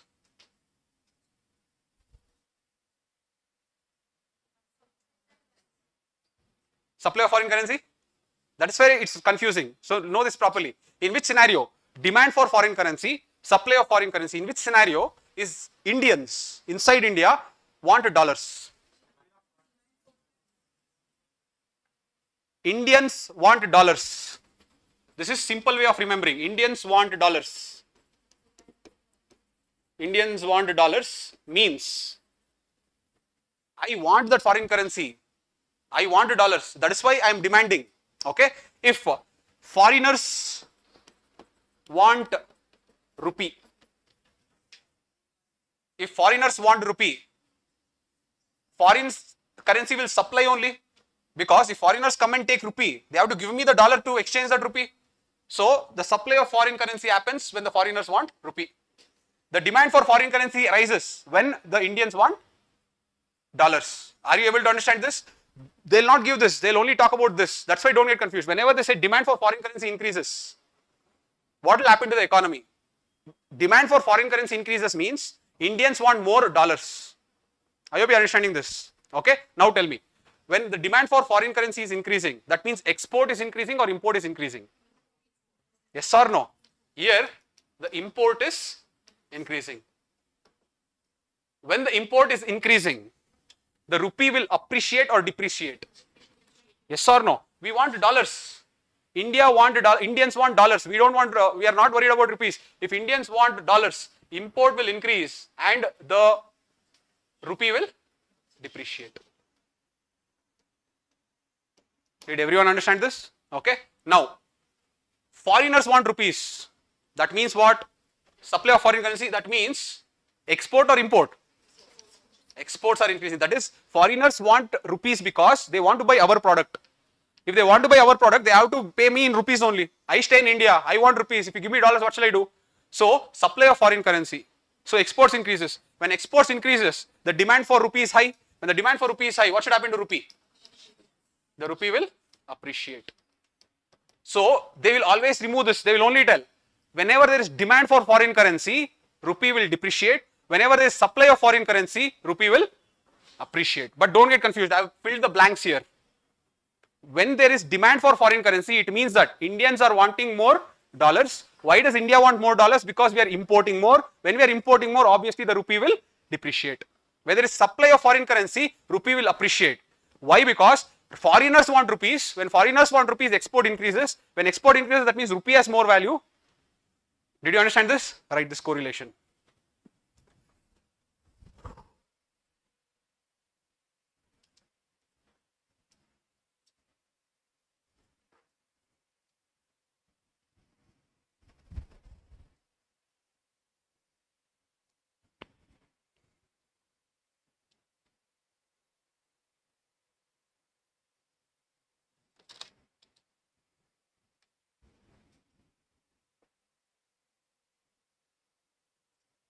Okay, everyone understood this? Why I told this is, when we go to the next one, you will get confused. Okay, that is why. If you know this, you will not get confused. So you learn what is foreign exchange, you learn what is foreign exchange market, and you also learn how this foreign exchange market works. Okay, write down now. There are 3 types of foreign exchange market. Now you will get confused, that's why. There are 3 types of foreign exchange market. 3 types of foreign exchange market. The first is free floating. The first is free floating. Free floating. Put a hyphen and write, what is free floating? It is unregulated. Okay, free floating is the exchange market is determined by supply and demand. Write down. The exchange market is determined by supply and demand. I'll remove this. Now let us see if we can answer. The exchange market is determined by supply and demand. Okay. Now, supply exceeds demand, rupee appreciates. Is this statement correct? Correct or wrong? Yes or no? Supply exceeds demand. This is all I am telling. That is why I told you should know what is this supply, what is the demand. Supply of foreign currency, demand for foreign currency. Demand for foreign currency means Indians want dollars. Supply supply of foreign currency means foreigners want rupees. Don't get confused. So, in a free floating foreign exchange market, whenever I say supply exceeds demand, that means there is more value for rupees or less value for rupees? More value for rupee means rupee should? This is correct. Next, supply is less than the demand. The rupee should? Write this to correlation. You wouldn't have understood this if you had not got that.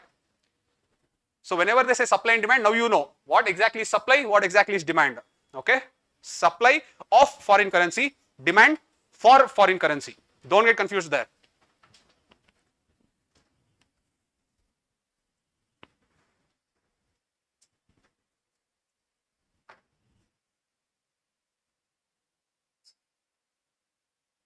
Clear with this? So you understood what is supply and demand. This is how foreign exchange market usually work. Second type, this is free floating. Second type is fixed foreign exchange market. Fixed foreign exchange market. Put an hyphen. The government determines the exchange rate. The government determines the exchange rate. The government determines the exchange rate. Okay. Again, there are two types. Government determines the exchange rate. That means it is the government that will fix. $1 is equal to 50 rupees. That's all.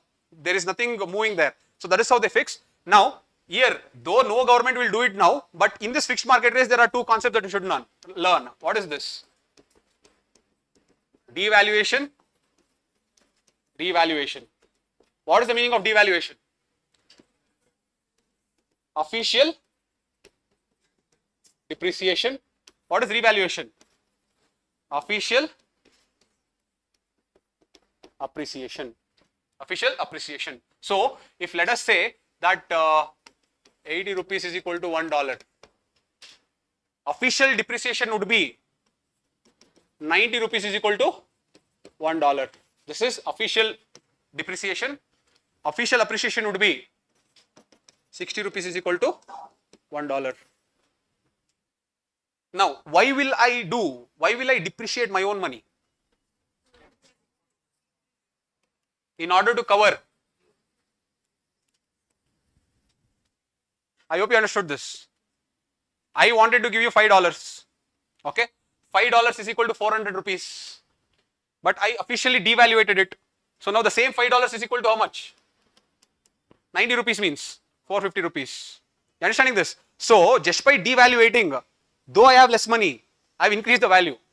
I hope you understanding. So this China does this too many times. That is why China is not reliable. They officially depreciate. Okay. When they depreciate, imports become costlier.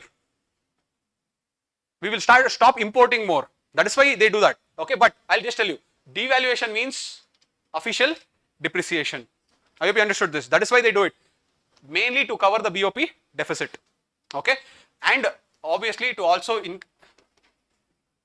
import becomes costlier. That is, if I want to buy a Chinese good, I was buying at 80 rupees. Now I have to buy at 90 rupees. I am making imports costlier. I hope you are understanding this. Okay. So that is what is devaluation. Why will I do revaluation? Why will I officially appreciate the economy? Sorry, appreciate the currency.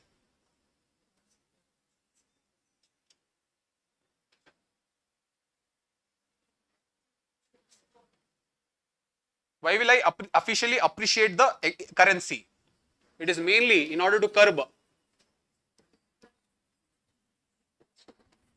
inflation. Okay, it is mainly to curb inflation. Okay, we'll discuss that. What is to curb inflation? So, you understood in a fixed market, devaluation as well as revaluation.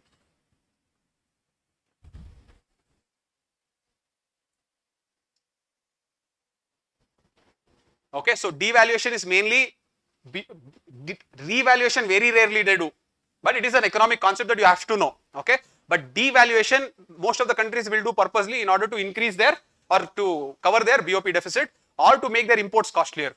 They don't want imports, they want exports more. So to bring their trade competitiveness, what they will do? They will officially depreciate the currency. I hope you understand this. One main thing is China. That is the one that does. No other country does it. China will do it regularly. That is why it is devaluation. So you learned what is devaluation. You also learned what is, okay, last, third type, dirty floating. Dirty floating. Dirty floating.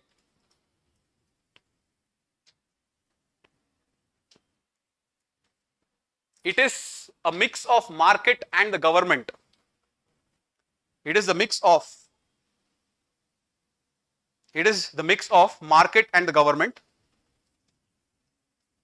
Market of the government. The market mostly regulates through demand and supply. The market mostly regulates through demand and supply, and the government intervenes only in volatile situations. And the government intervenes only in volatile situations. Volatile situations. volatile situations. Okay. In case of India, it is the RBI. In case of India, it is the RBI that handles such volatile situations. In case of India, it is the RBI. In case of India, it is the RBI that manages such volatile situations. Listen to this very, very carefully. How does RBI manage this volatile situation? Okay. Now, rupee is appreciating very fast.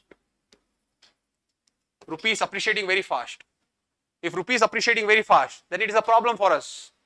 Okay. Then our products will start becoming less and less lucrative. Okay. So I have to arrest this appreciating. But tell me, if rupee is appreciating very fast, what does it mean? Is the supply more or the demand more? If rupee is appreciating very fast, the supply is more or the demand is more?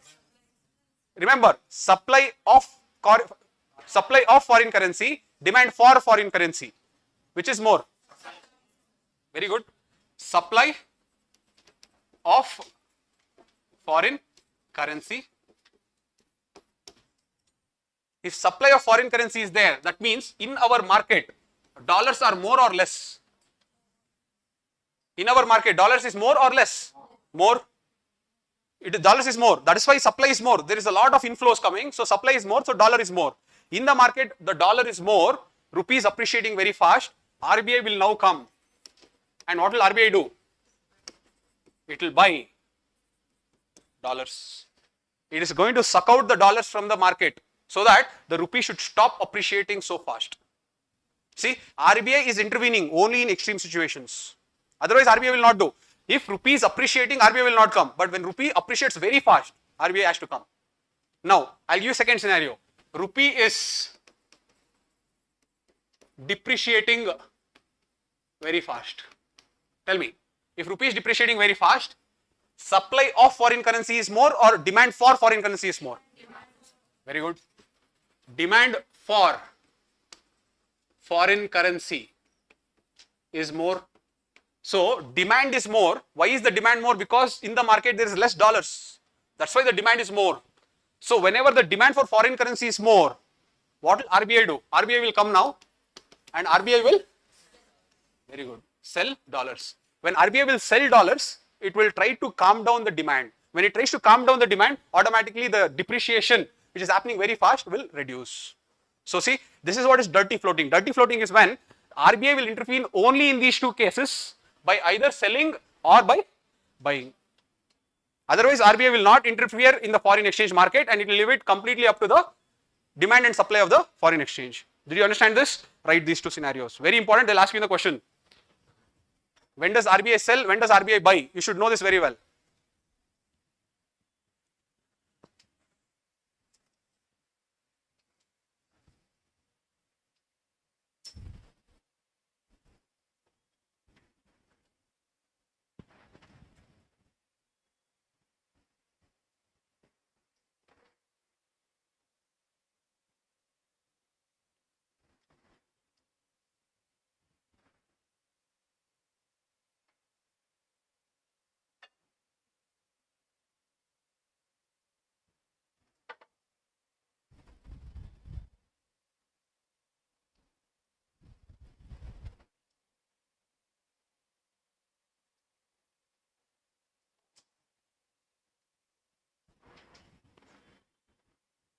Clear up to this point?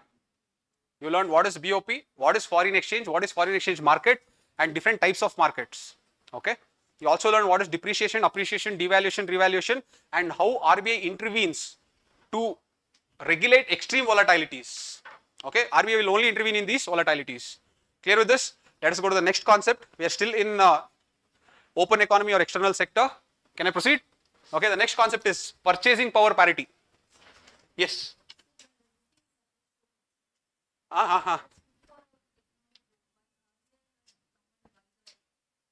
See, for example, let us say that it is 80 rupees is equal to $1. Now, suddenly the rupee dropped to 50. Okay, suddenly it has dropped to 50. I am a person who is producing, let us say, this pen. I was selling it to USA and getting 80 rupees. Suddenly I am only going to 50 rupees. I was spending 60 rupees on cost of production. In that 60 rupees, I was selling it to USA. I was getting 80 rupees for it. 20 rupees was my profit. Now suddenly when the rupee appreciated, it dropped to 50. Now I'm cost of production only 60 rupees. When I sell it to USA, I'm getting 50 rupees. What is the loss here? Are you understanding? The loss of 10 rupees. So if I allow rapid appreciation, it will hurt the people or the producers in our economy. I hope you are understanding this. The people or producers in our economy should not be hurt. If there is very high appreciation, then I will not get more. My profits are cut now. My profits are cut because rupee appreciated somewhere. I hope you are understanding this. That is why rupee should not be allowed to appreciate also very fast, depreciate also very fast. I hope you are understanding this. Okay? Alright. The next is purchasing power parity. Purchasing power parity. Again in the name. Economy is always in the name. The terms, if you understand the terms, you can never go wrong. Look at this. Parity means what? Equal. It is a price index that provides equal purchasing power for a given set of goods. I will define, don't worry. Given set of goods in two different currencies. Okay? Write down. What is purchasing power parity? Write down. It is an exchange rate. It is an exchange rate that equalizes. It is an exchange rate that equalizes the purchasing power. It is an exchange rate that equalizes the purchasing power. It is an exchange rate that equalizes the purchasing power for a given set of goods and services. That equalizes the purchasing power of the given set of goods and services in two different currencies. In two different currencies. In two different currencies. See, it is an exchange rate which equalizes the purchasing power of given set of goods and services in two different currencies. Now, let me say this given set of goods is clothes. Given set of goods is clothes. Now, let us say, to be more specific, let us say 10 shirts. 10 shirts is the clothes. Now, for this given set of shirts, how much is it in USA? Let us say that in USA, you have $1 to this 10 shirts. How much is it in India? No, let us say $5 here, and let us say in India it is 300 rupees. Okay? Or 300 rupees, no problem. 300 rupees will keep. It is easy to divide. That's what I saw. Okay. If the clothes to buy 10 shirts is 300 rupees in India and it is $5 in USA. Now this is what is the different rate. Now look at this. Purchasing power parity is the exchange rate at which the purchasing power is equalized. Okay, sorry. See, I've told you wrong. Once again, it is an exchange rate that equalizes the purchasing power of a given set of goods and services into a common currency, not two different currency, into a common currency. I'm really sorry. Into a common currency. Into a common currency. Into a common currency. Okay, I'll repeat again. It is an exchange rate which equalizes the purchasing power of the given set of goods and services into a common currency. Okay, into a common currency. Now I'll explain. See, clothes, you have 10 shirts. This 10 shirts in USA is $5. In this same 10 shirts in India is 300 rupees. Now these are two different purchasing power that is happening in two different countries. Now I have to bring this equation to common currency. If this is the clothes for which I have to pay $5 in USA, and if this is the clothes that I have to pay 300 rupees in India, then if 300 rupees and $5, this is the purchasing power, then how much is 1 rupee or how much is $1? 60 rupees. See, this equalizing of the purchasing power is what is known as purchasing power parity. Did everyone understand this? Everyone. See, I have taken two different prices in two different countries, and I have tried to bring it in such a way that I am trying to bring parity in the purchasing power, not parity in the currency. I am trying to bring parity in the purchasing power. So purchasing power for this set of goods and services in India will be 60 rupees. Purchasing power for this set of goods and services in USA will also be 60 rupees. I hope you understood this. So purchasing power parity is the exchange rate at which the exchange rate equalizes the purchasing power, okay, of given set of goods and services into a common currency. I hope you understood this. Now let us talk about the application of this. Let us say that purchasing power parity exchange rate, purchasing power parity of exchange rate is telling me that this is the clothes. This is the clothes. Purchasing power parity of exchange rate is telling me that 60 rupees is equal to $1. We also have something called market exchange rate. We also have something called market exchange rate. Market exchange rate tells that this is supply and demand. Remember, this is what we read, foreign exchange market exchange rate. This is based on supply and demand. This says 80 rupees is equal to $1. Market is telling 80 rupees per $1. That is based on supply and demand. But when I take the same clothes and when I sit and calculate, okay, in USA, if I go and buy the same clothes, it will cost me this much. In India, it will cost me this much. If I equate it to a common currency, it is coming to this much. But in the market, they are not asking this, they are asking this. So now tell me, when you take PPP is less than market exchange rate, that is purchasing power parity exchange rate is less than market exchange rate, rupee is overvalued or undervalued?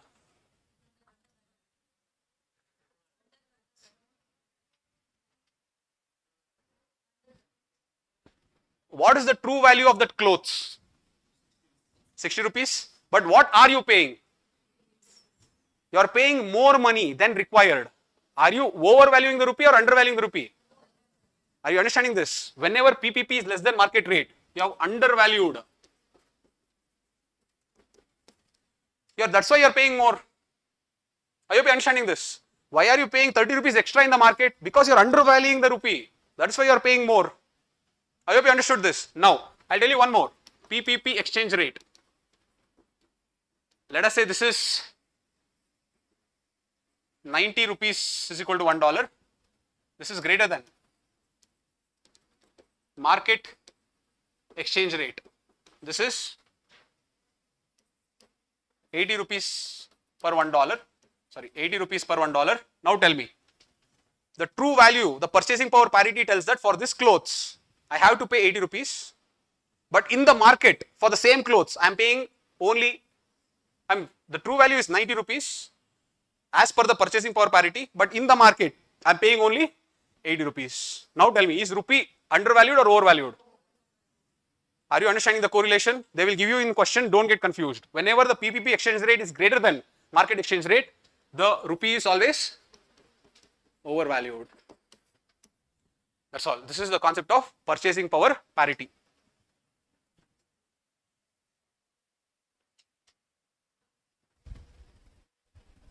Okay, that is why, see, GDP is measured in both. GDP is measured in market price also. GDP is measured in PPP terms also. Okay. Now, GDP is measured in PPP terms means, let us say we are 300 lakh crore. GDP 300 lakh crore, but I will take this. Let me take this scenario. Okay, easy to me. This is, let us say 50. Let us say $1 is equal to 50 rupees. I'll take this equation. Okay. So 300 lakh crore. If I have to convert into rupees, or if I have to convert into dollars, this 3 lakh crore will become $6 trillion. GDP in PPP terms is $6 million. If I take this, $1 is equal to 50 rupees. But in the market, this is not true. In the market, what is true? $1 is equal to 80 rupees. So if I take the GDP in market prices, I'll assume that the total value of the product of goods and services produced is 300 lakh crore. And if I convert it into dollars, that is, let us say, $80, this will come up to something called $3.75 trillion. So now tell me, GDP in PPP terms is more than GDP in market terms. GDP in PPP terms is more than I'm talking about GDP. I'm not talking about the PPP exchange rate. I'm just talking about the GDP in PPP terms is less than GDP in market terms. Yes or no? No. One is 6 trillion, another is 3.75 trillion. So, is our economy compared to PPP overvalued or undervalued?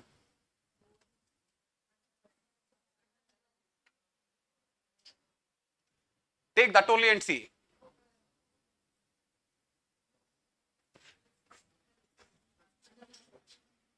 Overvalued or undervalued?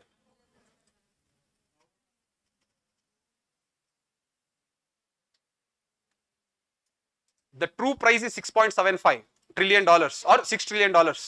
But in the market, our value is only $3.75 trillion. You think we are overvalued? Are you understanding this? So when we take GDP PPP terms and you say GDP market terms, our economy is undervalued. That is why, see, according to GDP in market prices, we are the 4th largest economy. If you take GDP and PPP prices, we are the 3rd largest economy already. I hope you are understanding this. So overall, you should understand that GDP and market prices always shows our economy undervalued compared to our GDP in PPP prices. Did everyone understand this? Overall, you understand what is PPP? Okay, PPP and market exchange rate. So overall, they'll play around like this. Understand that PPP gives you the true value. Market will give you the value on the basis of supply and demand. So you should always compare the true value with the supply and demand. If something is more than the true value, that it is undervalued. If something is less than the true value, then it is overvalued. This is something that you should keep in your mind. If you apply this concept, you'll get the answer. Everyone is clear with this? Any doubts or clear? Yes or no? Yes, all right, let us move to the next one. So this completes the purchasing power parity. Okay. Any doubts? We still have a long way to go. I will not stop the class anyways, but I hope you are understanding this. I hope you have the energy to carry forward. The other things are very easy. These are very tricky. Okay, here you have to understand the logic properly. If you understand the logic, you will get the answer. Otherwise, it becomes very difficult. Okay. So the last concept of open economy is nominal effective exchange rate. Write down nominal effective exchange rate. Nominal effective exchange rate.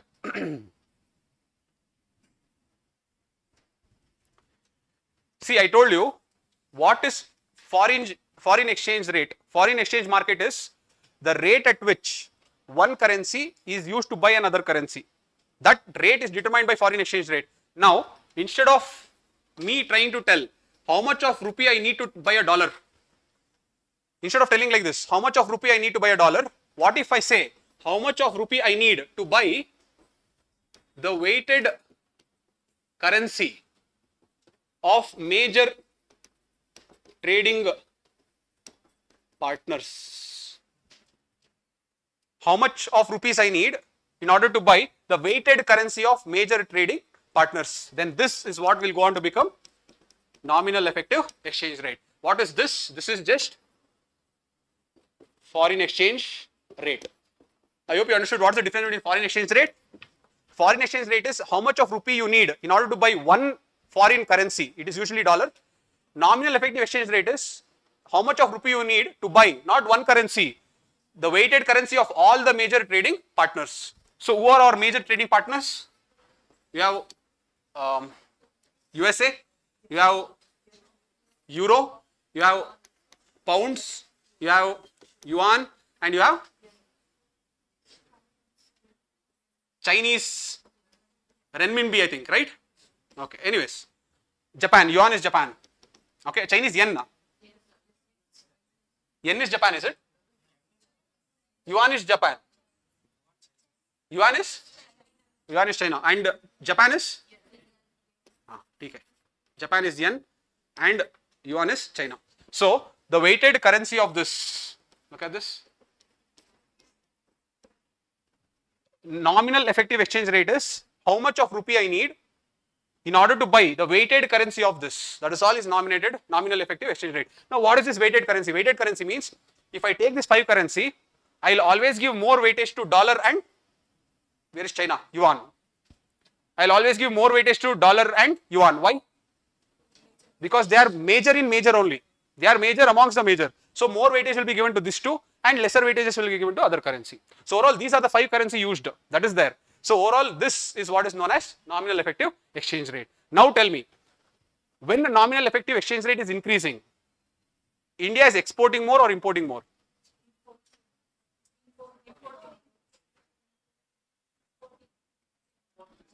When a nominal effective rate is increasing, imports are increasing or exports are increasing?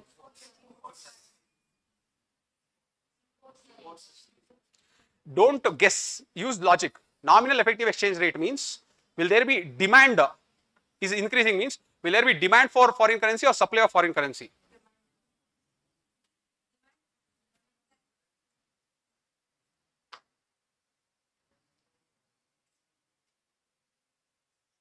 Okay, if you want to understand like that, all right. See, whenever I say near is increasing, it means, okay, I'll give you like this. Whenever I say near is increasing, it means rupee is appreciating with respect to weighted currency. Now tell me, supply of foreign currency or demand for foreign currency? Okay, so near is increasing means there is supply of foreign currency. Supply of foreign currency means trade competitiveness of India is increasing or decreasing? Trade competitiveness of India. Okay, trade competitiveness of India is increasing. Why? Because more, why do you think foreigners want rupees?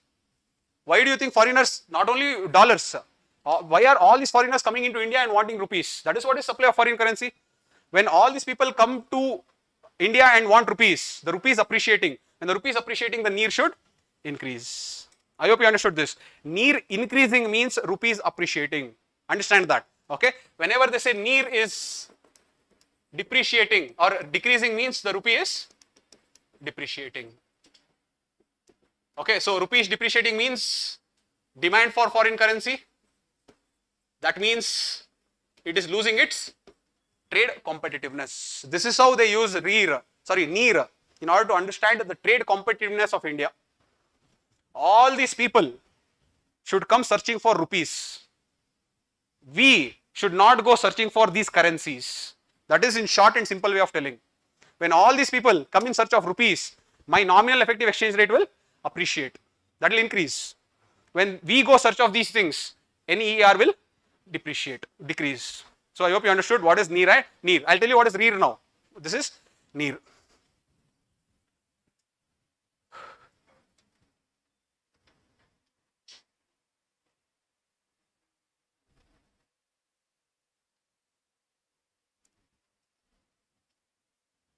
This was one of the most difficult chapter. If you have understood this, you have cracked economy.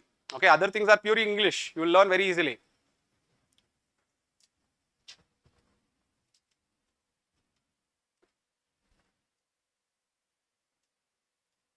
But they will not give you clues like this. Rear increasing means rupee is appreciating, then what? They will not tell you all these things. Okay, they will use only normal words. So don't think. You should know the logic. If rear is increasing means what? If rupee is appreciating means what? That logic you should know. Okay.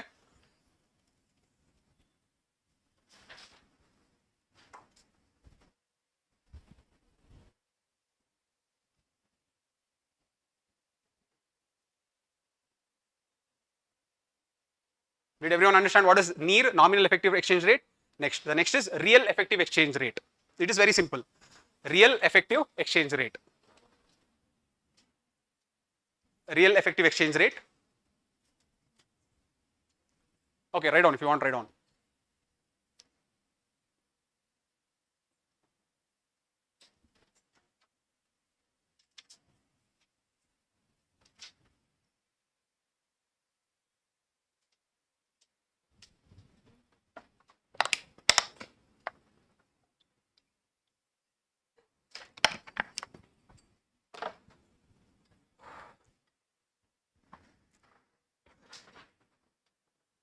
Shall we write? REER, real effective exchange rate. When NEER is adjusted for inflation, when NEER is adjusted for inflation,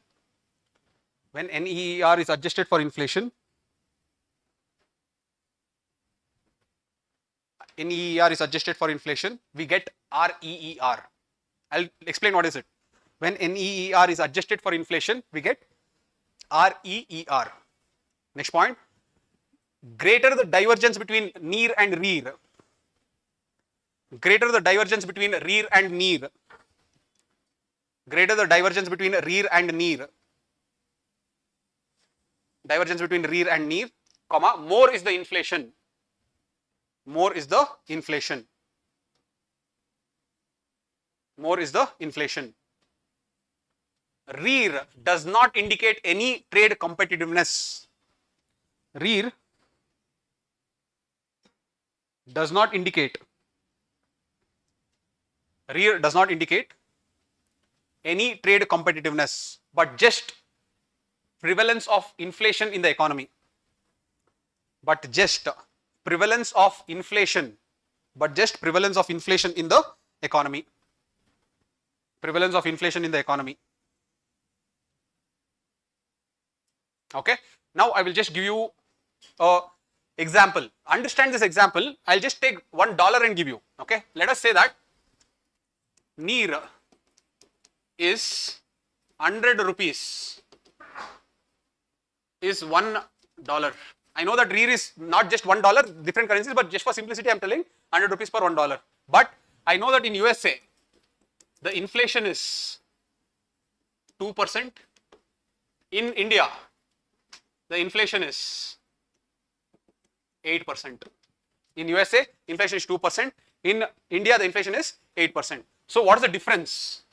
The difference is 6%. So if NEER is 100 rupees per $1, REER becomes 106 rupees per $1. Look at this. So at the end of the day, REER is adjusting NEER for inflation. That's all. It has nothing to do with trade competitiveness, and hence this is happening. It is on the basis of how much inflation it is there in India. So more the inflation, greater will be the divergence. Okay. Let us say if this is 2 and here also in India it is 2%, then what is the difference? Then what is REER? There is no divergence at all. REER and NEER are almost the same. That is why the greater the divergence between NEER and REER, the more is the inflation in India. Did you understand the logic of REER and NEER? REER has nothing to do with trade competitiveness. It has only to do with inflation. So this completes the most important topic, that is open economy. Okay. Take 5 minutes, just browse through the entire thing. We can start with the next one. Other things will finish very quickly, don't worry.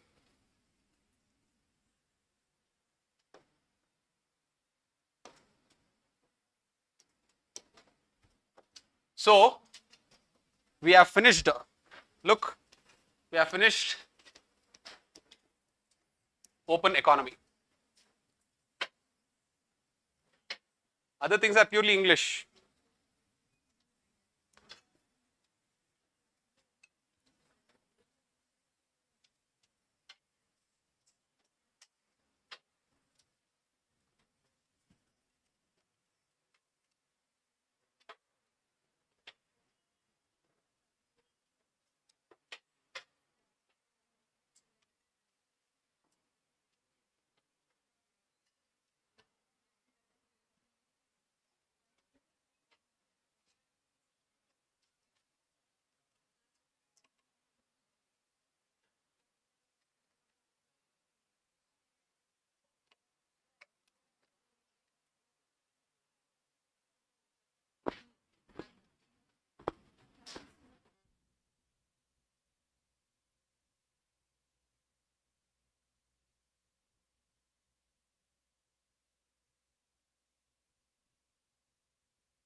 All right, guys, let us continue. The hard part is over. Indian financial market. Just understand what are these. English it is. Indian financial market. Give the heading as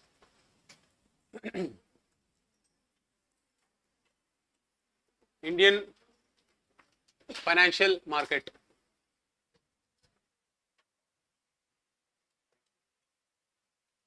Indian financial markets. Okay. Understand three terms here. Financial institutions. Financial institutions use financial instruments to participate in financial market. Financial institutions use financial instruments to participate. Financial institutions use financial instruments to participate in financial markets. Okay, what is a market? A market is where transaction happens. So how does the transaction happen? It is based on the financial instruments. Who will use those instruments? Financial institutions. So I as an individual cannot go and participate in financial market. I have to be a financial institution. Only then I can use the instruments to use the Indian financial market. Okay, so you understood what is Indian financial market. Now, head on. Indian financial market is mainly used. Indian financial market is mainly used for borrowings and investments. Indian financial markets is mainly used for borrowings and investments. Borrowings and investments. Next, write IFM. Next time don't write full form. Indian financial market can be divided into two types. Indian financial market can be divided into two types. It can be divided into two types. You have money market and then you have capital market. You have money market and then you have capital market. Okay, in bracket. Short term money market I am talking, in bracket. Short term borrowing for less than 1 year. Money market means short term borrowing for less than 1 year. All those things come in money market. Okay, come this side. Long term borrowing for more than 1 year is capital market. Long term borrowing for more than 1 year is capital market. Okay, now what are the instruments? See, these are the financial instruments. This is what I told you. Financial institutions use financial instruments to take part in the financial market. Okay, what are the financial instruments? The first, treasury bills. The second is cash management bill. These two are interrelated. That's why I'm writing one next to another. Third is certificate of deposit. Fourth is call money market. Again, these two are interrelated. That's why I'm writing it next to one another. Next is commercial papers. Sixth is commercial bills. Seventh is repo rate. Eighth is money market mutual fund. Money market mutual fund. Okay, so these are the instruments that are used for short term borrowing. Okay, these are instruments used for short term borrowing.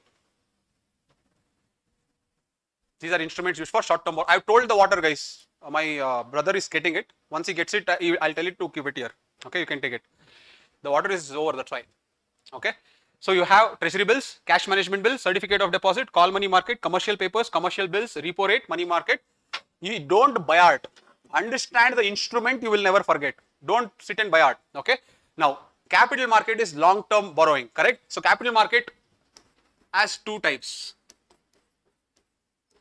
Traditional asset class, non-traditional asset class. Traditional asset class and non-traditional asset class. Traditional asset class and non-traditional asset class. Okay. What is traditional asset class? Traditional asset class means this is the convention. Most of the capital market works on only this. Look at this. You have equity and then you have debt. In debt you have two. You have bonds and then you have, very good, debentures. This is traditional asset class. Everyone will invest here only in capital market. Okay, equity and debt.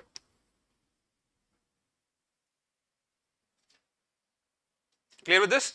Non-traditional asset class is what is called as alternative, very good, investment funds. Alternative investment funds, and this mainly is divided into category 1, category 2 and category 3.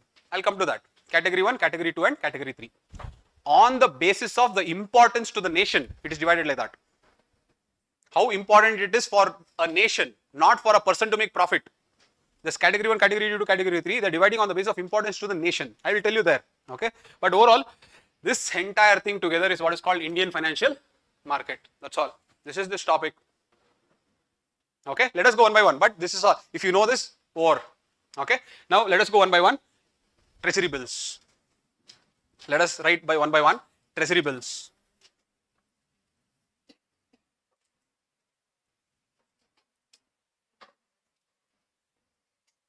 Treasury bills are used for short-term borrowing by the government. They are used for short-term borrowing by the government. Short-term borrowing by the government. That is first. They are zero coupon bonds. They are zero coupon bonds. Zero coupon bonds. Now, why do they call it coupon? Understand, coupon is nothing but interest. Okay. Before, when there was no computer, if you take a bond, that bond had a lot of small papers. Whenever I give you interest, they should tear that coupon, telling that I've given the interest, I've given the interest, so that is why they have come up with the same convention. Zero coupon means interest. Whenever I give you an interest, as a gesture that I've given you, they will tear that bond. One coupon. Second interest, second coupon. Like that, they should tear the coupon. That's why they call it coupon rate. So don't get confused. Coupon means interest. Okay. So it is zero coupon bonds, which means what? You don't get any interest. By taking the treasury bills, you don't get any interest. Then how do you make money? Next one, write down. They are issued at a discounted price. They are issued at a discounted price, but redeemed at face value. They are issued at discounted price. They are issued at discounted price, but redeemed at face value. Did you understand this? So let us say that the bond's value is rupees 100. I will purchase it at a discount of 950. That is, I'm going to give the government 950 rupees and I'll take the bond. Though the bond value is, 1000. Though the bond value is 1000 rupees, I am going to buy that bond at a discount. That is 950 rupees. But when I return the bond, that is when I redeem the bond, I will get back. So see, I have made 50 rupees. So I will buy the bond at discount price and I'll redeem it at face value. Face value is this. Did you understand the terms? Don't get confused. I am buying at a discount and redeeming it at the face value. So this is where I make money. I don't make money out of interest. Interest rate. This is treasury bills. Next, tenure. I'm still in treasury bills. Tenure. Tenure. Write three, one below the other. 91-day bill, 182-day bill, and 364-day bill. 91 day, that is one tenure I can give. Second is 182 days, and the third is 364 days. See, 1 year, it will not extend more than 1 year. 364 days. So this is treasury bill. Everyone understood this? Okay. Next, cash management bill. Cash management bill. Now tell me, what if the government wants to borrow, but it wants to borrow for less than 91 days? Treasury bills is creating a limitation, 91, 182 or 364. But I don't want 91 days, I want less than 91 days. So I needed some flexibility. Then comes this cash management bills. Write down. Cash management bills are also treasury bills. Cash management bills are also treasury bills that have maturity of less than 91 days. That have maturity of less than 91 days. that have maturity of less than 91 days. It provides flexibility for the government. It provides more flexibility, sorry. It provides more flexibility for the government.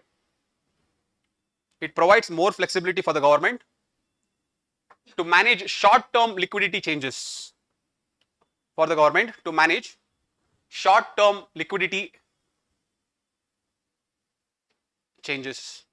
Short-term liquidity changes or stress. Short-term liquidity stress. Okay.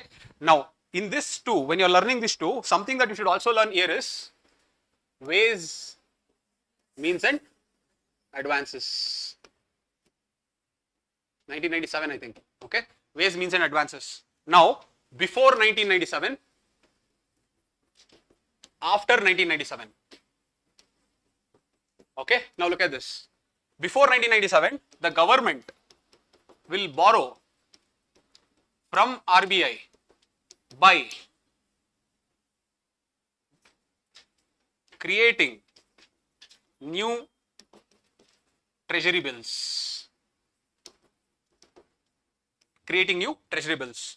I want money, I'll just create new treasury bill, I'll give it to RBI, give me money. So, what happens is when you keep doing this, you are monetizing the deficit with what? With treasury bill. If you are monetizing the deficit with treasury bill, do you think you will develop any market discipline? Whatever is the deficit, I will just print the treasury bill and give it to you, you give me the money. Look at this. So market discipline was not there at all. The government used to borrow whenever and how much ever it wants. So when the government borrows how much ever it wants, the government will spend how much ever it wants. When the government spends how much ever it wants, inflation rises in the economy. So this was bad. Okay, to curb this, monetizing of the deficit. Monetizing of the deficit is you are just creating money for the deficit only. You are not creating the money for any purpose, which is actually wrong for the economy. So after 1997, both RBI and the government will come and fix the advances or loans the government can borrow. Advances or loans that the government can borrow. Okay. This advances and loans that the governments can borrow. Okay. This limit is fixed. Limit is fixed by both RBI and the government. This is what is called normal WMA limit. This is normal WMA limit. Outside this, the RBI will allow some amount of overdraft WMA limit. Now, how much is normal that government allows or how much is overdraft, that is fixed by both government and RBI together only. Whatever they fix, that much only the government can take. It will not allow more. So, if it does not allow more here also, okay, if it does not allow treasury bills less than 91 days also, flexibility of the government to borrow is very, very less. That is why they brought this particular bill called cash management bill. So, cash management bill is a treasury bill, and this treasury bill is a short-term treasury bill of less than 91 days. Okay, but what's the difference? Treasury bill, this is also a type of treasury bill, but in ways, means and advances, there is nothing called treasury bill. This is uncollateralized. There is nothing that government gives. It is just advances given to the government, uncollateralized. That is why, because it is uncollateralized, there has to be a limit. Otherwise, government will keep taking how much ever it wants. So, I hope you understood this. So, this ways, means and advances, what was this? This was to bring fiscal discipline to the government. That's all. This is one story that you should know. This is the backdrop of how cash management bill has become very important. Okay.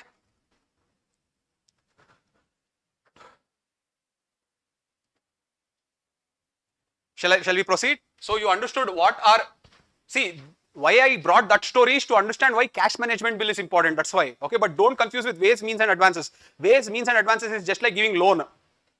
You are my friend, I'm giving you loan. That is all is ways, means and advances. Okay. So obviously I'm giving loan means you have to pay me interest. That you have to pay. Okay. It is not like I'm giving you loans for free. I'll give you the loan, you'll pay me the interest. But it's uncollateralized. You don't have to pledge anything. That is what it means. So we're done with this. Next, certificate of deposits. certificate of deposits. Borrowings done between financial institutions. Borrowings done between financial institutions. Financial institutions such as scheduled commercial banks, AIFI, All India Financial Institutions, small finance banks, SFBs, small finance banks, RRBs, regional rural banks. It is just that one bank borrowing from the other. Okay, it is not only interbank transfer. See, interbank transfer is this. There no other institution comes, just primary dealers and scheduled commercial banks. Only these two people come here. Certificate of deposits is much more broad. That is one difference. The second difference is call money market is even more shorter. Maximum overnight or 14 days. That is only it is allowed. So anything greater than that, you need to have certificate of deposits. So that's the difference. One difference is this is more broader. It includes SSBs also. I mean scheduled commercial banks also. All India Financial Institution also. It includes RRBs also, SFBs also. Okay. Next, write down certificate of deposits. Minimum is 7 days. I am SOD, certificate of deposit only. Minimum of 7 days and maximum of 1 year maturity. Minimum of 7 days and maximum of 1 year maturity. Minimum limit is 5 lakhs. Minimum limit is 5 lakhs. You cannot borrow less than that. Minimum limit is 5 lakhs. Did everyone understand what is certificate of deposit? Okay, now call money market. Call money market.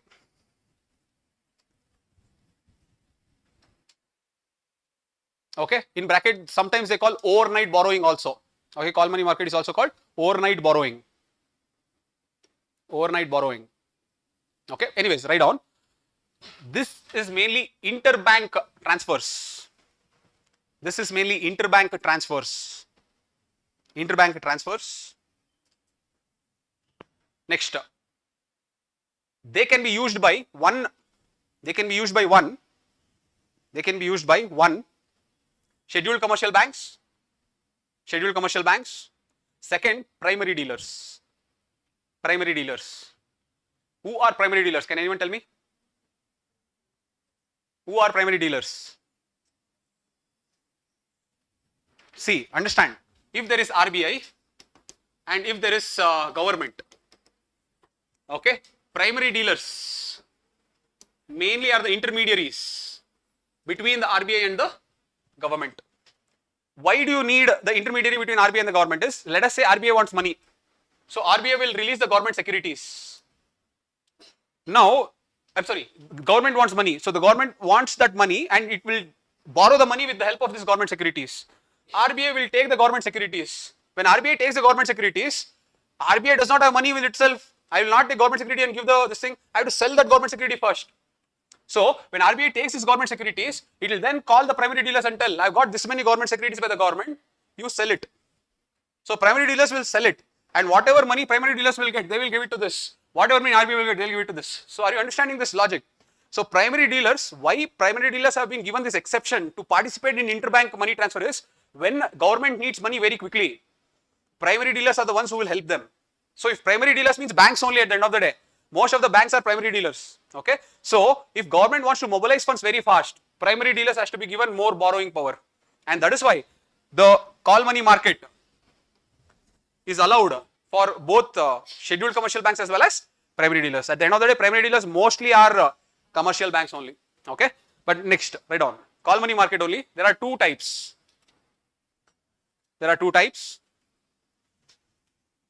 First one, overnight borrowing. That means 1 day.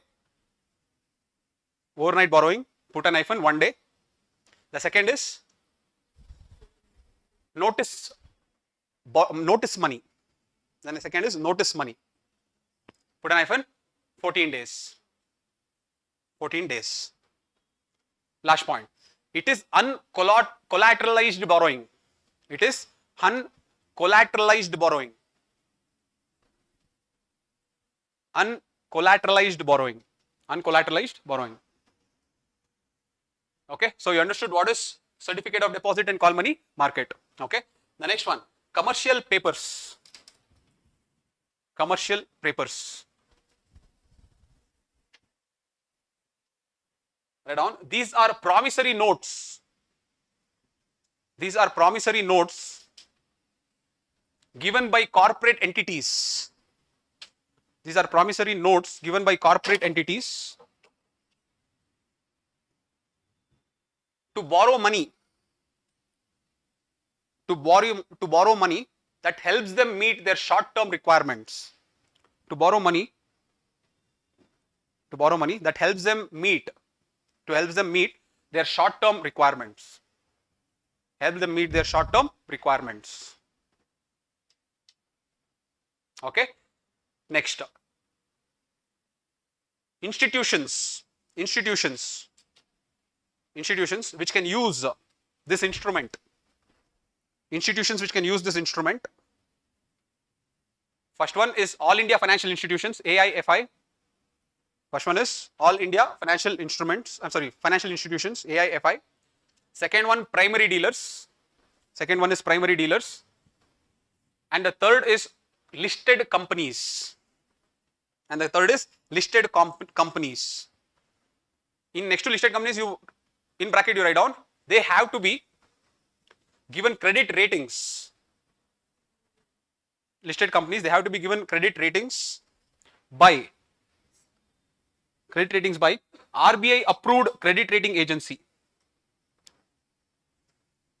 They have to be given credit ratings by RBI approved credit rating agency. Plus their net worth should be greater than 4 crores.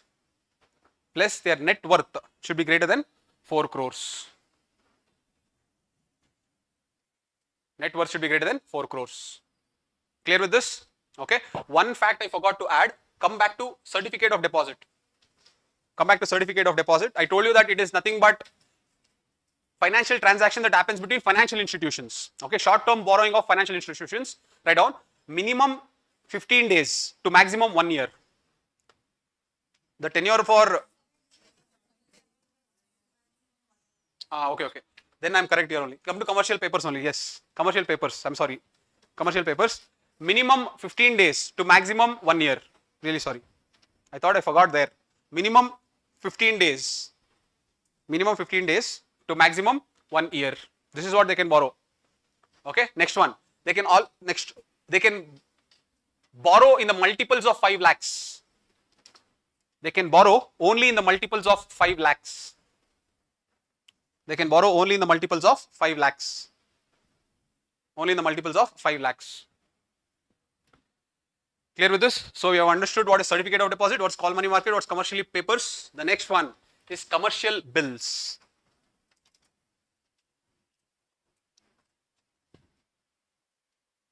The next is commercial bills.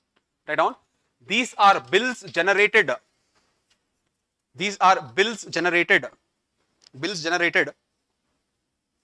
When an actual trade transaction is done. These are bills generated when an actual trade transaction is done. Actual trade transaction is done. Okay. Next point you write. Drawer.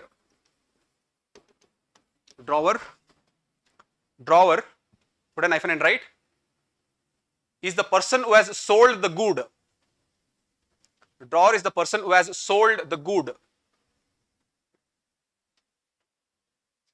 Drawer is the person who has sold the good. Next, drawee. Put a hyphen. Is the person who has bought the good. Drawee is the person who has bought the good. Okay. Next, write down drawee only. Next point in drawee. The drawee signs on the bill.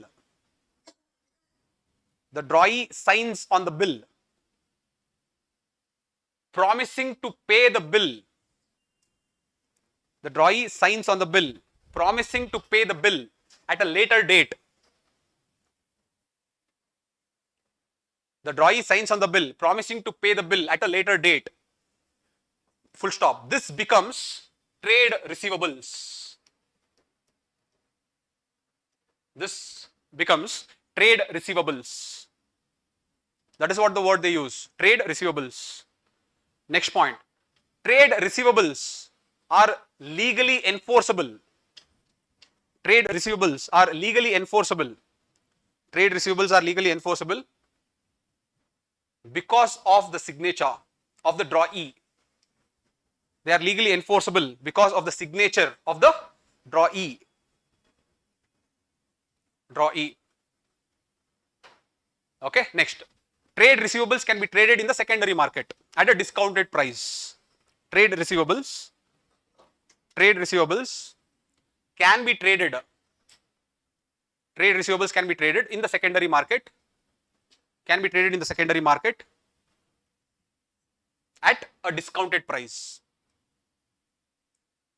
Okay, I hope you understood what this logic is. Okay, let us say that I created a product worth 50 rupees. I created a product worth 50 rupees. For example, I created a cycle worth 50 rupees. I sold it to one person. Okay, I sold it to one person. This person is X. I sold it to him. That person, I gave him the bill of 50 rupees. And not 50 rupees, I gave him the bill of 100 rupees. Why? Because I need to make profit. So I gave him the bill of 100 rupees. But that person says, currently I don't have money. But what I will do is, I will take this bill and I will sign here that I am going to pay you on this day. So when that person signs on the bill, this is what becomes trade receivables. And this is legally enforceable. Now what will I do? I cannot wait until the date that is given. So I'll go to the bank and tell, look, I need some money very quickly. This bill face value is rupees 100. Because I need the money very quickly, I can't wait till this date. You do one thing, you keep this face value and give me 90 rupees. So what will the bank do? The bank will keep this trade receivable and give that person 90 rupees. So the bank will, when this date comes, when the maturity comes, the bank will go to this person, take that 100 rupees. So this person also got the money very quickly. This bank also made some money. So I hope you understood how trade receivables work. Okay. Now to help MSMEs get such liquidity, the government has done what you call as. This is a digital platform created by the government. Write down there only, TREDS. TREDS. T-R-E-D-S. TREDS.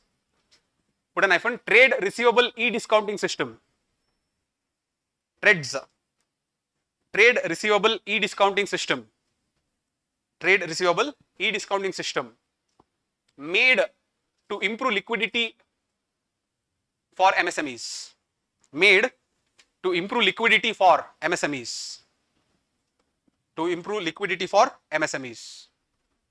To improve liquidity for MSMEs. So overall, you understood what is this commercial bills. Everyone understood what is? Commercial bills. Got this? The next one, repo rate. The next is repo rate. We have already discussed what is repo rate, so quickly we will tell. Repo rate. Write down. It is the rate at which. It is the rate at which the RBI lends to the banks. It is the rate at which the RBI lends to the banks, and the banks have a repurchase obligation. And the banks have repurchase obligation of these government securities. Repurchase obligation of these government securities at a predetermined price and date. At a predetermined price and date. Okay, this is what is known as repo rate. Okay, the next, money market mutual fund. Money market mutual fund.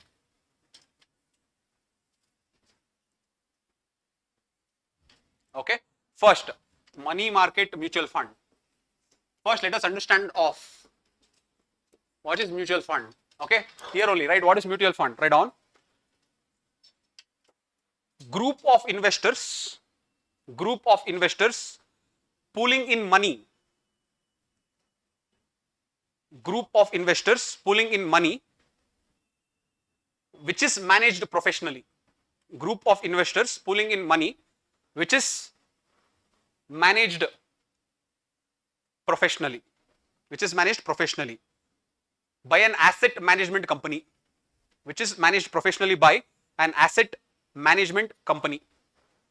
Managed professionally by an asset management company. Next point, AMC, keep writing AMC, okay. Mutual funds are pooled resources. Mutual funds are pooled resources. Mutual funds are pooled resources which can be invested in. One, equity. Two, debt. Three, money market. And four is hybrid. Mutual fund is privately pooled money that can be invested in anything. It can be invested in equity also, debt also, money market also, hybrid. Hybrid means they will invest some money in some things. Okay, it is an hybrid. Okay. So what I'm trying to tell is mutual fund can invest in long-term borrowing also. It can invest in short-term borrowing also. So I hope you understood this. Now, money market, when we say these are mutual funds, when they invest in money market, then that is when you call as money market mutual funds. When the mutual fund invests only in money market or in money market, that is when we call money market mutual funds. Now, only difference is mutual funds are handled by asset management companies. These asset management companies come under the registration of SEBI. They are not under RBI. They come under the registration of SEBI. But when they want to take part in money market, the moment they want to take part in money market, these asset management companies will also come under the ambit of RBI. Why? Because money market is mainly handled by whom or regulated by whom? Money market is mainly regulated by RBI. So because money market is regulated by RBI, the moment money market mutual fund comes into picture, it is still asset management company is registered with that, but that instrument is of the RBI. That is why it will also be regulated by RBI. I hope you understood this. So this is money market mutual fund. So you understood what is mutual fund and you also understood what is money market mutual fund. Clear with this? So overall, you finished what is money market. Let us go to the next one, capital market. In capital market, I have already told you long-term borrowing, correct? So let us go to traditional asset class. Capital market, traditional asset class. Traditional asset class. Write down. Equity. Equity. Put an hyphen and write. Means shares of the company. Equity means shares of the company. Second, they indicate ownership of the company. They indicate ownership of the company. Indicate ownership of the company.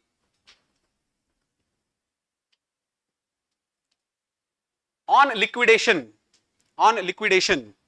equity holders will be the last to be compensated. On liquidation of the company, if you get confused, on liquidation of the company, comma, equity holders will be the last to get compensated. Equity holders will be the last to get compensated. That means if I am closing down the company, first whoever has given me debt, I should clear their dues. And once I clear their dues, if I have some money left, only then I will give it to you. Why? Because you are an owner. Being an owner, if I am closing the company, you are also owner, you should also suffer loss. But a person who has given me debt, they should not suffer because they are not owners. We have a responsibility to give them back their money. That is why they will have better returns if we are liquidating rather than equity holders. So this is equity. Next, debt. Write down debt. In that debt, write first bonds. Bonds. These are secured debt instruments. These are secured debt instruments. Secured debt instruments which receive fixed returns. Secured debt instruments which receive fixed returns. Secured debt instruments which receive fixed returns. Okay. They have better risk tolerance than debentures. They have better risk tolerance than debentures. Risk tolerance than debentures. Why? Because it is secured. Secured means if I am giving you money, you are pledging something to me. Otherwise, I will not give. Like that. That is what is secured debt instrument. Next, debentures, right? Debentures. Debentures. Put an hyphen and write. These are unsecured debt instruments. These are unsecured debt instruments which also receive fixed returns. which also receive fixed returns. Fixed returns. But what's the difference? Look at this. One, it is unsecured, so it is very risky. Okay. Second, look, next point, right on. When a company is liquidated,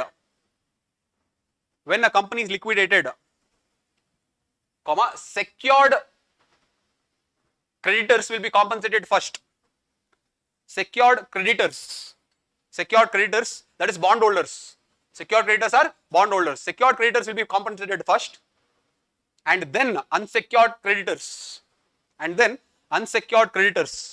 will be compensated next.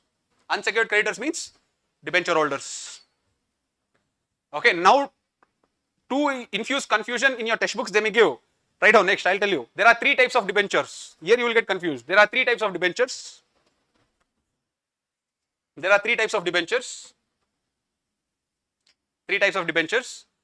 First one, secured debenture. Second one is unsecured debenture. And the third is convertible debenture. Secured debenture, unsecured debenture, convertible debenture. Now, see, I am contradicting myself. I told bond is where there is some collateral. That is why there is security. Okay, that is, if I am going to pay you money, you have to give me some pledge. You give me your office land or you give me some office capital that in case if you don't pay, we can take that as a leverage. This is bond. Debentures means I am giving you loan just out of goodwill. I believe that you can do it. So unsecured it is. But in this debenture I am telling secured debenture, unsecured debenture and convertible debenture. So when I say secured debenture, I trust you. But you as a company do not have anything to give me. So we will do one thing. I am not going to ask you to give me any security. Ask your friend to give me security. You understanding this? So when I tell not you to give me security, but some friend to give me security, that becomes secured debenture. So here the security is pledged not by you directly, but someone indirectly. So this becomes a secured debenture. Unsecured debenture is obviously I am going to give you money just out of faith. Convertible debenture means I will tell you that by 20 years, if you don't return this much of money, convert my debt will convert into equity. That is, I will take 25% of the ownership of your company. So see, the moment if I am not able to service my debt, that debt itself will convert into equity. That is what is called as convertible debentures. So I hope you understood what is bonds and what is debentures. So overall, in the entire capital market, equity, bonds, debentures, these are the three things that runs. Okay, next, right? So you understood the instruments. These are the different asset class instruments. Now, capital market can be divided into two types. Capital market can be divided into two types. One is primary market. Can be divided into two types. One is primary market. Okay, put an hyphen and write. Fresh shares are issued by the company. Fresh shares are issued by the company. Fresh shares are issued by the company. Okay. The issuer will receive the money. Fresh shares are issued by the company and the issuer will receive the money. Everyone's understanding primary market? Okay. If let us say I have a company, I will break this company into 100 shares. I'll break this company into 100 shares and then I'll allow the public or anyone, I'll allow let us say 70 shares to be bought by someone. So I am giving you 70 shares of my company, so all 70 people will become owners. So this is what is primary market. The company is the issuer. So I will give my shares and I will take money. This is primary market. Right on. In primary market, first is IPO. Initial public offering. Fresh shares offered to the public. IPO means fresh shares offered to the public. Fresh shares offered to the public. Second one, FPO, follow on public offering. Newer shares offered to the public. Newer shares offered to the public by the same company. Newer shares offered to the public by the same company.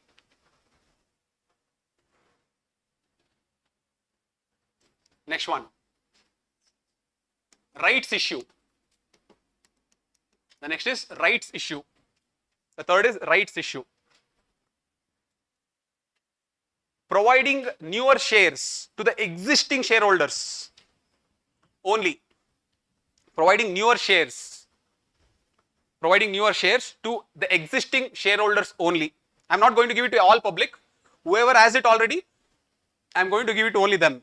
Okay, newer shares to existing shareholders only. Okay, this is rights issue.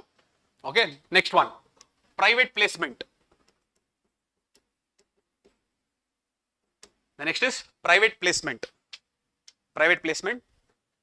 Shares are given to one specific private player or firm.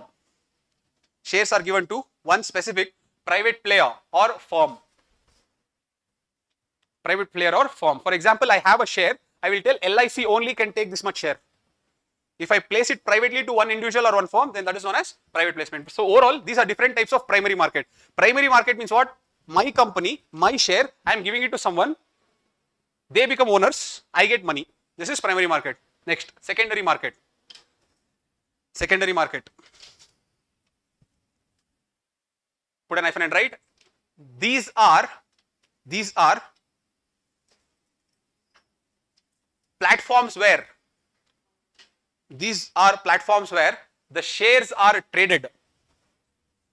These are platforms where the shares are traded. Example, stock exchanges. Example, stock exchanges. Secondary market improves liquidity of. Secondary market improves liquidity of. Secondary market improves liquidity of capital market instruments like equity and bonds.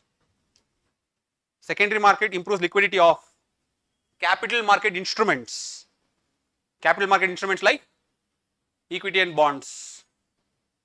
What does it mean? It means, let us say that you have a company, I have taken a share of your company, but I don't want it now. I want to sell it because I want some money immediately.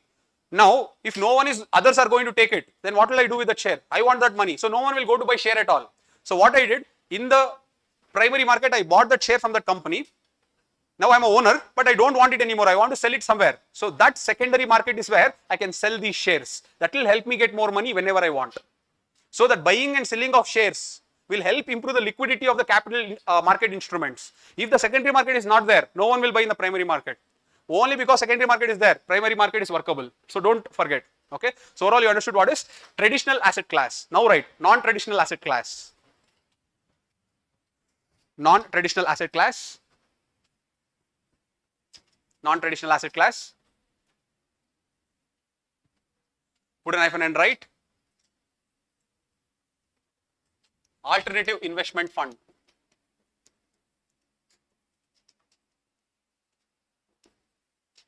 Non-traditional asset classes, alternative investment fund. Write down under this AIF, they are privately pooled. They are privately pooled money. They are privately pooled money. Second, they are alternative because privately pooled money. Second point, they are alternative because they invest in non-traditional asset class. They are alternative because they invest in non-traditional asset class. Non-traditional asset class. Third, non-traditional asset class. Third, it is regulated by SEBI. Obviously, capital market means it's regulated by SEBI. That is third. Fourth, regulated by SEBI. Fourth, the money is pooled from, you and I cannot become investors here. The money is pooled from high net worth individuals. The money is pooled from high net worth individuals. SEBI will decide that. High net worth individuals. So we and you can't do it. You should have, maybe if you are high net worth you can, but I can't do it. Okay. It can only be pulled from high net worth individuals. Next. AIF is divided into three categories. AIF can be divided into three categories. Can be divided into three categories. Category 1. Category 1. Nation building funds.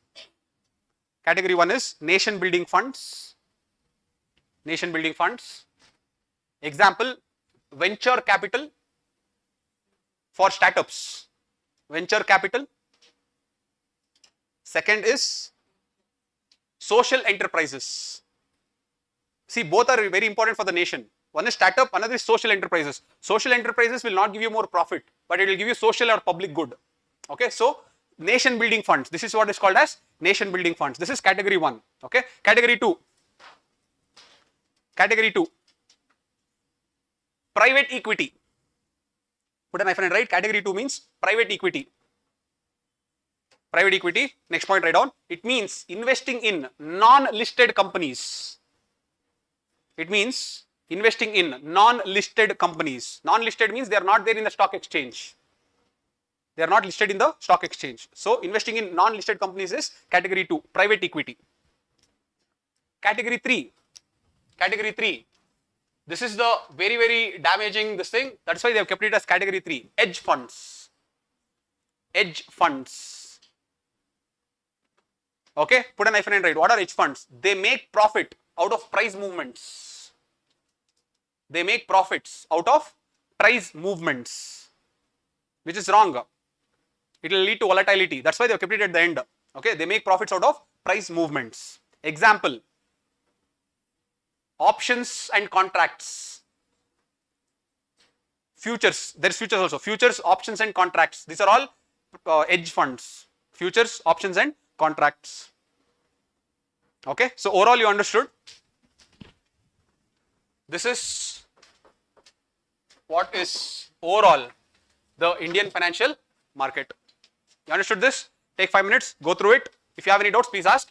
We have water, I'll keep it here. Any person who wants it, please take it.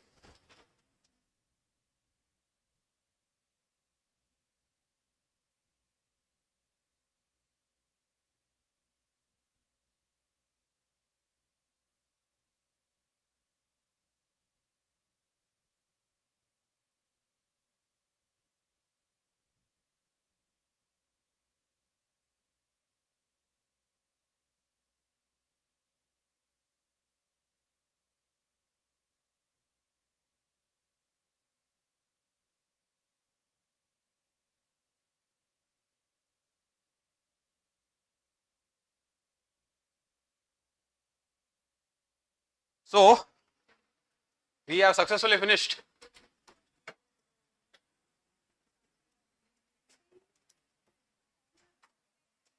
Three more chapters, you will be done with the subject. Okay. The water is there if you want. Okay.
If you had not experienced equatorial climate, you are not experienced.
We'll start.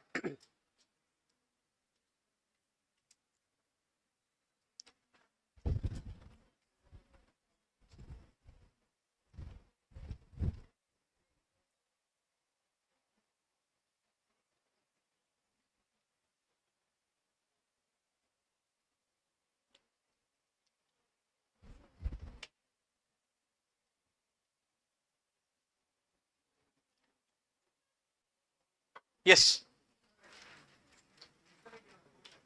ಸ್ವಲ್ಪ ಜೋರಾಗಿ. WMA, Base Means and Advances.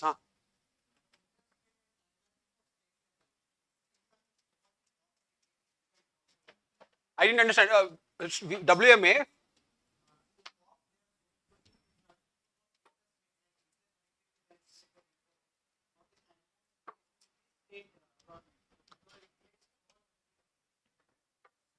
See, timeline is the discretionary, but the interest rate and bench rate that you are talking about, I will come to that in banking.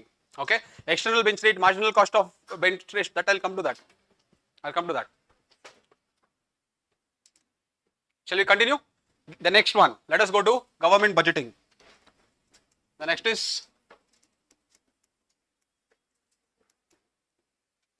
government budgeting. Government budgeting. Whenever I say budgeting, it means expenditure and revenue. Expenditure and revenue. That is a simple way of thinking of it. I'll define it. Expenditure and revenue. Write down. Article 112. Article 112 provides the annual financial statement of the government. Provides the annual financial statement of the government. Annual financial statement of the government, which includes the receipts and expenditures, which includes the receipts and expenditures of the government for the current fiscal year, of the government for the current fiscal year. Current fiscal year. Next point, it also includes taxation. It also includes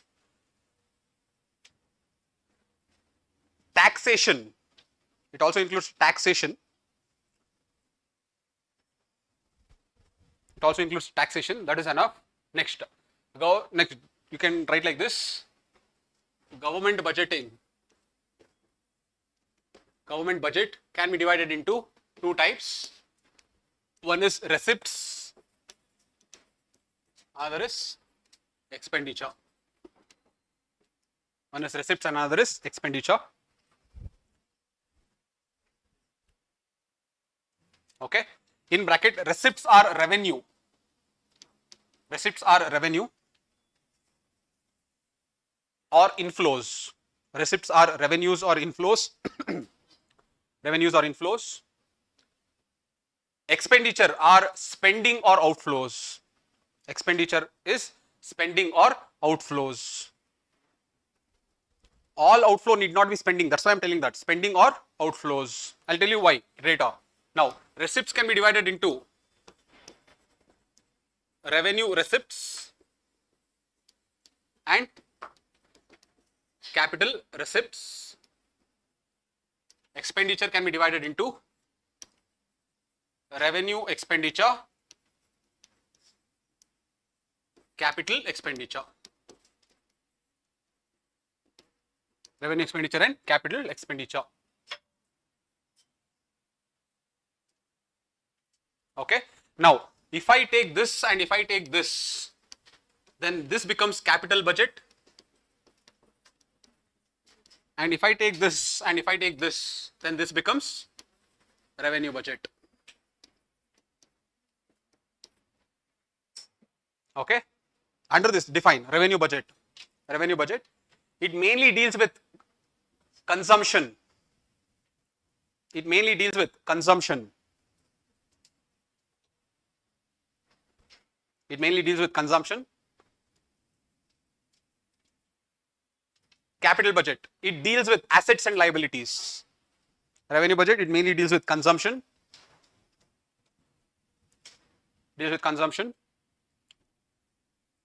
Capital budget, it mainly deals with assets and liabilities. Now, I will divide it like this. First, I will divide revenue receipts and revenue expenditure. Let me divide like this. This revenue receipts and revenue expenditure is what is called as revenue budget. Revenue receipts and revenue expenditure is what is called revenue budget. Receipts means obviously inflows. Okay, you can receive tax revenue or tax receipts as well as non-tax receipts. What are tax receipts? It can be direct tax, it can be indirect tax. This is GST. Direct is corporate tax or income tax. If you take non-tax receipts, you have user charges, fines, interest that it is receiving, not paying, interest receiving. Okay. Next you have grants, you have gifts. Okay, all these things are non-tax receipts. Revenue expenditure can be divided into committed expenditure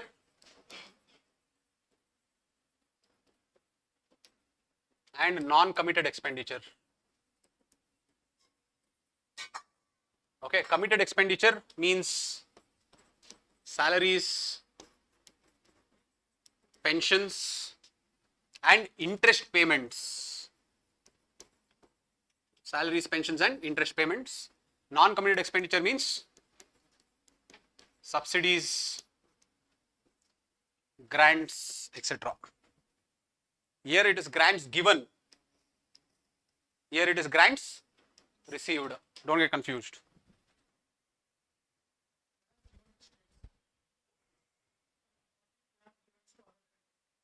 Everything, consumption, it is going. You will not consider anything. Grants given in general. Okay, it is mainly taken as revenue expenditure.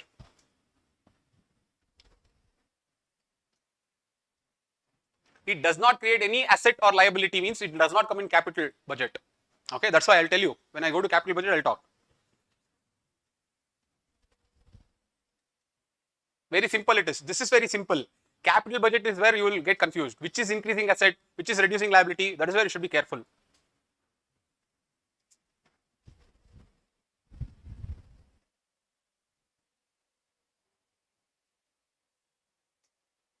Even dividends. For example, dividends from PSUs.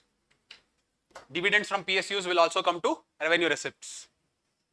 Not disinvestment, don't get confused. Disinvestment is different. Dividends. Dividends means profits given to shareholders. Profits given to shareholders are dividends.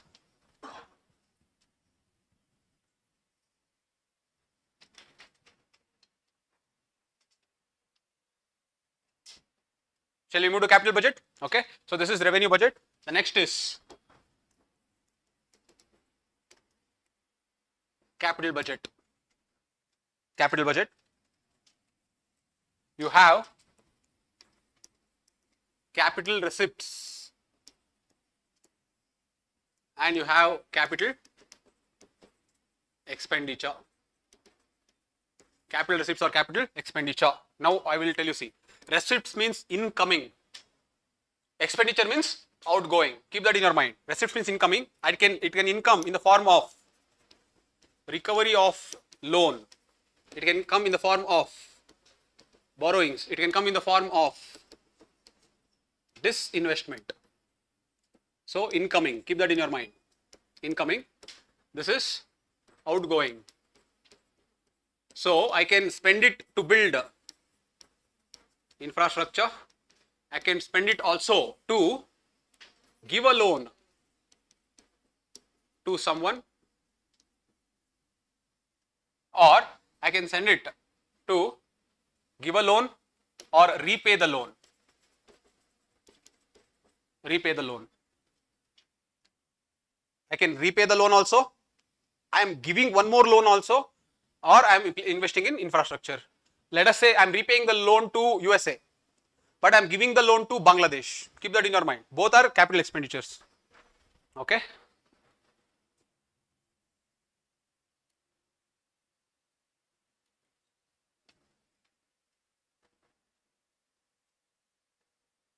Okay. Now tell me, when I give a loan to someone, let us say I give a loan to Bangladesh, India's asset increases or decreases? Why? Because I get interest from it. So capital expenditure, here the asset is increasing. When I repay the loan, that loan I had taken, was it an asset or a liability for me? Liability. It was a liability for me because I have to pay interest. So when I repay the loan, liability will decrease. When I build infrastructure, obviously asset will increase. So overall capital expenditure, this is common. You should not forget this. This is true for everything. Whenever you say capital expenditure, the asset will increase and the liabilities will decrease. So go from the expenditure into this. Don't buy at this and try to put this. Okay. So this is the capital expenditure. Now look at this. When I borrow, obviously that is not an asset to me because I have to pay back the interest. So liability will increase. When I disinvest, that investment was an asset. Now I am disinvesting. So the asset should decrease. When a recovery of the loan happens, that is, I had given a loan to Bangladesh, they pay me back the loan. Until that Bangladesh had taken the loan, it was an asset for me. Why? Because it was giving me interest. Now they have given back the loan. So what will happen? So what is true for capital receipts? Assets will decrease, liabilities will increase. This is true. Again, go backwards. Don't buy it and come downwards.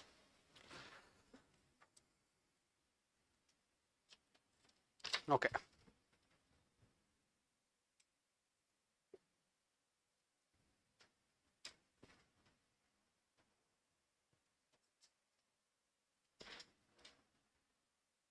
Okay. So you understood what is revenue budget, what is capital budget. Okay. That is all. Next, look at this. For example, let us say my expenditure. Here is my revenue or revenue. Okay, this is outgoing. This is incoming. Okay, now if you take expenditure, total expenditure, here you have debt receipts also, you have non-debt receipts also, but these debt and non-debt receipts are mainly to do with capital receipts. That's what I told. See, revenue receipts does not deal with debt at all. I hope you are understanding this. So, debt receipts, non-debt receipts of capital receipts, that is the revenue part here, or there is revenue receipts. Now look at this. When my total expenditure is greater than debt receipts, non-debt receipts and revenue receipts. Okay. Now this debt receipts is anyway borrowing. I am already borrowing it. Okay. So that is it. First of all not mine. So I will remove this. So whenever my non-debt capital receipts plus revenue receipts is less than total expenditure, what is this called? This is what is called as fiscal deficit. Because I am not including this debt receipts here, fiscal deficit will show the total borrowings of the government. Fiscal deficit will show the total borrowings of the government. So what is the total borrowings of the government?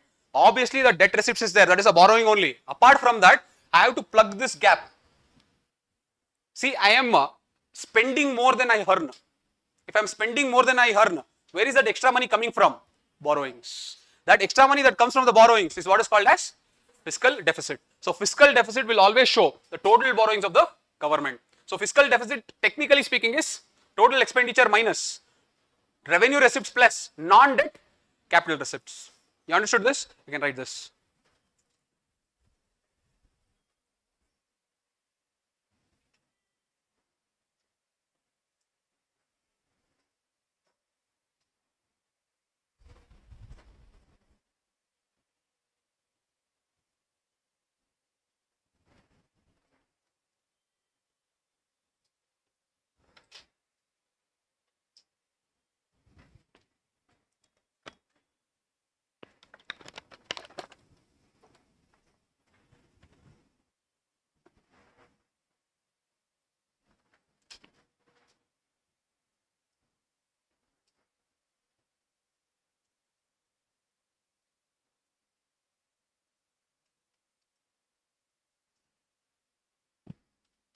This deficit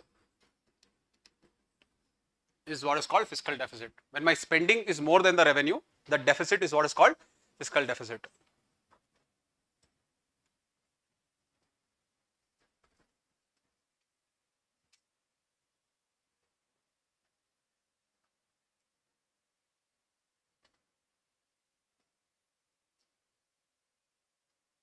Okay, next.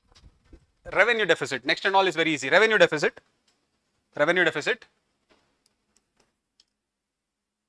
is equal to revenue expenditure minus revenue receipts. Revenue deficit is revenue expenditure minus revenue receipts. Okay, if I, out of this revenue deficit, if I remove all those expenditure such as grants that states will use for investment, then it becomes effective revenue deficit. I'll give you the equation. Effective revenue deficit is equal to revenue deficit minus grants given to states. Effective revenue deficit is revenue deficit minus grants given to states,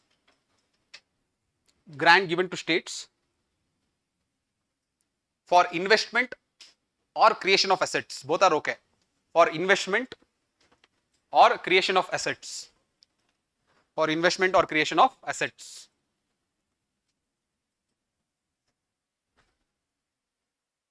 Okay. Next one is primary deficit. The next is primary deficit. This is fiscal deficit minus, very good, interest payments. Fiscal deficit minus interest payments. Now tell me, why is it necessary for me? Look at this. Basically, what is fiscal deficit? At the end of the day, fiscal deficit is total borrowings of the government. In the total borrowings, when I remove interest payments, when I remove the borrowings that I have used for, when I take the borrowings used for interest payments, if I remove this from this deficit, then this will go on to become primary deficit. What is the reason for this? Why should I remove the interest payments from the fiscal deficit? What will I get from that? See, if you go here, fiscal deficit is total borrowings of current year. But interest payment is payment for previous borrowings. It is nothing but interest you are paying for previous borrowings. So, interest you are paying for previous borrowings, if you add in the fiscal deficit, you will not get the true picture of the borrowings in this year. So, if you want to get the true picture of the borrowings of this year, then remove that previous year completely. So, when you remove the previous year completely, then this will give the borrowings of the current year. I hope you are understanding this. So, when I remove the interest payments, the borrowings of the current year is FD only. When I remove the payment for the previous years, then I will know the true borrowings. Rather than saying like that, then I will know the true borrowings. Okay, true borrowings means fresh borrowings. Okay, true is not correct. Then I will know why is primary deficit important, because it helps me understand what is the fresh borrowings. Fresh borrowings means this year, whatever fresh borrowings I have taken. Okay, not those borrowings that I am taking to service some previous year's debt. This borrowing, whatever I am taking, it will give me the true picture. That is why primary deficit is very important. Clear with this? So you understood what is government budgeting? The next one. Government budgeting is done mainly for three purposes. One is stability, another is distribution, another is allocation. Okay, government budgeting is mainly done for three purposes: stability, distribution and allocation. Okay, how does the government budgeting help in stability? It is done in the form of fiscal policy. Okay, the stability, when I say stability, economic stability. Okay, don't take any other thing. how does the budgeting help in economic stability is because it helps in fiscal policy. Okay, put an hyphen. The policy that regulates, fiscal policy, the policy that regulates spending, borrowing and taxation of the government. The borrowing that regulates spending, borrowing and taxation of the government. Spending, borrowing and taxation of the government is fiscal policy. Okay. Next point. The government follows counter-cyclical fiscal policy. The government follows counter-cyclical fiscal policy. Counter-cyclical fiscal policy. What does this mean? During economic booms, will the government spend more? Will the government tax less? You are understanding this? During economic booms, the government will spend less and tax more. Whereas during economic downturns, the government will spend more, tax less. This is counter-cyclical fiscal policy.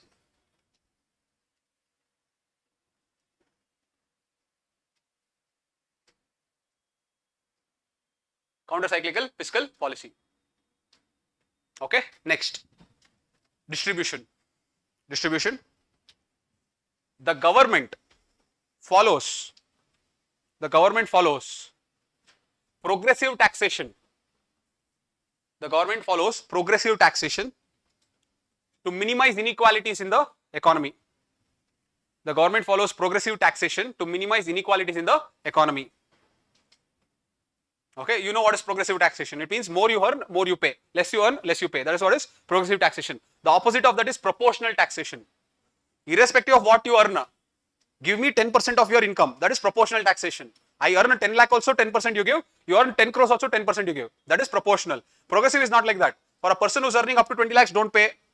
But a person who is earning more than 1 crore, pay 30%. See, that is progressive taxation. So you understood what is progressive. Next, allocation. The government allocates to different sectors of the economy. The government allocates to different sectors of the economy. Okay, that is agriculture, industry, services. It can allocate to anything, different sectors of the economy. Next, the government allocates to public goods.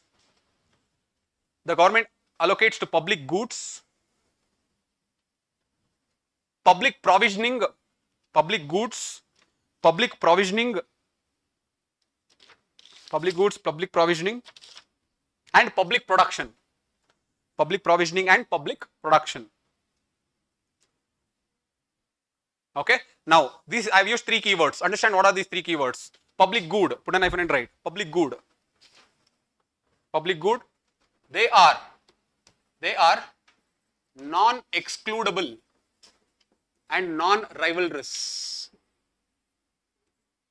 Public goods are non-excludable and non-rivalrous. Non-excludable and non-rivalrous. That is, non-excludable means it should be inclusive of all. Non-rivalrous means use of one will not diminish its utility to another. Use of one will not diminish its utility to another. Okay, example is roads, parks, street lights. These are all public goods. They should be non-excludable, they should be non-rivalrous. Okay, next. Public provisioning. The second key term is public provisioning. Public provisioning. The government pays, but the private sector produces. The government pays, but the private sector produces. Example, vaccines. Example, vaccines. Okay. Next, public production. Public production. The government pays and the government produces. The government pays and the government produces. The government pays and the government produces. Example, nuclear reactors. Now they have allowed private players, but just for the context. Example is nuclear reactors. Okay. So overall, this is the main purpose of the government budgeting. Okay. The last part, write down. Government borrows. Government borrows in three ways. Government borrows in three ways. One, internal debt. One is internal debt. When it borrows within the country, when it borrows within the country. Second, external debt. Second is external debt. When it borrows outside the country, from outside the country. When it borrows from outside the country. Next, other borrowings. Other borrowings. When it taps into provident funds, national saving certificates, etc. When it taps into provident funds or national saving certificates, etc. This is other borrowings. So overall, this is about the government budgeting. Government budgeting is nothing but stability, distribution, allocation.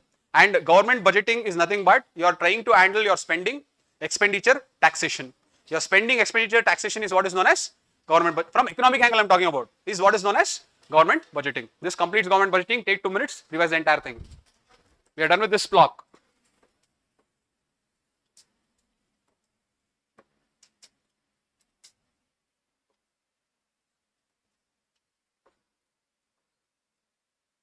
We are done with government budgeting. The last two blocks. Let us complete the last two blocks. I told 5:30, I'll leave you at 5:30. Okay?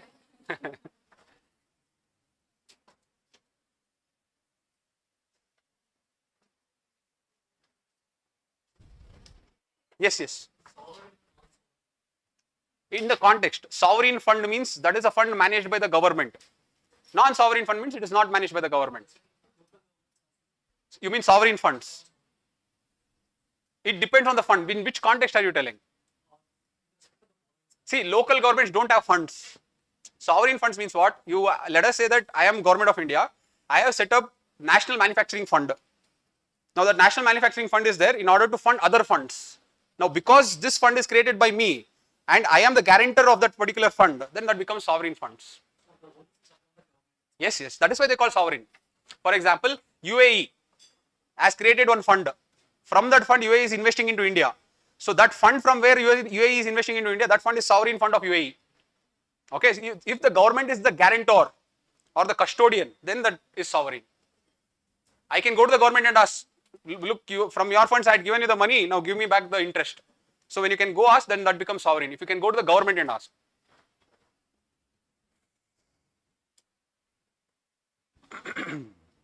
Yes.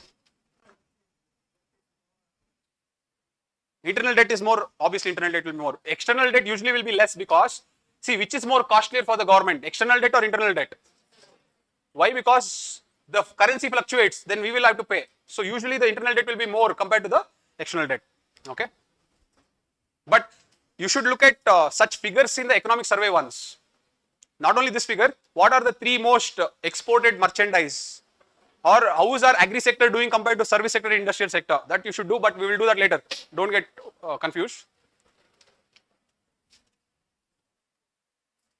External debt can be from IMF, World Bank, or external debt can be from some country giving me the loan also. It need not be only IMF and World Bank.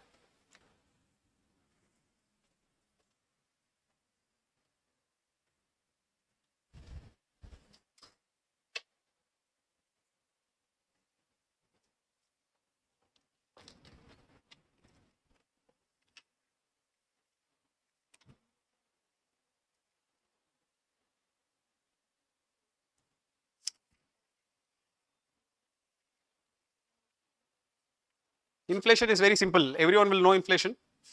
So we can do it very quickly.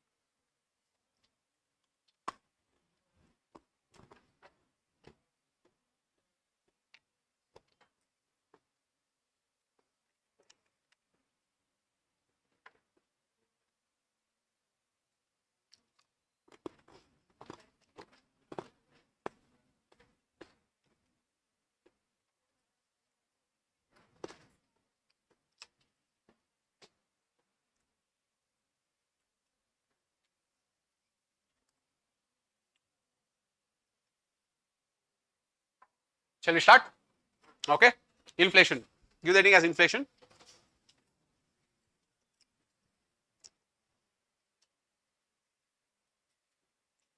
Right on. The persistent rise in the price levels. The persistent rise in the price levels of goods and services in an economy. The persistent rise in the price levels of goods and services. Persistent rise in the price levels of goods and services in an economy.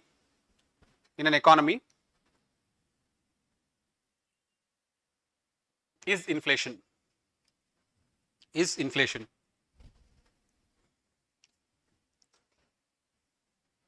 See, very simple is, as anyone heard someone called Subbarao? He was ex-deputy governor of RBI. Not deputy governor, he was the governor of RBI. Okay, ex-governor of RBI.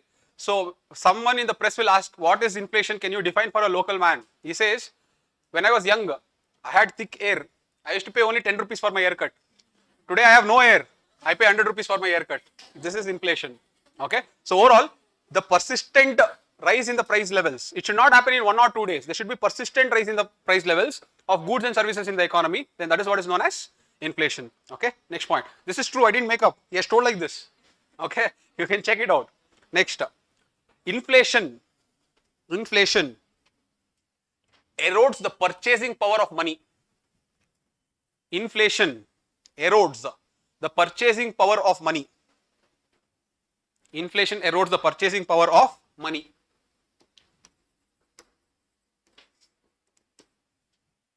Yes or no? It erodes the purchasing power of money. That is, if for 10 rupees I could buy one chocolate, now the price of this chocolate has increased. So the same 10 rupees is not able to, I'm not able to buy the chocolate. So with the same 10 rupees, if I'm not able to buy that one chocolate previously which I could buy, this 10 rupees value is diminished. This diminishing is done by whom? This diminishing is done by inflation. Okay, next. So you understood what is inflation? What will inflation do? It will diminish or it will erode the purchasing power of money. That is why it is very dangerous. Next. Causes of inflation. The next is causes of inflation. Causes of inflation. You have demand push inflation,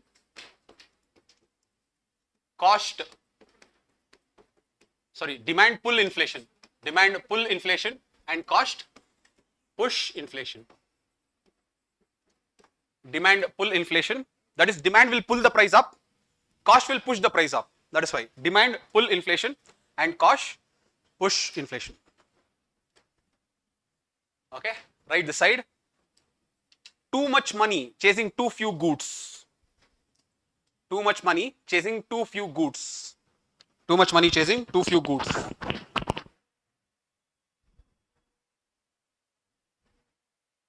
Okay, this side, the cost of production increases. The cost of production increases, therefore increasing the price. The cost of production increases, therefore increasing the price. Now come this side. I told too much money and too less goods. Why does demand pull inflation happen? Right on below. 1. High consumer spending. High consumer spending. One is high consumer spending. Second, tell me, lower taxation by the government or high taxation by the government? Next, low taxation by the government. Low taxation by the government. High spending or low spending by the government? High spending by the government. High spending by the government. Now tell me, lower interest rate or higher interest rate? Yes or no? Lower interest rate means I can take more money from the bank and invest it. Credit availability increases. That is why you should always know the context. Low interest rate, write down, low interest rate that increases credit availability. Low interest rate that increases. Low interest rate that increases credit availability. That is, sala tagondu invest madbodu. That is what it means. Low credit availability because there is low interest rates. I don't have to pay less. Okay. So all this will create demand pull inflation. That is, there is too much demand, there is too less goods. I hope you understood this. Come to cost push inflation. Very simple it is. Cost of production itself increases. Why will cost of production increase? Can someone tell me?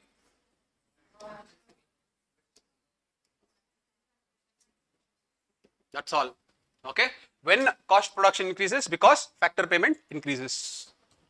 And I've already told you, when I say factor payments, it involves wages, rent, interest, profits. So all this together will increase. All this together will increase. Clear with this? So this is, they will tell different types, but overall everything will come only to these two types only. Unnecessarily they'll complicate it. But if you know this, at the end of the day, inflation happens because of cost side or because of demand side. The price will rise. Either the demand is too high or the cost is too high. Only because of these two. All the other types are subtypes of this. But there are different terminologies which we will discuss in a few minutes. But you understood what is inflation, what are the different causes of inflation. Now, effect of inflation. Give the heading as effect of inflation. Effect of inflation.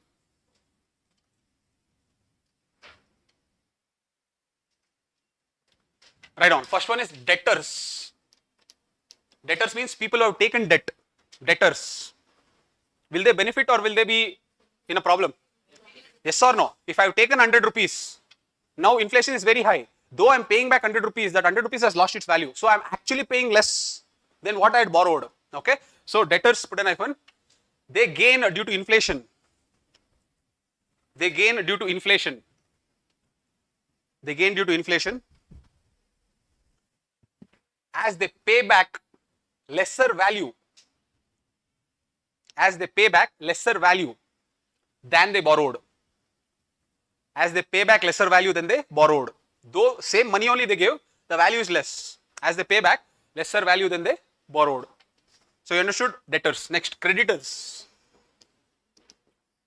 Yes, creditors, put an hyphen, they lose. They lose because they receive the repayment at a lesser value. They lose because they receive repayment at a lesser value. Repayment at a lesser value. Okay. To correct this, comma, a new instrument is introduced called, to correct this, a new instrument is very good. New instrument is introduced called inflation indexed bonds. Inflation indexed bonds. Okay. So how does this work? Look at this. Inflation indexed bond means I have given 100 rupees.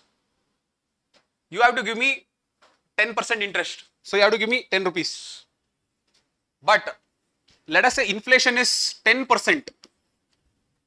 So this 100 rupees, this is the principal, inflation is 10%. Instead of calculating my interest for this 100 rupees, this was the principal amount. Okay, this was the principal amount. But inflation is 10%, so I am going to lose out. Because this 100 rupees will lose its value. So what will I do? I will take this inflation and add to this. So instead of 100 rupees, now I will tell the principal is 110 rupees, pay me 10%. So here you are paying me 10 rupees as interest, here you are going to pay me 11 rupees. So I am going to index my principal to the inflation. Why? Because the creditors are then protected. Otherwise the debtor will pay lesser value. So now when I do this, the debtor cannot pay lesser value. So this is how they are correcting this problem. Okay, overall. So you understood creditors and debtors. Next, fixed income holders, third one. fixed income holders. Fixed income holders like pensioners, salaried employees. Fixed income holders like pensioners, salaried employees will lose because their salaries and pensions are not indexed. They lose due to inflation. They lose due to inflation. Now this is interesting. Let us see. Next, foreign exchange. Foreign exchange. Okay, you people tell me. Foreign exchange. If there is high inflation,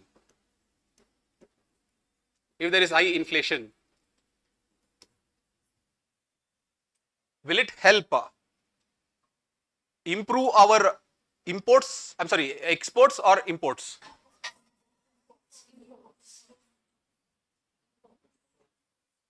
Or it's a wrong way to tell. Let me say that rupee is appreciating. I'll tell like this only. Rupee is appreciating, rupee is depreciating. When there is high inflation in the economy, in the foreign exchange, what will happen?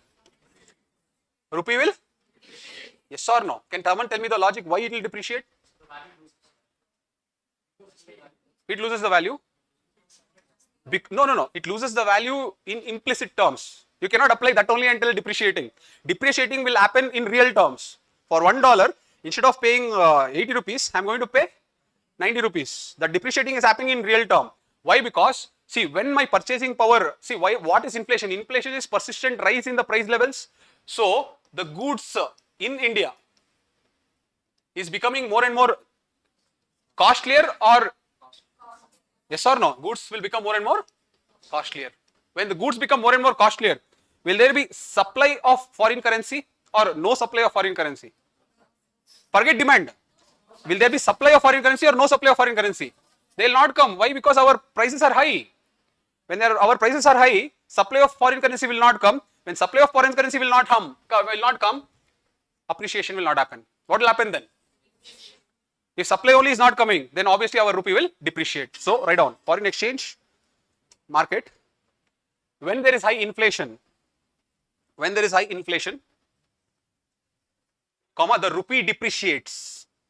When there is high inflation, comma, the rupee depreciates. The rupee depreciates. Okay. Next, savings. So you understood foreign exchange. Next, savings. Savings. Write down. People who hold savings during high inflation. People who hold savings during high inflation will lose as the banks will cut the deposit rate. As the banks will cut the deposit rate. Banks will cut the deposit rate.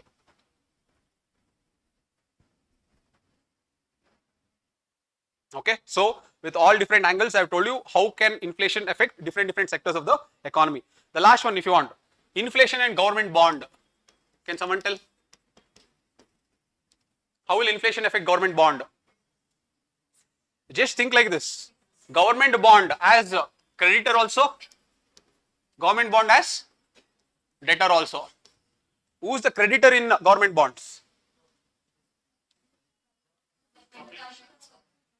Government bond, we are the creditors, as in we are giving money to the government. We are taking the bond, but we are giving the money to the government. So we are the creditors. Who is the debtor?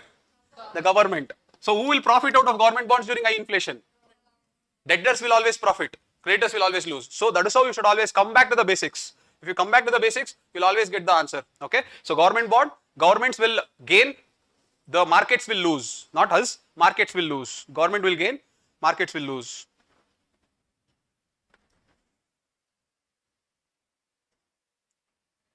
Okay, so we understood what is inflation, what are the causes of inflation, how does inflation affect the economy. Next, inflation terminologies. Give the heading as terminologies. They keep using different terminologies, so you should know this. Terminologies. Put an hyphen. First one, inflation gap. Inflation gap.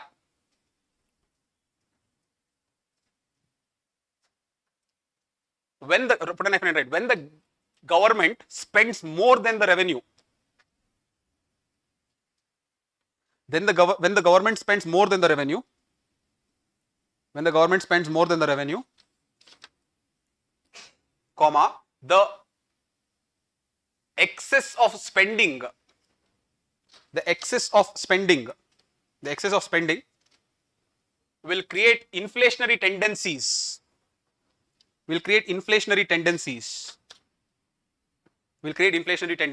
full stop. Inflationary tendencies. The deficit or gap which created inflationary tendency is known as inflation gap. The deficit or gap which created inflationary tendencies is known as inflationary gap.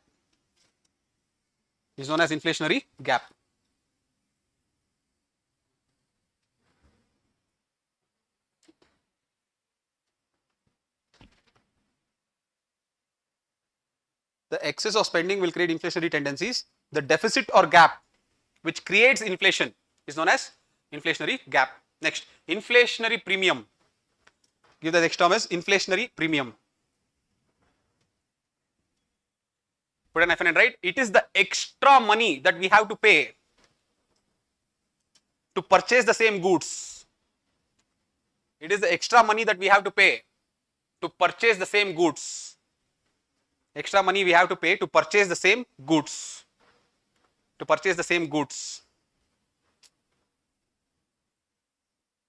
Because inflation erodes the purchasing power of the money. Inflation erodes the purchasing power of the money.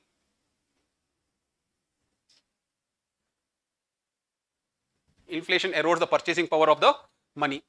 Okay. Next, disinflation.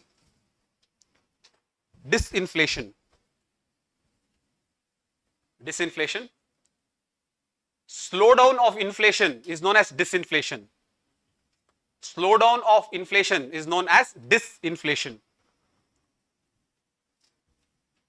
It is mainly taken up by the Monetary Policy Committee of the RBI.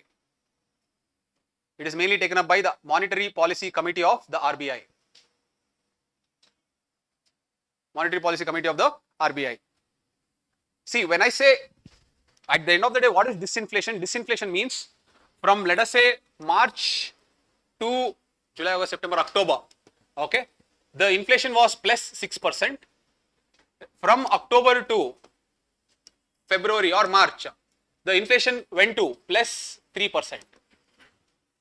Slowing down of inflation from this to this is what is called as disinflation. I hope you understood this. Okay, disinflation means inflation is not zero or inflation is not gone to negative. It is just that the rate of movement of inflation has decreased. Next, next is deflation. The next is deflation. Put an hyphen and write. It is the opposite of inflation.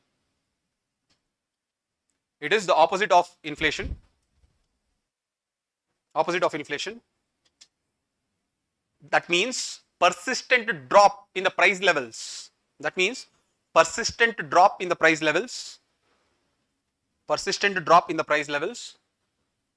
Of goods and services in the economy.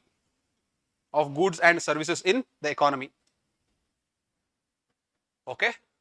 So there is drop. Next point. When the deflation becomes negative for more than 2 quarters, when the deflation becomes negative for more than 2 quarters, comma, we have reached recession. When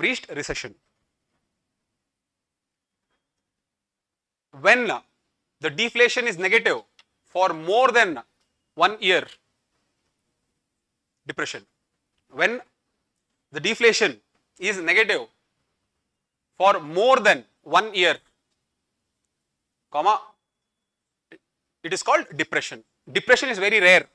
Remember Great Depression. They call Great Depression in 1940s. After that it has not happened. So depression is very rare because the government will intervene and do something.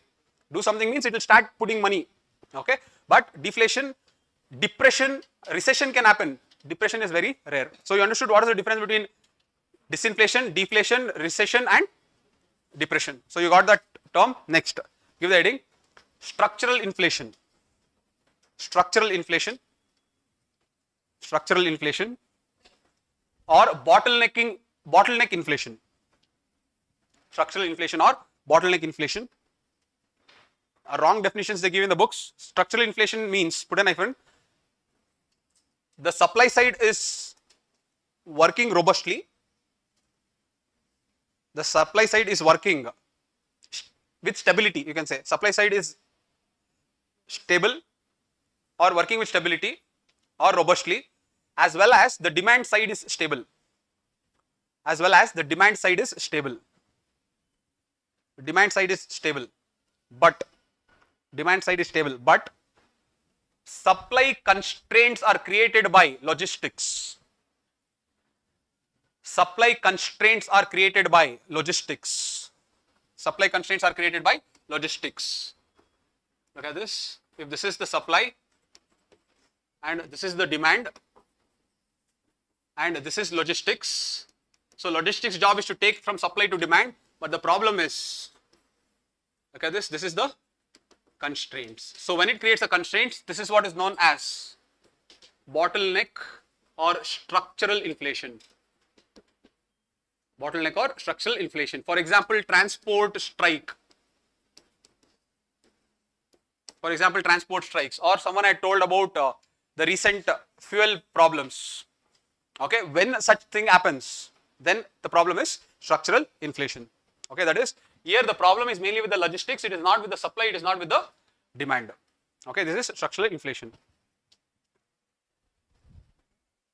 Next, you understood what is structural inflation. Next, skewflation. The next is skewflation. Skewflation. When the inflation occurs, when the inflation occurs in some parts of the economy or some sectors, don't say some parts, when the inflation happens in some sectors of the economy, some sectors of the economy. Example, food inflation during monsoon failure in agricultural sector. Example, food inflation during monsoon failure in agricultural sector. Monsoon failure in agricultural sector. Okay, so you understood what is skewflation. The last one is stagflation. Stagflation. It is a combination of, low economic growth, low employment,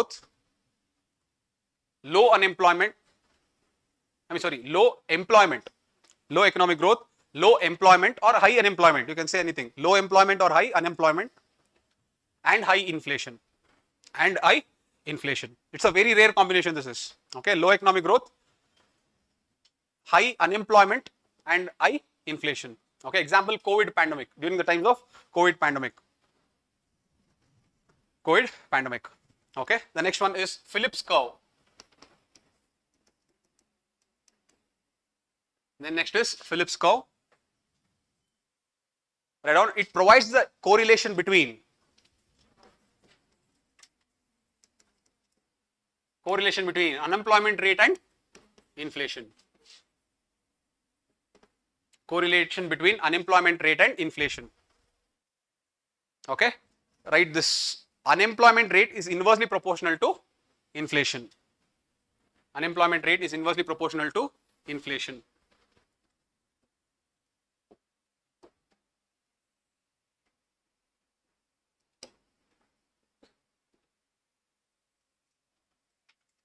Okay, this is inflation. This is unemployment rate. Okay, let us take case 1. Look at this, unemployment rate is high when inflation is low. This is case 1. Okay, next let us take case 2. When inflation is high, unemployment rate is low. Are you able to understand case 1 and case 2? When inflation is low, unemployment rate is high.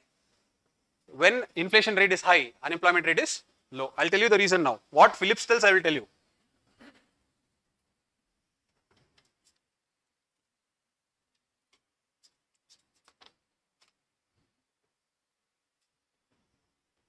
Okay. Now, Phillips is interested in this unemployment rate. Look how he correlates it. Whenever unemployment rate is low, that means there are more laborers in the market laborers have jobs. Yes or no? Unemployment rate is low means laborers have jobs. If laborers have jobs, they have wages. When wages are there, wages will create demand. Okay, so demand will create inflation or it will not create inflation. Demand will create inflation. Look at this. When unemployment rate is low, inflation is. Did everyone understand the correlation that he's doing? Next, look at this. Next is when unemployment rate is high.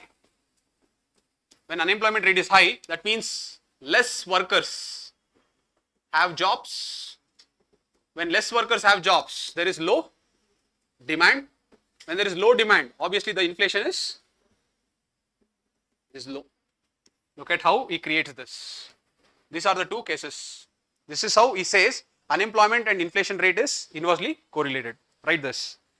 If you know this, the next concept is Nairu. You will understand what is Nairu. That's why. Okay, so you understood what is the two cases. Case 1, case 2.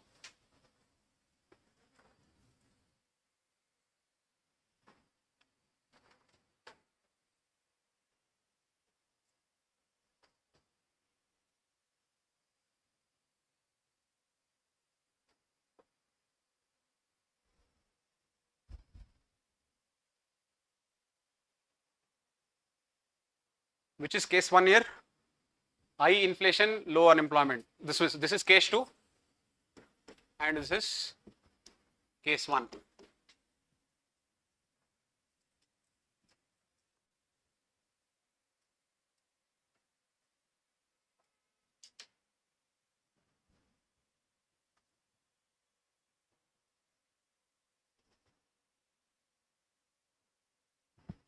Have you heard this word Nairu?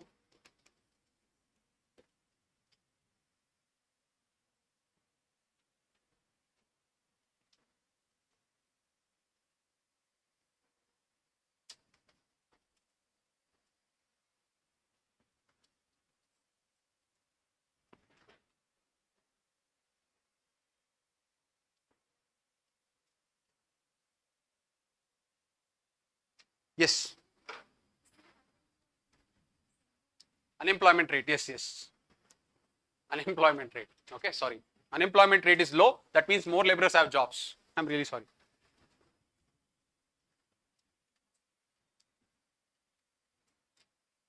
Did you understand this? Next, give the heading as Nairu, N-A-I-R-U. Put a hyphen and write Nairu. Non-accelerating inflation rate of unemployment. Non-accelerating inflation rate of unemployment. Non-accelerating inflation rate of unemployment. Write down. It is the soft spot of inflation. It is the soft spot of inflation and unemployment rate. It is the soft spot of inflation and unemployment rate. Next point, the inflation rate is just high enough to help the economy. The inflation rate is just high enough to help the economy, and the unemployment rate is just low enough. And the unemployment rate is just low enough to keep the laborers productive. To keep the laborers productive. To keep the laborers productive.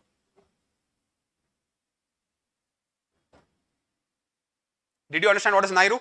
So at the end of the day, what Phillips is telling is inflation and unemployment rate are correlated inversely. So whenever inflation rises, unemployment rate decreases. Whenever inflation decreases, unemployment rate increases. So what do? There is always a trade-off. So he told that when there is a trade-off, we should always come to a scenario where both are balancing one another. So that sweet spot where both are balancing one another. See, there is inflation, but he says that unemployment rate is such that it will not allow the inflation to accelerate. It will non-accelerating inflation of unemployment rate. That is, the unemployment rate is at a sweet spot, which will not allow the inflation to rise very high also. It will not allow the inflation to drop very less also. That sweet spot is what is called as NAIRU. Okay. Why understanding this NAIRU is very important is, now the question comes. You tell me now. If unemployment rate is greater than NAIRU, another scenario is if unemployment rate is less than NAIRU, you tell me what will happen to inflation. This is the conceptual understanding. You understood what is NAIRU, you know what is unemployment rate, you know what is the correlation. Now tell me, if unemployment rate is greater than NAIRU, what will happen to inflation?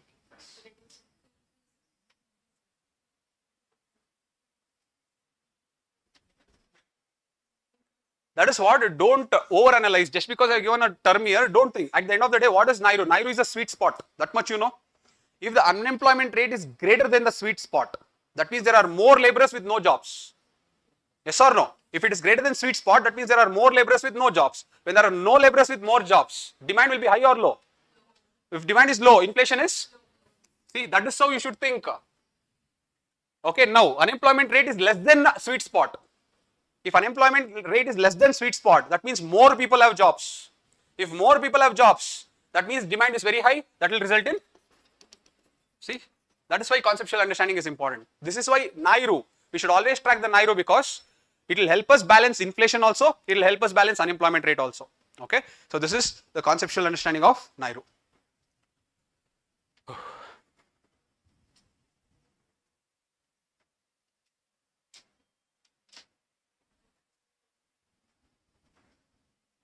So you should not allow the unemployment rate to go here also, you should not allow here also. That balance here, unemployment rate balancing inflation.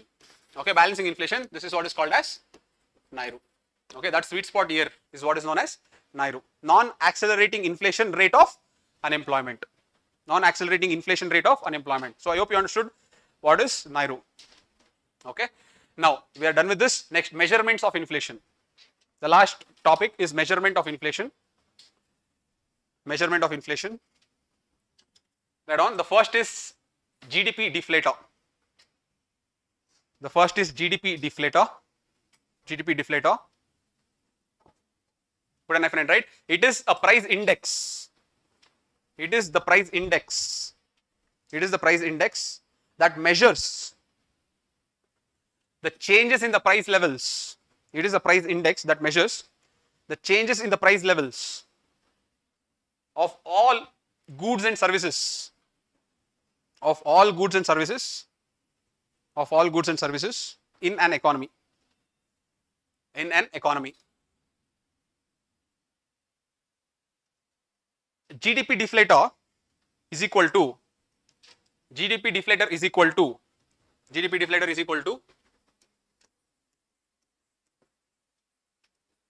nominal GDP divided by real GDP into 100. Nominal GDP divided by real GDP into 100. Okay, I'll tell you. Nominal GDP is, write down there only, nominal GDP is GDP measured at current prices.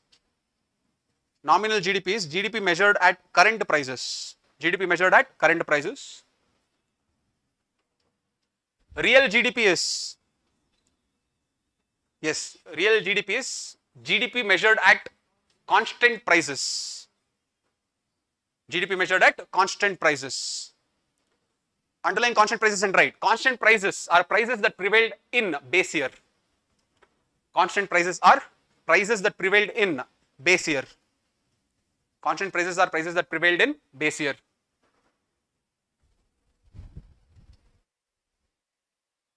Okay, now I will show you a table of how things works. Look at this.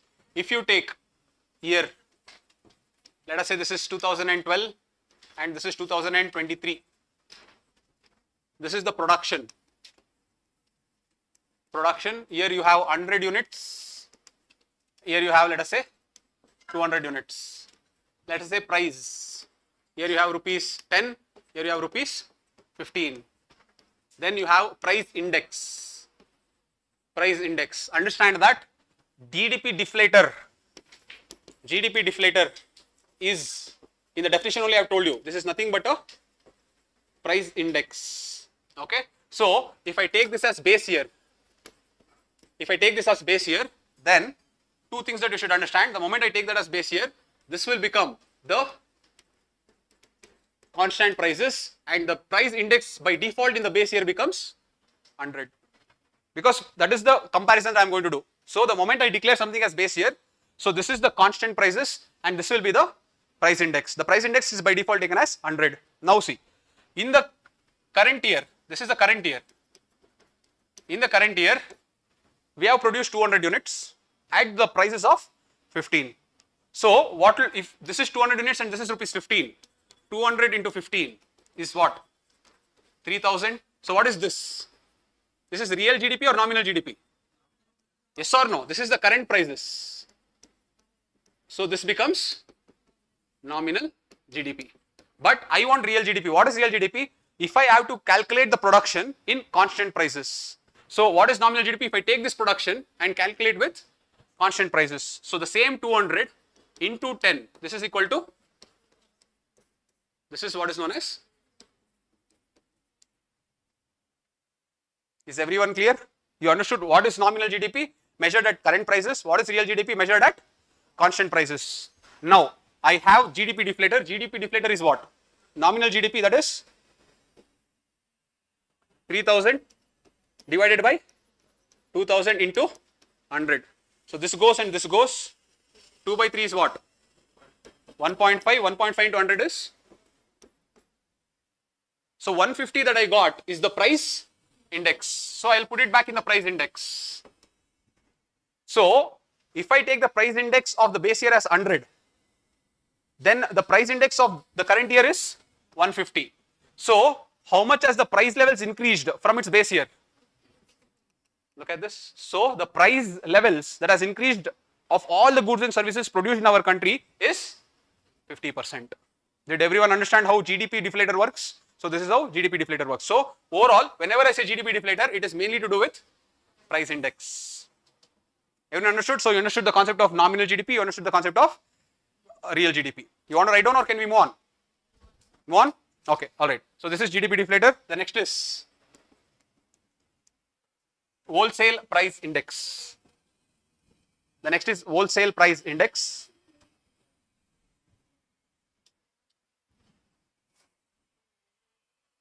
It is a price index that monitors the, it is the price index that monitors the change in price levels. It is the price index that monitors the changes in the price levels. Changes in the price levels when the goods are sold. I am not telling services here. When the goods are sold, because there is no services. When the goods are sold in bulk to wholesalers. When the goods are sold in bulk to wholesalers.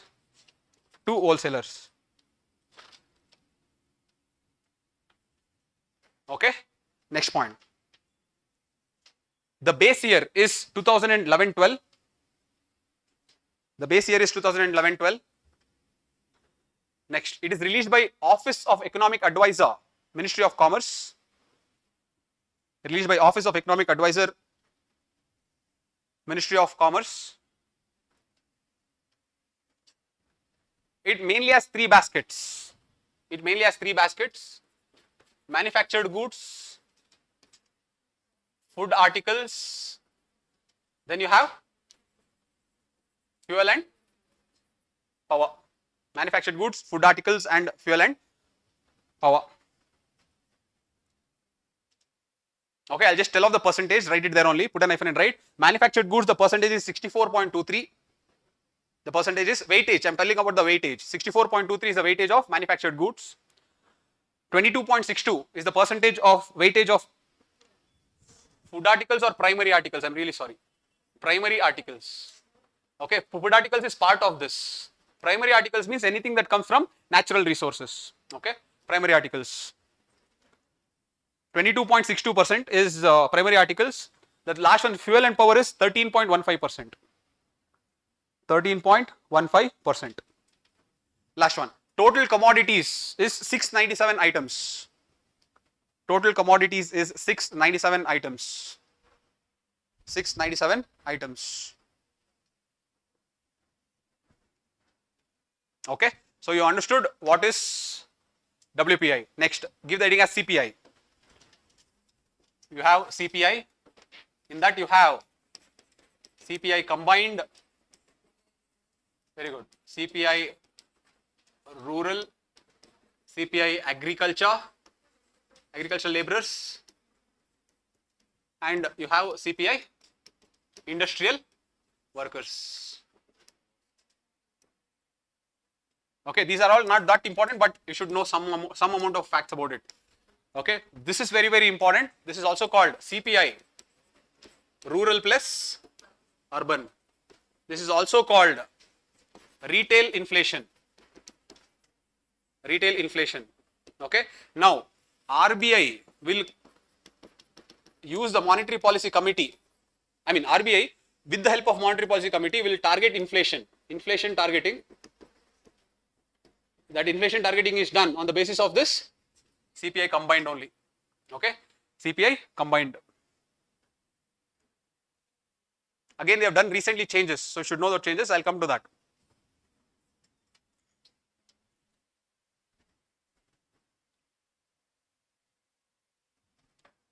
RBI with the help of monetary policy committee will target the inflation, and the targeting of inflation is done with the help of CPI combined.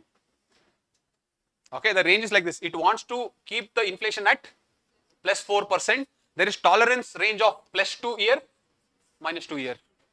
This is the inflation targeting. Okay, plus 4%, plus 2 or minus 2. That's the tolerance. Okay, this 3. All the 3 is given by Labor Bureau. All the 3 is given by Labor Bureau. Okay, this is given by MOSPI. All the 3 is given by Labor Bureau.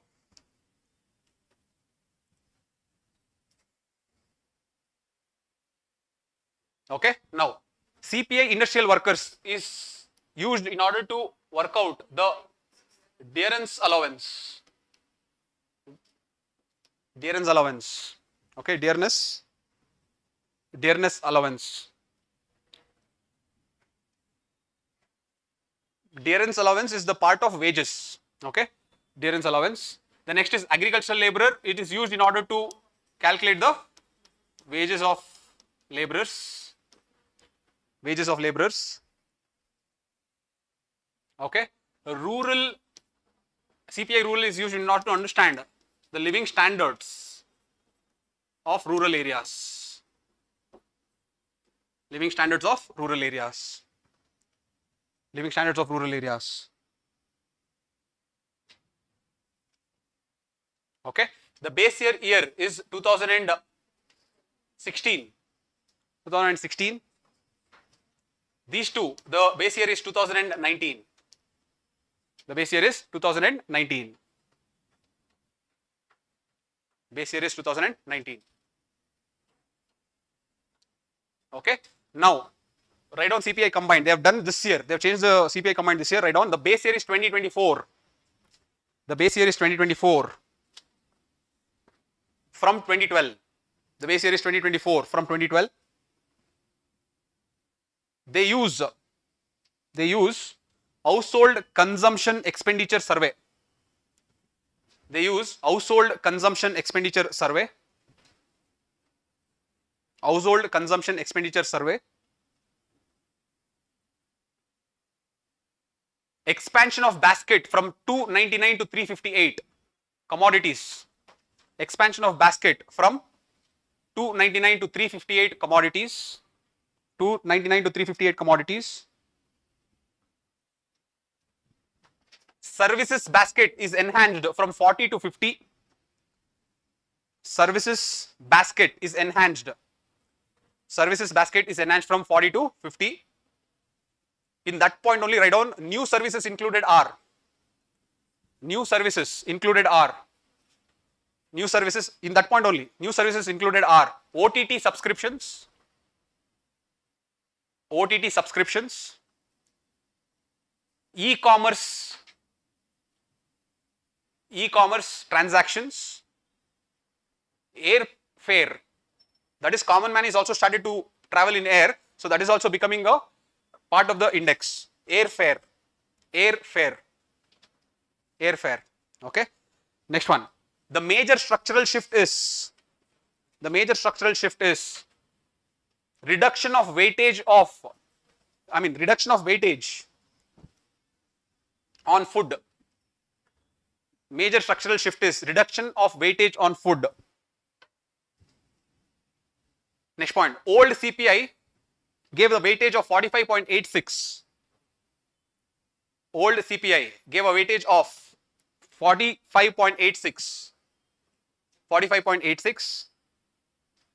And new CPI is giving the weightage of 36.75. 36.75. This reflects that people are spending less proportion of their income on food. This reflects that people are spending less proportion of their income on food. Less proportion of their income on food. Okay, so we have successfully completed the inflation chapter. Let's go back to this.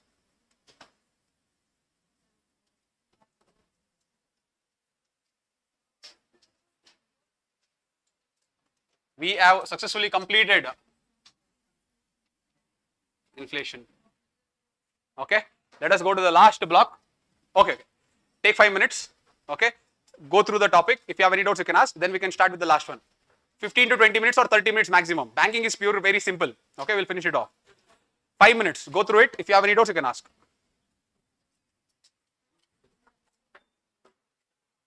Yes.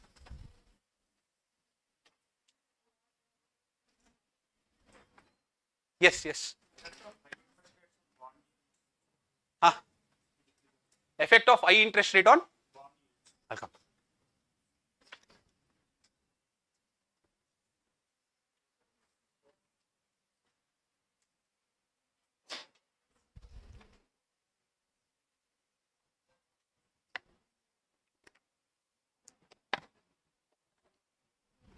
It is all basics. See, what do you mean by bond yields or bonds? Forget yields. If I tell bonds are attractive, what does it mean? When I say bonds are attractive, that means bonds are available at high interest rates. So whenever I say the yield of the bond is high, that means that you are going to get high returns from it. That's all. The yield of the bond is high, you are going to get high returns from it.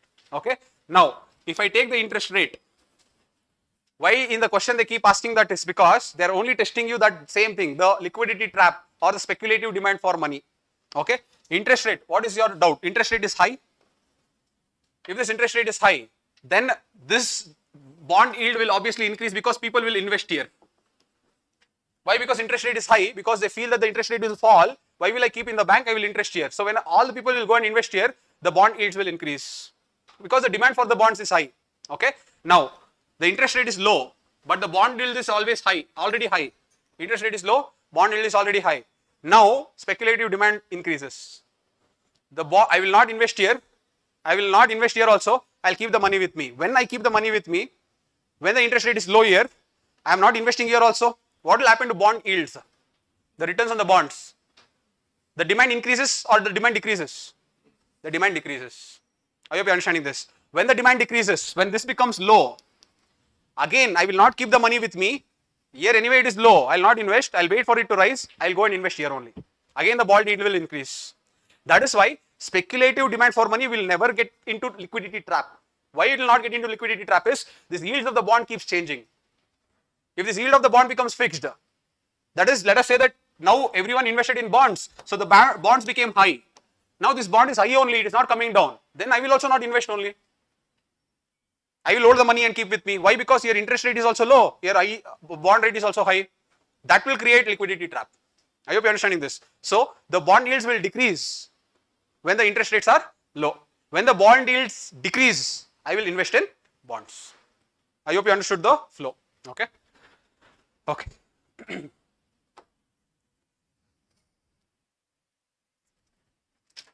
Last minute.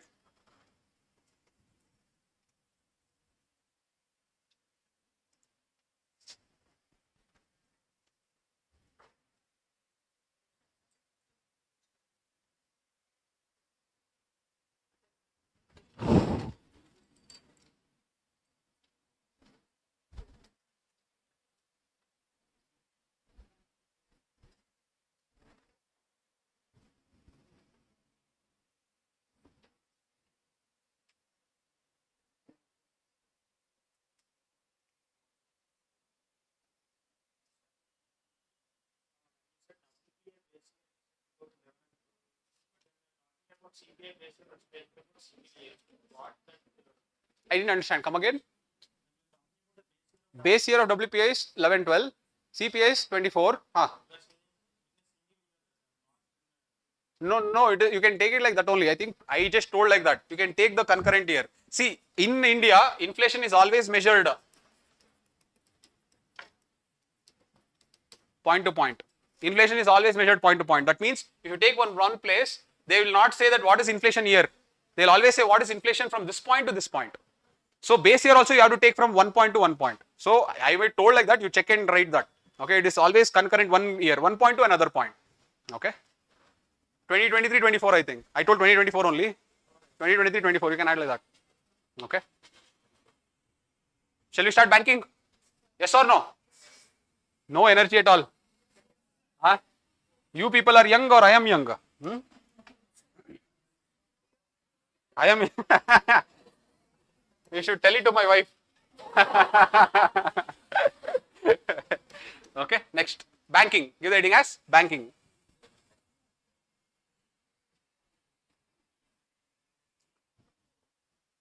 Right now, see, whenever I say banks, see, how do banks earn money? How do banks earn money? Through their reserves and through their spread. What is spread? The difference between lending rate and, very good, the difference between lending rate and deposit rate, this difference is what is called as spread. Reserves means wherever they keep reserves, they will take obviously interest from it. That interest also they will earn. They will also earn through spread. So this is the two ways how banks can earn money. Okay. Now, if you take the bank's balance sheet, you have assets and then you have liabilities. Okay. Now tell me, what are assets to the bank? Very good. One is loans and advances. Loans and advances are always assets to the bank. The second is reserves in the RBI. This is also assets to the bank. What is liabilities? Very good. Deposits are always liability. Why? Because we have to anyway pay back and you have to pay the deposit rate also. So this is the assets, this is the liabilities with respect to the bank.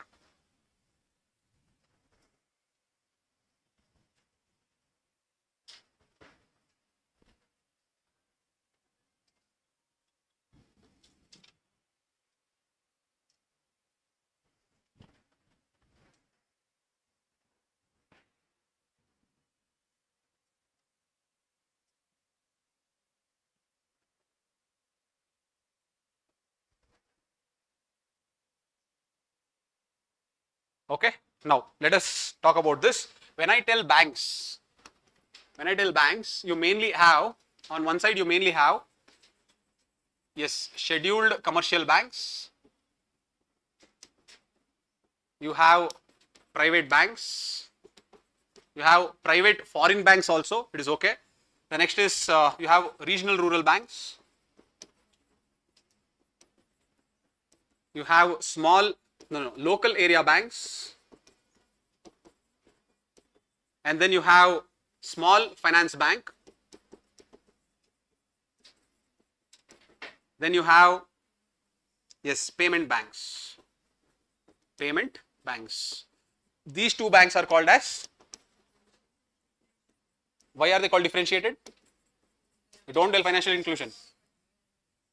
Why are they called differentiated banks? Because they have limited functions when compared to other banks. Limited functions when compared to other banks. On whose recommendation they were created? Nachiket More committee. On Nachiket More's committee, this particular differentiated banks was created. Purpose, yes, what you told is true. Purpose is mainly to increase the financial inclusion. That is the main purpose. Okay, so overall, these are the different banks on this side. Okay, understand that bank is mainly regulated by Banking Regulation Act 1949. Whatever, understand the philosophy. RBI Act 1934 is whatever changes that happens inside the RBI. For that, RBI Act 1934 is amended. For example, Monetary Policy Committee. If you have to change anything in Monetary Policy Committee, where should you amend? RBI 1934. But if you have to change any relationship with the banks or any functioning of that bank, then you have to change Banking Regulation Act 1949. So, you should understand that. Okay, so everything is regulated by Banking Regulation Act 1949. Okay, now this Regional Rural Bank Act, I think 1976, I think. Okay, Regional Rural Bank Act 1976. This will create that bank, but that doesn't mean the regulation is outside the scope of this. Even this only will regulate that also. I hope you are understanding this. So overall, whatever it is, all the banks are regulated by Banking Regulation Act 1949. So this is one. Next, coming to this side, you have what you call as cooperative banks. You have what you call as cooperative banks. Okay, this is the order of cooperative banks. Okay, look at this. At the top you have, no. At the top you have state cooperative banks. Then comes, very good, district or, this is where you will get confused, district or central cooperative banks.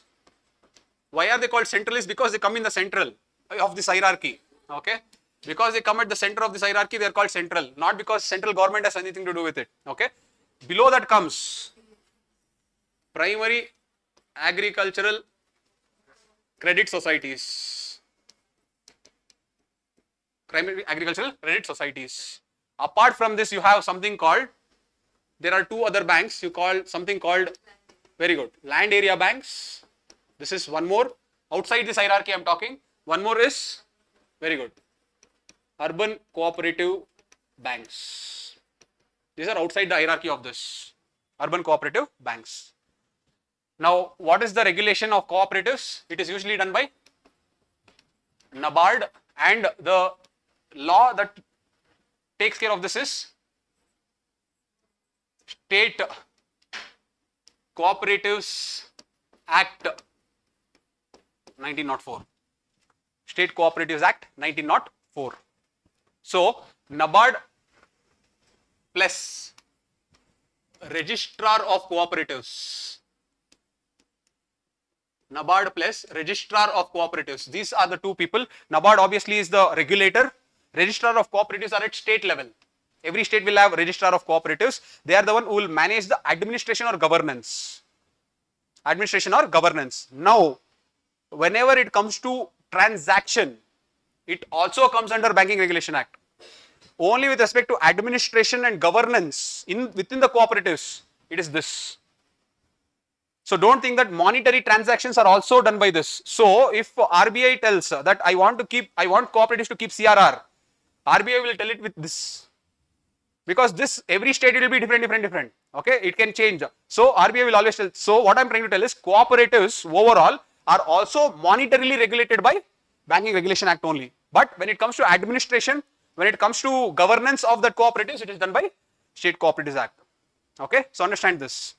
Next, state cooperative, let's come one by one like that only, but since we are here, we will finish it off. State cooperative banks is at the head of the state. It will never lend to the farmer. It will always try to refinance this. The job of state cooperative banks is mainly to refinance district cooperative or central cooperative banks.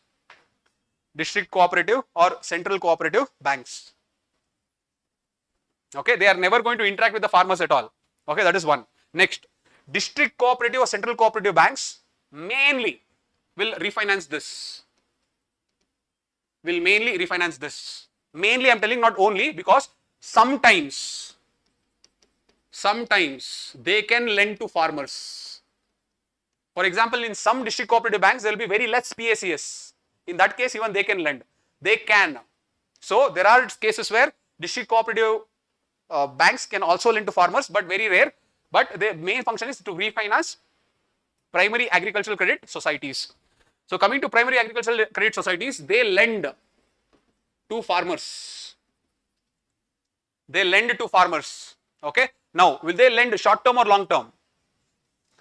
Primary agricultural credit societies, will they lend long term or short term? They mainly lend for short term. Short term. Example, crop loans. Okay, example is crop loans. They mainly provide crop loans. Okay. If they are only providing for short term, someone should provide farmers for long term. Who will provide farmers for long term? This is the land area long term loans to farmers. Land area banks. Land area banks will always provide long term loans to farmers. Okay.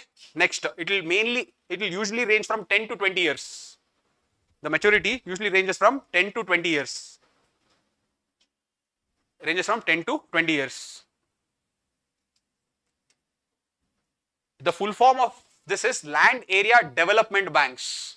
Okay. So, basically they are interested in developing that land area. That's why they have given the name as land area development banks or land area banks. So, don't get confused. Land area development banks is, right on next point, they help in capital accumulation in rural areas. They help in capital accumulation in rural areas. Capital accumulation in rural areas. Capital accumulation in rural areas. So, you understood who will provide long-term loans, who will provide short-term loans. This is the hierarchy. Now, urban cooperative banks, recently something has happened. Urban cooperative banks, according to Banking Regulation Amendment Act 2020. According to Banking Regulation Amendment Act 2020, urban cooperatives are now regulated by RBI directly. Urban cooperatives are now regulated by RBI directly. Urban cooperatives are now regulated by RBI directly. Regulated by RBI directly. Okay. So, you understood the entire part of cooperatives. Come back to this. Okay. First, scheduled commercial banks. Okay. Now, why are they called scheduled? Because these banks are mentioned in very good. Second schedule of RBI Act 1934. That is first. Second schedule of RBI Act 1934. They are mentioned in second schedule of RBI Act 1934. That's why they are called scheduled. Second, there are 12 public sector banks. There are 12 public sector banks.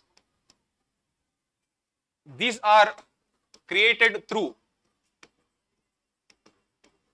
State Bank of India Act 1955.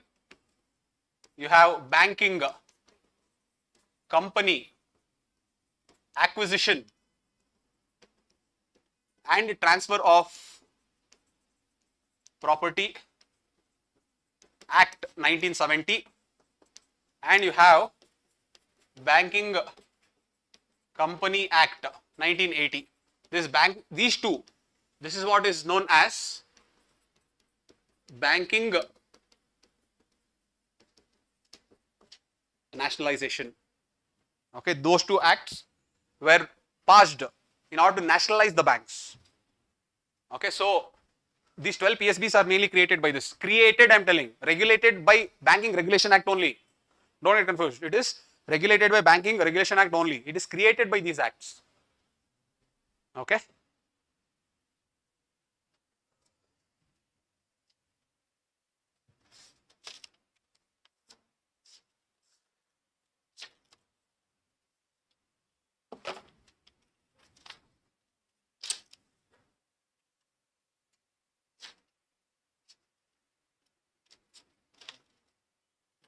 Right on.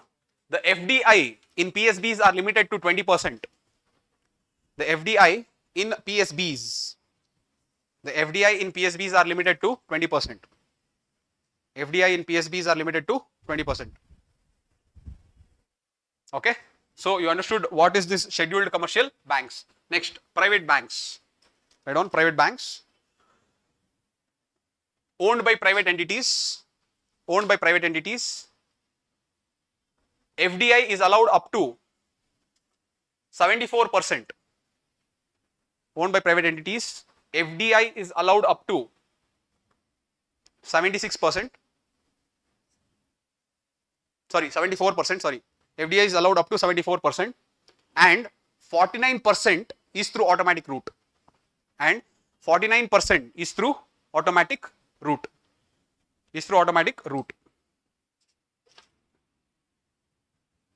Okay. Again, one sub branch of private banks is private foreign banks. What is private foreign banks? They have the headquarters in foreign areas, but they have branches here. That is private foreign banks. Next, RRBs.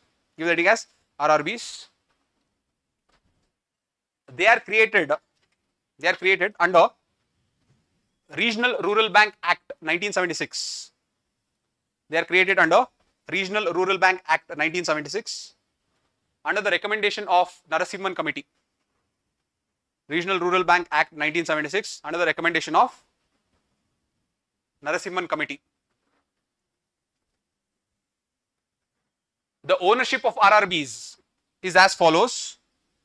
The ownership of RRBs is as follows. You have 35%, 15%, and then 50%. 35, 15, 50. Okay, 35% is sponsor bank. Ownership is 35% is sponsor bank. 15% is state government. And 50% is central government. 50% is very good, central government. The area of operation is notified by the central government. The area of operation is notified by the central government.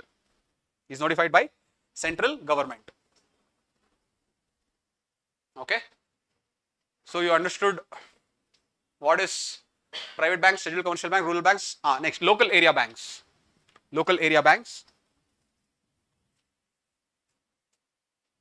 They function as scheduled commercial banks at a very local scale. They function as scheduled commercial banks. Commercial banks at a very local scale.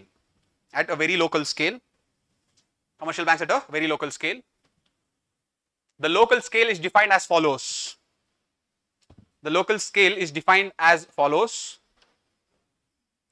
First one,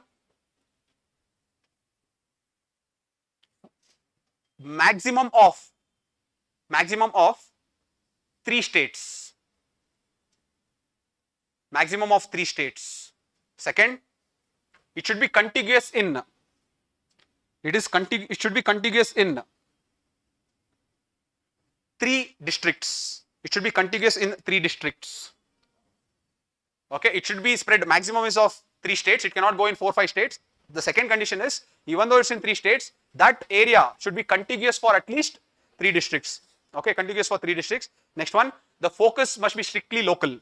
Third is, the focus must be strictly local. Okay, so when I say they function as a local scheduled commercial banks, what all scheduled commercial banks can do, even they can do. They can give loans. They have to follow the priority sector lending. They have to make sure they can give credit cards, debit cards, whatever they also can do, but they can only do in that local area. That's all. That's the only difference between local area banks and scheduled commercial banks. The next, small finance banks. Come again? What about MSF?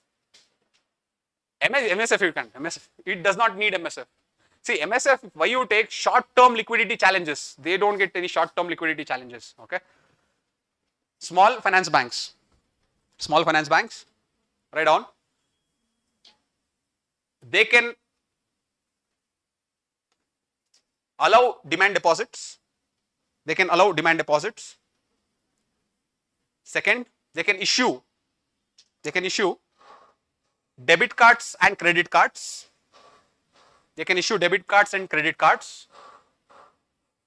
Third, they can keep NRI deposits. They can keep NRI deposits. NRI deposits.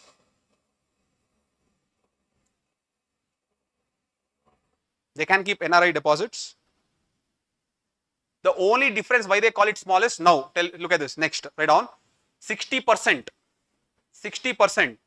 of their deposits. 60% of their deposits must be invested in priority sector. 60% of their deposits must be invested in priority sector. And 50%, next point, 50% of their loans and advances. 50% of their loans and advances. 50% of their loans and advances must be below 25 lakhs. 50% of their loans and advances must be below 25 lakh. Look how that is why they call it small. Basically, they are there in order to provide to small borrowers. They are not there to provide to big borrowers. They want to give to loans who are asking for loans less than 25 lakhs. That is why they are called small finance bank. Otherwise, they can do all the functions of a bank. Only this rule will make them small. Did you understand this? So that is small finance bank. 60% to priority sectors and 50% of their loans and advances should be to the value of less than 25 lakhs. They cannot give more than that. Next, payment banks. Payment banks. Don't buy art. Understand the significance. Why are they called small? Because of that. So you'll never forget. Okay. Payment banks. They cannot lend. Payment banks cannot lend. Okay. Next. They can accept demand deposits of up to 2 lakhs per individual. They can accept demand deposits up to 2 lakhs per individual. Up to 2 lakhs per individual. They can issue debit cards but not credit cards. They can issue debit cards and not credit cards. Debit cards and not credit cards.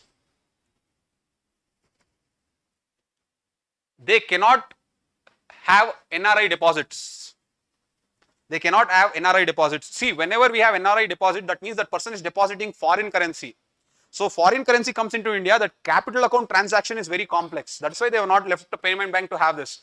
Understand the reason why. NRI deposits they cannot hold. Okay. Next. All the funds.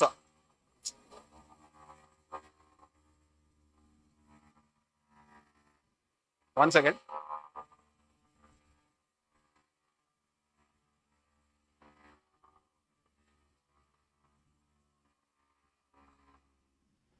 All the funds must be invested in safe and secured assets. All the funds must be invested in safe and secured assets. Safe and secured assets. Next, after 5 years of operation, they can apply for small finance bank. After 5 years of operation, they can apply for small finance bank. So we are done with that. So you understood what are the different types of banks. Okay. Next, in terminologies. Terminologies. Another 15 minutes will be done. Okay. Terminologies. Write down non-performing assets. Non-performing assets. Put an hyphen and write when the principal or interest. When the principal or interest is not paid for more than 90 days. When the principal or interest is not paid. Principal or interest is not paid.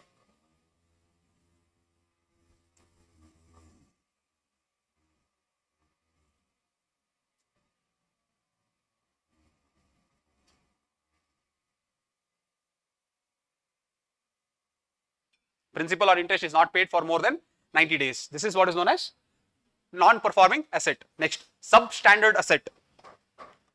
Substandard asset. Substandard asset. When an asset means loans, don't forget. When an asset, that means loans, asset stays as NPA for more than 12 months. Stays as NPA for more than 12 months. This is substandard asset. The next, doubtful asset. The next is doubtful asset. Put an hyphen. When the asset stays as substandard asset for more than 12 months. When the asset stays as substandard asset, stays as substandard asset, stays as substandard asset for more than 12 months. Okay, last one, lost asset. Lost asset. Lost asset. When the doubtful asset is declared uncollectible. When the doubtful asset is declared uncollectible. Doubtful asset is declared uncollectible. This is what is known as lost asset. So you understood what are these. Next, provisioning. Provisioning. Write down provisioning. Setting aside some part of the bank's profit. Setting aside some part of the bank's profit. Setting aside some part of the bank's profit. Some part of the bank's profit to cover potential losses from assets. To cover potential losses from assets. Did everyone understand what is provisioning? Okay. Next point, write down. Greater the provisioning, comma, better the cushioning effect. Greater the provisioning, better is the cushioning effect for the banks during losses. Better is the cushioning effect for the banks during losses.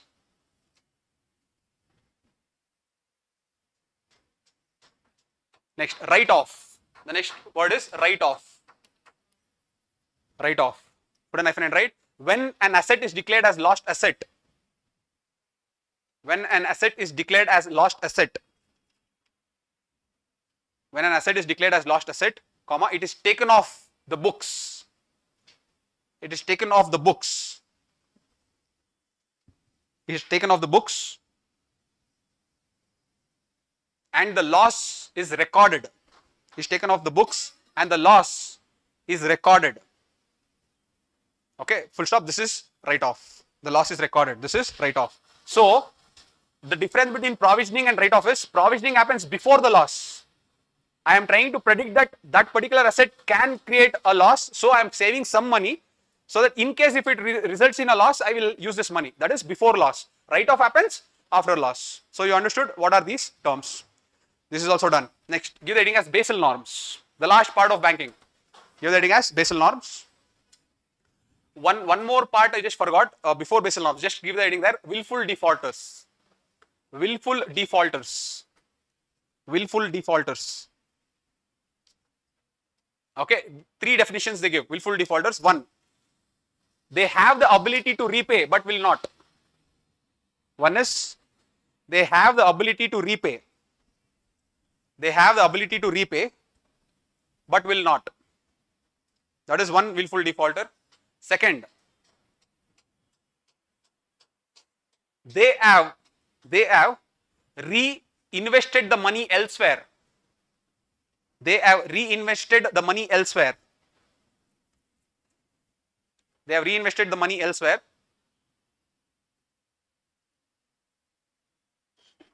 I am just trying for the next word. They have reinvested for the money elsewhere, even though they have taken the loan from the bank for a different purpose.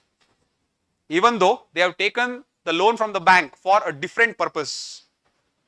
Even though they have taken the loan from the bank for a different purpose. So let us say I will take the loan telling that I will put up a factory, but I will take that and put it in share market. See, this is a willful defaulter also. Okay, they are putting it in something else when they have told the bank something else. This is also willful default. Third, when they sell the underlying asset that is pledged, when they sell the underlying asset that is pledged without informing the banks. When they sell the underlying asset that is pledged without informing the banks. Underlying asset that is pledged without informing the banks. Okay, so these are the three definitions that will, you understood the last point. The last point is, I have taken my land and on that land I have taken 1 crore loan. Now without informing the bank, the same land I will sell it to someone. This is also willful defaulter. Okay, now coming to Basel norms. Write about Basel norms. Okay, write on. These are the set of rules. These are the set of rules that helps create safety net. These are the set of rules that helps create safety net for banks. For banks with respect to credit risk, market risk, market risk and operational risk. Credit risk, market risk and operational risk. Okay, next point. It is developed by Basel Committee on Banking Supervision. It is developed by Basel Committee on Banking Supervision. Basel Committee on Banking Supervision.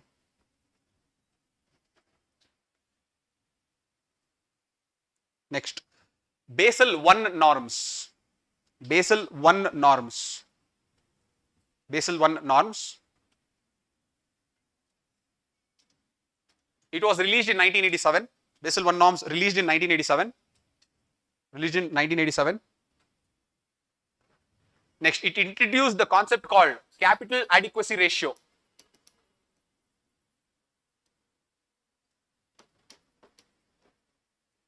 Capital adequacy ratio, CRAR or CAR, capital adequacy ratio, which means some amount of capital,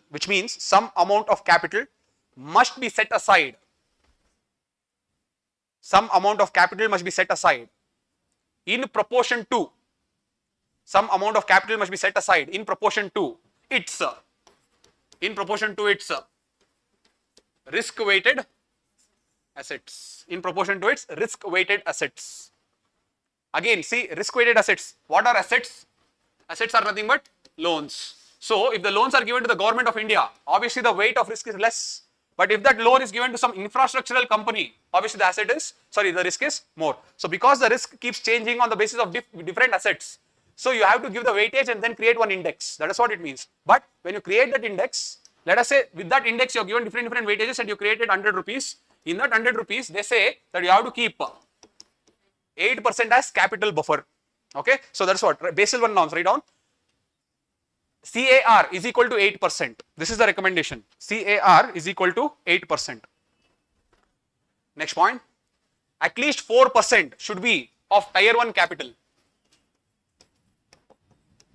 No. At least 4% should be of tier 1 capital. 4% should be of tier 1 capital. Okay. Now I have used the technical term, so let me define. Go back to the next one. Tier 1 capital means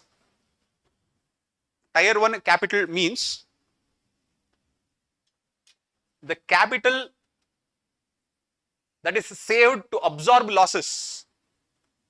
The capital that is saved to absorb losses when the banks are still operating.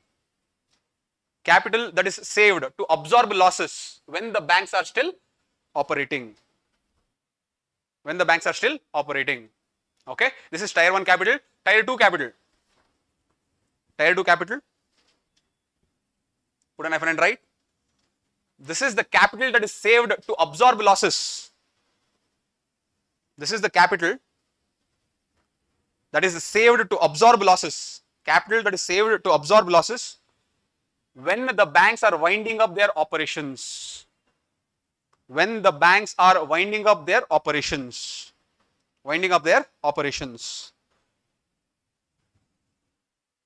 Okay, so this is Basel I norm. Basel I norm, 8% should be the CAR, and in that 8%, at least 4% should be for tier 1 capital. This is Basel I norm. Next, Basel II norms.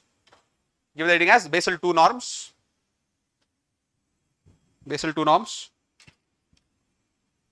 It was introduced in 2004.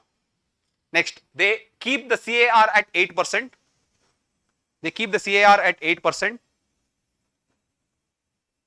They introduce three pillars. To improve the governance of the banks.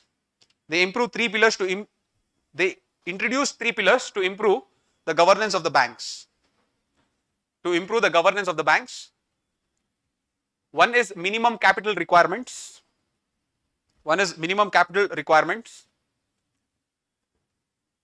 The second is supervisory review by regulatory body, supervisory review by central bank. The first is minimum capital requirements. The second is supervisory review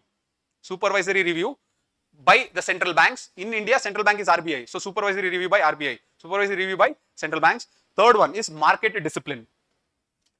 Third one is market discipline. Okay, that's all. This is Basel 2. Basel 3 is important because they introduce a lot of terms here. Write down Basel 3. Basel 3 introduced in 2010. Introduced in 2010. Introduced in 2010 after the financial crisis of 2008 and 9. After the financial crisis of 8 and 9. Financial crisis of 8 and 9. Okay, next. CAR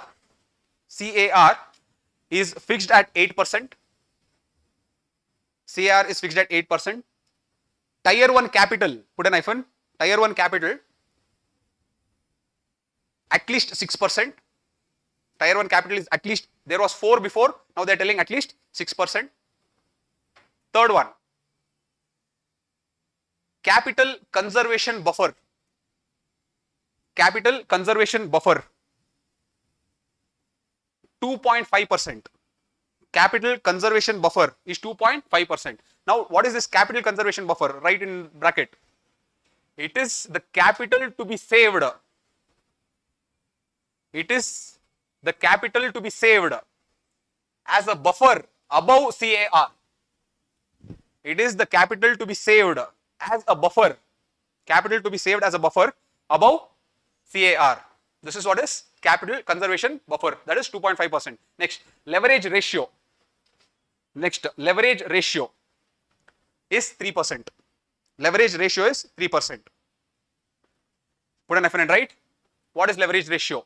It is the maximum loan a bank can borrow. It is a maximum loan a bank can borrow. Maximum loan a bank can borrow even though its assets look safe. It is the maximum loan the banks can borrow even though its assets look safe.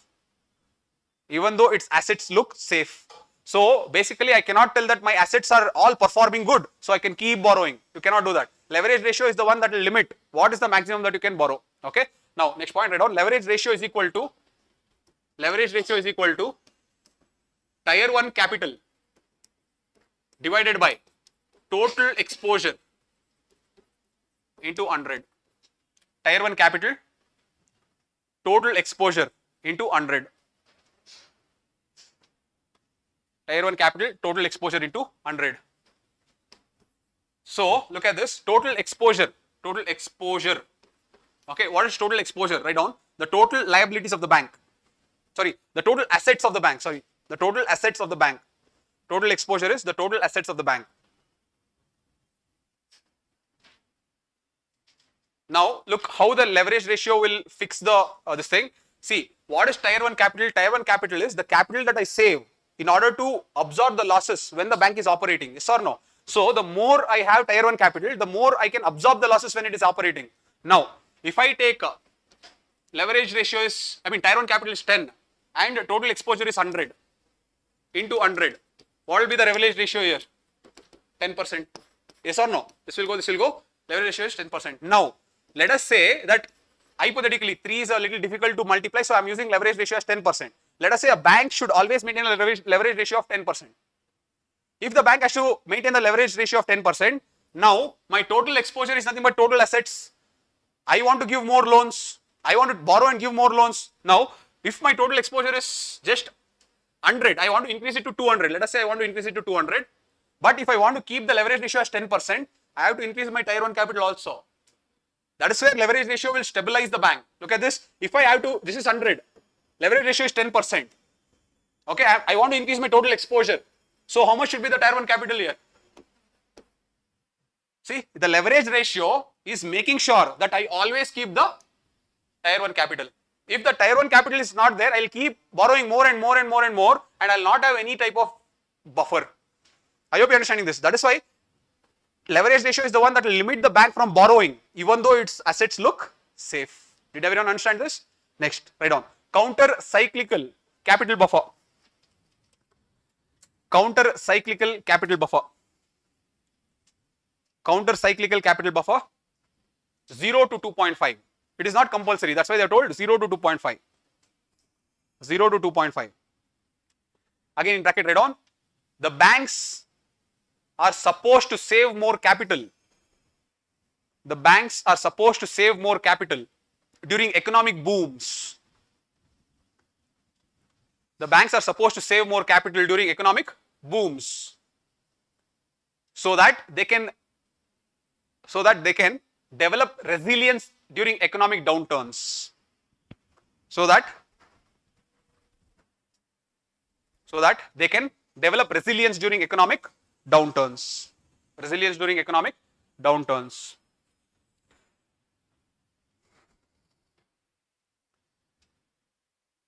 Okay, write down. Next, minimum liquidity coverage ratio. Minimum liquidity coverage ratio should be greater than or equal to 100%. Minimum liquidity coverage ratio. Minimum liquidity coverage ratio must be greater than or equal to 100%. Greater than or equal to 100%. Okay, in bracket, what is this minimum liquidity coverage ratio? It is the ability of the bank. It is the ability of the bank to cover liquidity stress. It is the ability of the bank to cover liquidity stress up to 30 days. Up to 30 days. Up to 30 days. Okay. So why are they telling greater than or equal to 100% is because 30 days is minimum you have to keep. Your bank should have capital with you to absorb any type of liquidity stress up to 30 days. It's okay if you keep for 60 days also. So for the 30 days, you have to have 100% you have to have. Greater than 30 days, you can have greater than also 100%. I hope you understood this. 30 days means 100%, greater than 30 days means greater than 100%. But the minimum that you have to keep, the liquidity coverage ratio should be 100% or more. Okay, next. Minimum stable funding ratio. Minimum stable funding ratio. Minimum stable funding ratio should be greater than or equal to 100%. Minimum stable funding ratio should be greater than or equal to 100%. Greater than or equal to 100%. See, first, what is the reason for this? Come to this. Banks, write down. In bracket only write down. I'm explaining this only. Banks should not banks should not use short-term borrowings. Banks should not use short-term borrowings to lend long-term. Banks should not use short-term borrowings to lend long-term. Okay, did you understand the statement? It should not take short-term and give it to long-term. That is one. Next, stable funding ratio means. Stable funding ratio means it is the long-term assets of the bank. Stable funding ratio means it is the long-term assets of the banks to its long-term liabilities. Stable funding ratio means it is the long-term assets of the bank to its long-term liabilities. To its long-term liabilities. Okay. So understand, when they say stable funding ratio, minimum stable funding ratio should be greater than or equal to 100% means whatever long-term loans that I give, 100% of that long-term loans should come from long-term borrowings. It can be more also, but 100% of it should come from borrowings. So that is what is minimum stable funding ratio. See, stable funding. It creates stability. Why? Because it is long term. If I take short term and if I give for long term, then it will create instability because I have to pay back this person also. When I have to pay back this person, I have given to that person is not going to give me very soon. Now see, I will be in a problem. That is why the minimum stable funding ratio is greater than or equal to 100%. Okay, so these are some of the guidelines released in Basel III. Okay, so this completes the block of polity. Sorry.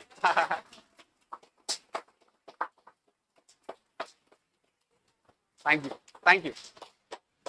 Was it helpful? Okay. Are you happy now? You should be happy that you could sit all the way through. And if you are so committed and sincere, definitely you will clear. Okay. I don't know about clearing, but definitely you will emerge successful in life. That I can 100% sure. Okay. So give a very, very big round of applause to yourself. Okay. Thank you. Thank you for coming and sitting in this equatorial climate and experiencing this different animals making sound. So I hope that it was a good experience. Okay. One thing.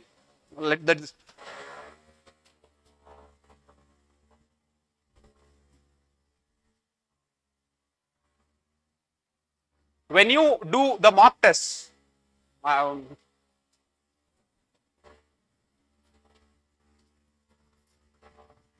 look at the timing.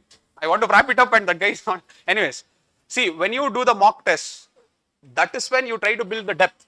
Okay, whatever is happening in the current affairs, that current affairs should come from the mock test. Okay, don't try to read one more book for basics. We have covered the entire basics comprehensively. So all you have to do is, you have to make sure that you revise this again and again and again.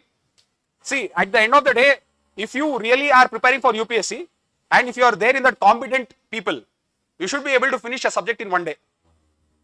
Everyone thinks that economy will take this many days. From morning till evening we have done. Didn't we finish economy?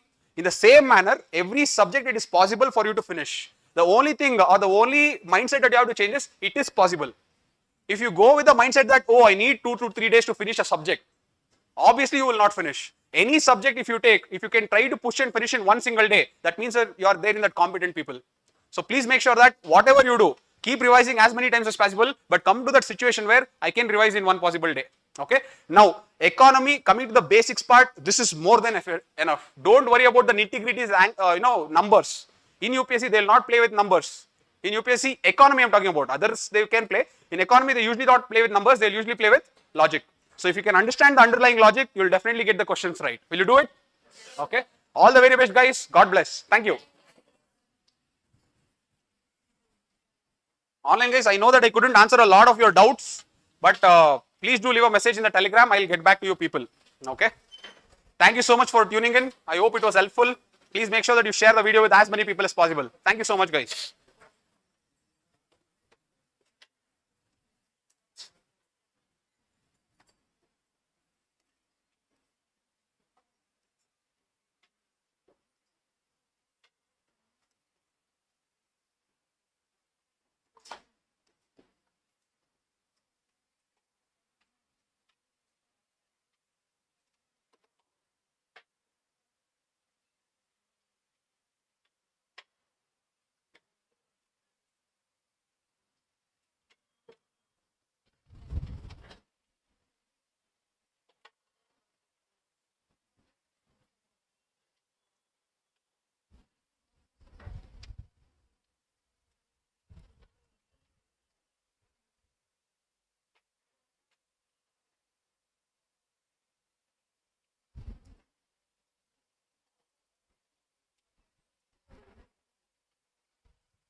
Yes.